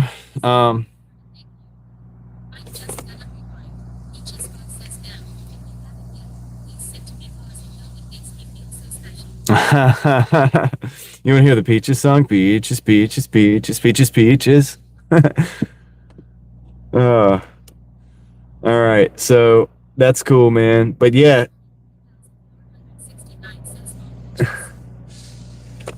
I think you should do it. I think you should go for it. You know, and you could definitely, if you have that mindset, you could definitely probably motivate somebody. Look, if you only motivate one person, isn't that cool? Like, right? That's why that's why I kept doing these videos, because I don't like being a DoorDash only. People think of me as a DoorDash channel or whatever, and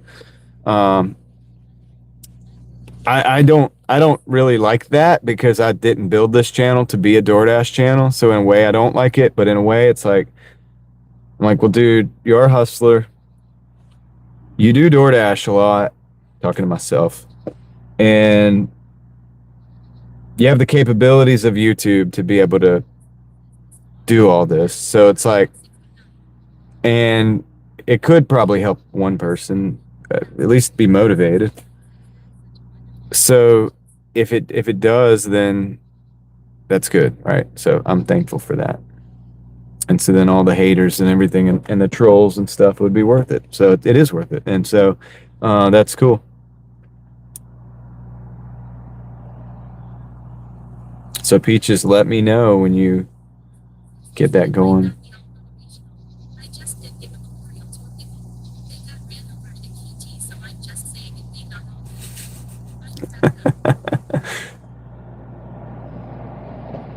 All right, so yeah, but yeah, anyway, a lot of stuff, man. Look, YouTube can be fun. It could be fun. And I have fun with it sometimes. Like today, we're just working, right? But I get to, oh shoot, old Jeep. Sometimes pieces just, this is just sitting there. It's been that way for a while, but they break right there. So if I can find, if anybody has one of these that's not broken, or I can put it on that hinge, that'd be great. But most of these Cherokees experience that problem at one point or another, because if you ever push this back, it breaks off. Like, it's crazy. So it's a Cherokee issue, no big deal. But yeah, it's fun, and like even today, just getting to drive the Jeep and share that with y'all, like that's an experience I would have had anyway, right? Like it's like, okay, I guess I'll go get the Jeep and I'll drive that around. But like with YouTube, we get to do it together, so it's cool. And it has its benefits, man. It has its ups, it has its downs, but it has its ups, and it's cool, and I'm thankful for it. So.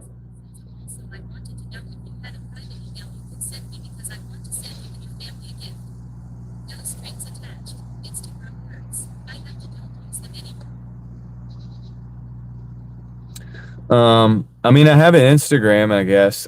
You know what I need to get is a PO box. I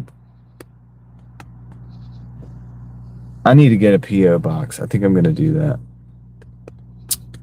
That's how I would do that, Peaches. I would have that way I can have a place for you to send that. How about that? Give me a few days. Give me some time on that. Yeah. Yeah. So I get some ponchos, because you guys are gonna send me ponchos probably right off the bat. I don't have deer whistles, sparkly, but the car's loud.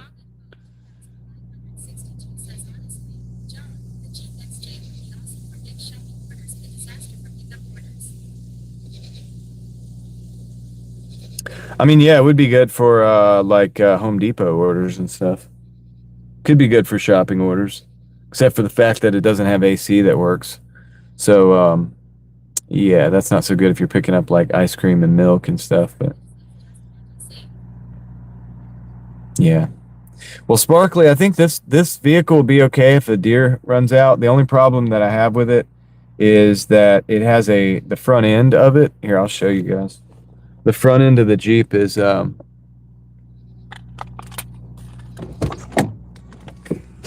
has four headlights, and this is unique to this Jeep. This front end is a unique front end. So most Jeeps, they just have one of these squares on either side, and then the little up and down slats. This has this, so this is unique. So you see, so it's not like, it's not easy to find actually, which sucks. So if a deer hit this, I wouldn't cry about it, but no, it's not aftermarket. This is not an aftermarket grill. No, they're not fog lights. One is the high beam and one is the low beam. The fog lights actually mount right here. That's where the factory fogs mount. And this is not an aftermarket grill. This is a factory. This is a Jeep Wagoneer Limited.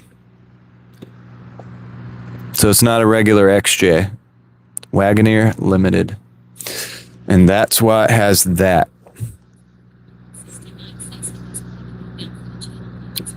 And that makes that rare. And so it's kind of hard to find that part. So what if anybody ever has one of these and wants to send it to me, I'll take it.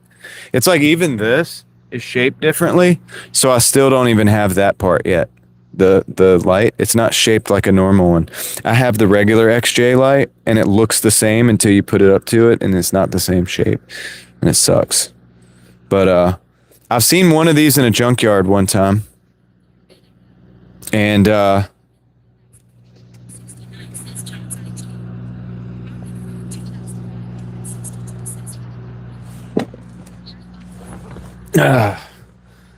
like it though, dude. It's like it's wood grain. It's got this like fake wood grain stuff. The seats are pretty good, dude. They're comfortable seats. All right, so let me put this right here. So for $1,200, I got it off this kid that was going to try to get a Jeep Compass. He wanted a Jeep Compass, so he sold me this and got a Jeep Compass instead. I was like, dude, you can have the Compass, man. I like this better. Anyway. So yeah, that grill only came on the Jeep Wagoneer Limited. So that's what I'm nervous about Deere because of that, because then I would have to find a fairly rare part. I could also convert the front to standard Jeep front end. What do you mean $1,200? What are you talking about? Oh, I'd go to the junkyards, Joe. I would scour the junkyards. I would wait. Yeah. 1,200 for the front for the grill. Oh, $1,200 for the Jeep. Yeah. I was about to say I wouldn't spend 1,200 for the grill. No, dude. There's a guy in this area. He's got one that's very similar to this, but it's not. Yeah, for the car. I understand what you're saying now. It looks just like this, but it's a later model, and it's got the standard Jeep front end. Anyway, I don't know that. Do the deer whistles really work though?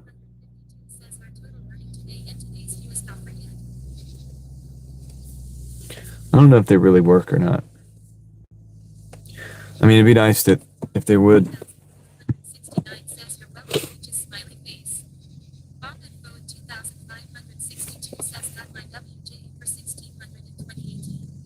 That's pretty good. Yeah. I sold a ZJ recently because we just didn't need it. It was a ZJ. It had a 5.2 in it, a V8.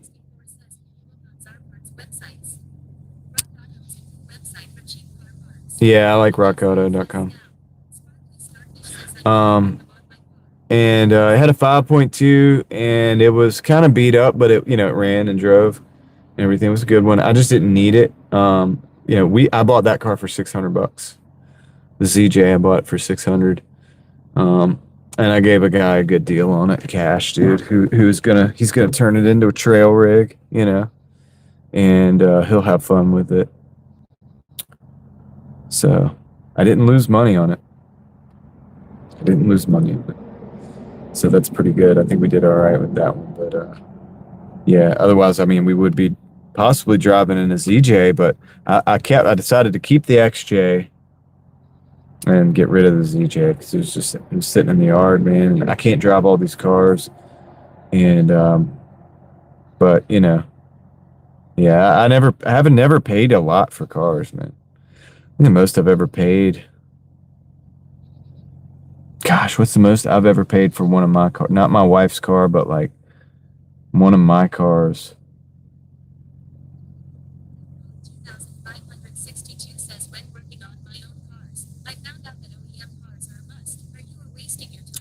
I don't think I've ever spent more than $3,000 on a car. I don't think. I'm trying to think right now. And I've had a lot of cars.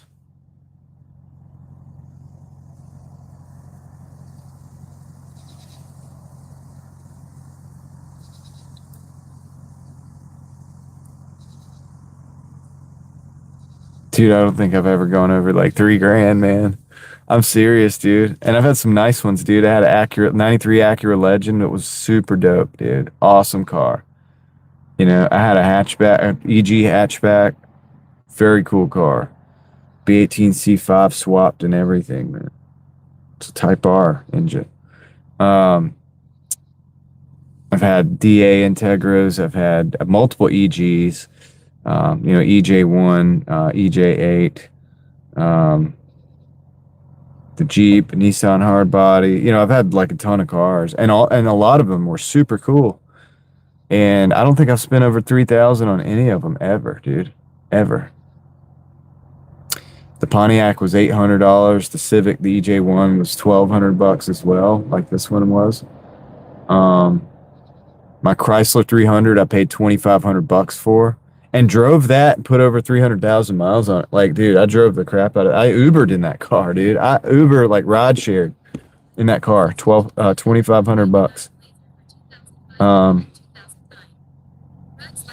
I'm trying to think what I've bought for more than that. I don't think I have, dude. I've never had to. I always had all these cool cars.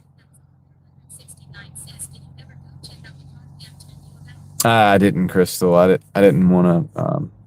I don't know. I didn't go check it out, but I might still go drive by there. I still have the address. I could drive by and see if it looks worth it.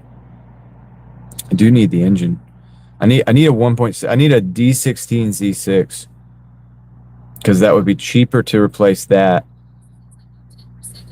than to do a full case swap.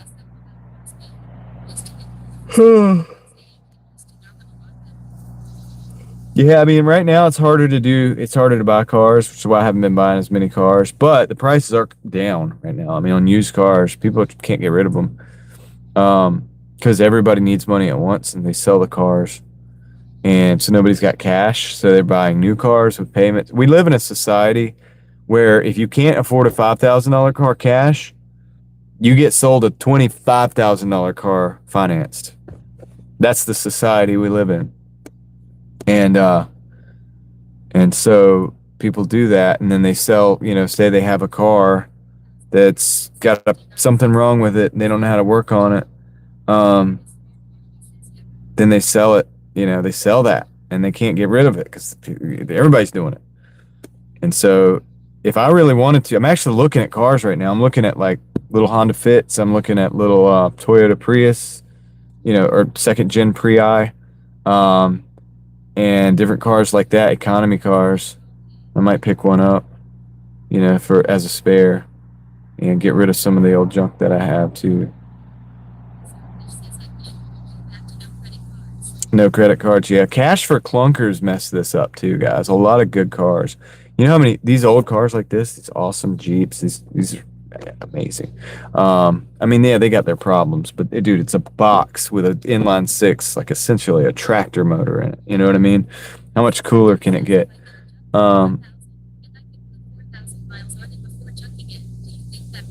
4,000 miles or 40,000 miles?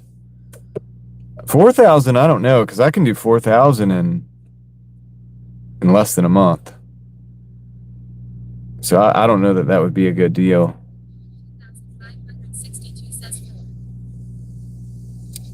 Unless you were going to rent a car and you did that instead of renting, I mean, you're still technically coming out ahead, but you pay 1,000, but you got to put insurance on it. It's probably got an empty gas tank. The tank's probably empty if you paid 1,000 for it. So you're gonna have to fill the tank up. That's gonna be another, $50, $160 or something, depending on the vehicle. Yeah, and then you could have some unforeseen problems. And then if it does crash out on you, you got to deal with the inconvenience. See, I have AAA. Now, one thing about driving older cars, you need to have something like AAA where they can come tow you. I really recommend that. Like, that's how we've survived.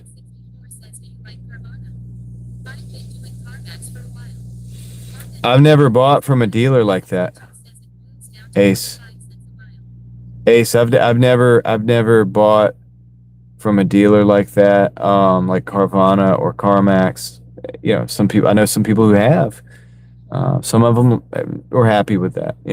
I've always bought the cars on a lower tier. So for me, a car that's 13 years old, at least in my lifetime, and this is changing because some of the newer cars are not going to be worth anything when they're 13 years old. They're going to be a paperweight. They're going to be in the junkyard.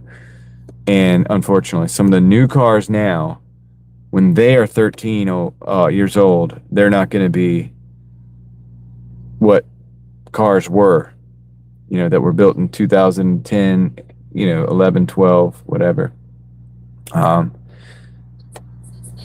They're just not. But back in the day, that's the age of car that I would go. Yeah, Peaches, I mean, that wasn't like a all-encompassing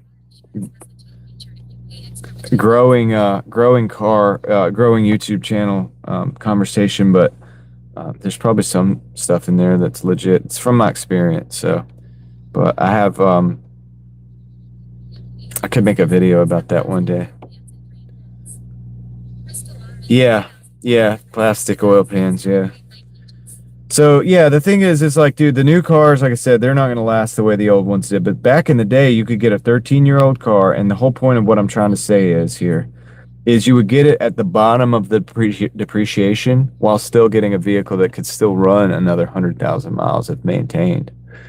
So like, you bought a new car, it was back then $25,000. 13 years later, the $25,000 car is $3,000, $2,500, but it's still good enough to get you by, and you could get 100,000 more miles out of it for $2,500, for a tenth of the price that it started out at. Fully depreciated, basically. And I used to, and I've hit that sweet spot my whole life, dude, just like over and over again. Just if I needed a car, buy an old car like that, so on and so forth, and done really well doing that. So the game plan for tomorrow is I wake up, I get my coffee, I wait for the parts to come in. I lift the front end of the car up and wait for the parts to come in. And when the parts come in, I take the starter out, I take the sensor out, I put the sensor back in, I put the starter back in, I lower the car down, start the car up to check and make sure everything works. And if it works, then clean up and come out and drive. That's my plan. That's the plan for tomorrow. So might have a little more time to enjoy my coffee than normal because I'll be waiting on the parts. So that's it. Might do a little eBay about while I'm doing that, or maybe shoot a video. I don't know. We'll see. I might work around the plants too. I gotta get a couple more of those seedlings put down over the course of the next week. I'm easing those out. I'm waiting for us to use up another creamer container so that I can do another hydroponic container. I have 3 hydroponic Kratky style systems put together for the micro dwarf tomatoes. So I have the mayonnaise jar. I'm gonna get to that. I have a mayonnaise jar, which is the little one that I showed in the video on Real Thoughts Project. If you're interested in that and you want to see what I'm talking about, that's on that channel. My second channel, Real Thoughts Project. It's the latest video. And then I have 2 more that are in bigger containers. I did one, they're about a gallon. So you can try, this way so I could see. I think the only difference is going to be is that I'm not going to have to put water in those and refill them because those roots are going to go down. And these tomatoes, these dwarf tomatoes, micro dwarf tomatoes, they have a shorter life cycle. Like they're determinate tomatoes. They grow to maturity and even to fruit in like within 60 days.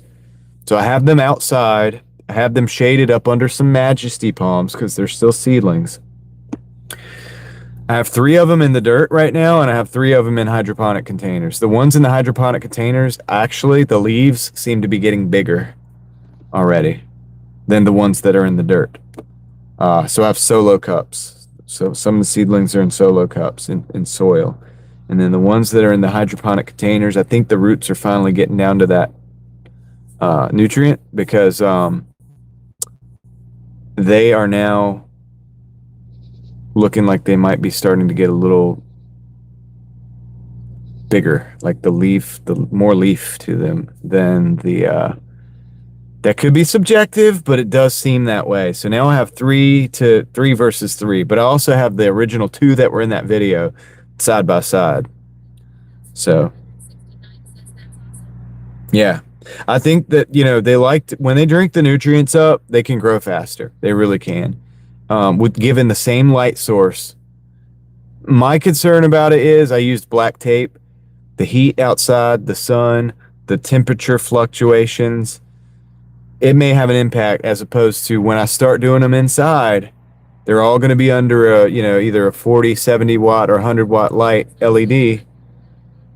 And the temperature will be stable. They'll all have like a little oscillating fan on them. So that's gonna be a little bit simpler, I guess easier control, right? You know what I'm saying? Than outside the sun the temperature's going up and down. You know, the sun on the black tape is what I worried about. The water getting real hot in there. But it actually, in a way, it can work to our favor because part of that Kratky method is this guy Kratky. He was like a doctor or something, but he came up with this method. But part of it is the moisture inside the container because you have air between the actual beginning of the roots and the bottom where the roots suck up that water. So there's like the grow medium, and then there's a little space between that and where the water level is as the roots grow down into the water. So in this area above the water, you have oxygen, and the idea is that's how the roots get oxygenated, and it's a good thing. And I guess with the heat, it would definitely keep it moist in there because that water would be wanting to, like, you know, kind of evaporate, but it can't really evaporate because it's in that container. So it's good. I think it's good. I think it's not bad. Like, I think it can do really well. So we'll see. But it'll be a different story when I start the ones that I'm going to put indoors. You know, that'll be a whole new project, you know, for that. But I'm looking at some new LED lights. I was looking at some 40 watts and some 100-watt lights. The 100-watt lights are adjustable, so I'm thinking about getting the 100-watt so that I can adjust them down to like 40-watt, you know, for most applications. That'll be fine. And yeah, and I still got to set up where I can hang those. So still working on that. But you know, I got to clean out a corner of that eBay room for all that stuff. But I got time. I'm going to run everything I can while there's still sunshine. I'm going to run that out there. The only thing I'm going to get started before that is probably the Aero Gardens, just because, you know, those are easy and they have the lights built into them and stuff. And so I can just, might do some lettuce. I'm going to talk to my wife, see if she wants to do lettuce or if she wants to do, I can do peppers in there too. Or both. I might do lettuce in one, like 2 heads of lettuce, and then grow one snacking pepper plant in the other one. So that's what I might do. And then the tomatoes, I'm pretty confident about these little containers I'm building for those.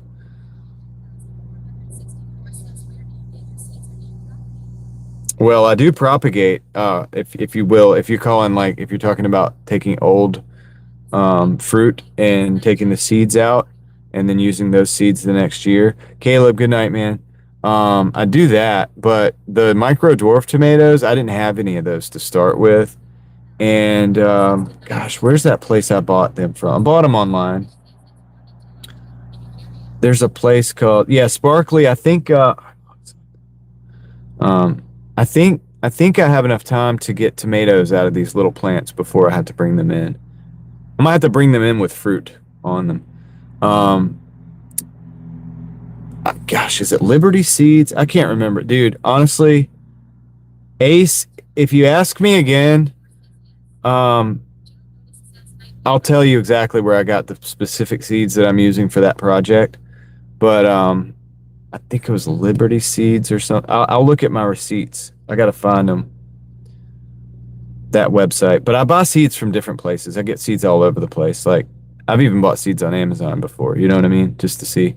But yeah, like, dude, like for beans and stuff, like my green beans, my bush beans right now, I have them growing out, and we have a lot of the pods that we're not picking right now. We're just letting them get fat, and they're going to dry out. And when they dry out, you can take those and you can grow those the next year.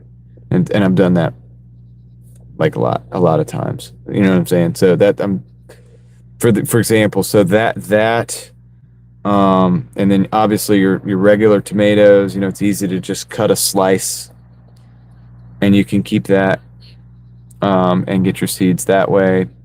Peppers are fairly easy to do, you know. You just grow your pepper out, and typically they'll have their seeds inside those. So yeah, I'm a big fan of doing that too, and that's why it's good to have heirloom varieties so that you can continue to do. Once you know grow a plant, you don't have to necessarily buy those seeds again, which is awesome. So yeah, but anyway, and that's the way it should be. That's the way it's supposed to be. You can plants are the best investment. They really are. All right, guys. I gotta get off here, man. I'm gonna get off here, go home, get some sleep. I appreciate y'all hanging with me. It was a fun night driving the Jeepster. Maybe we'll bring this thing out again. Crystal says we should do it on an exploration day, so where we go explore, maybe a historical site or a small town somewhere, somewhere small town America, or either some kind of art thing. Or something. You know what I mean? Something cool and interesting. Maybe we could take this thing out and go on a safari. I don't know. I'm just playing. We could do something cool though. So we'll have that, and I want to do more of that. So we're gonna be thinking about that. But I appreciate y'all, and I'm gonna get off of here. And shout out to my mods, of course. They're amazing. And yeah, I know, Ted. I know you want me to do Duke Homestead. Now the kids are in school, as long as nobody's doing field trips to Duke Homestead, I think it'd be a good time to go. Or like fall would be maybe a good time. Maybe. I don't know. Maybe it would have been a good time in summer. We'll see. I've also been very busy, so everything in due time. But with that said, I am going to end the stream. Lord willing, be back out here tomorrow. Hopefully everything goes well with the fix. If it doesn't, I will update you guys. If I put it in and it doesn't work or something's wrong, I'll probably update you guys, either in a live stream or a post or something. All right. I'm ending it now. See you in the next one. I'm out.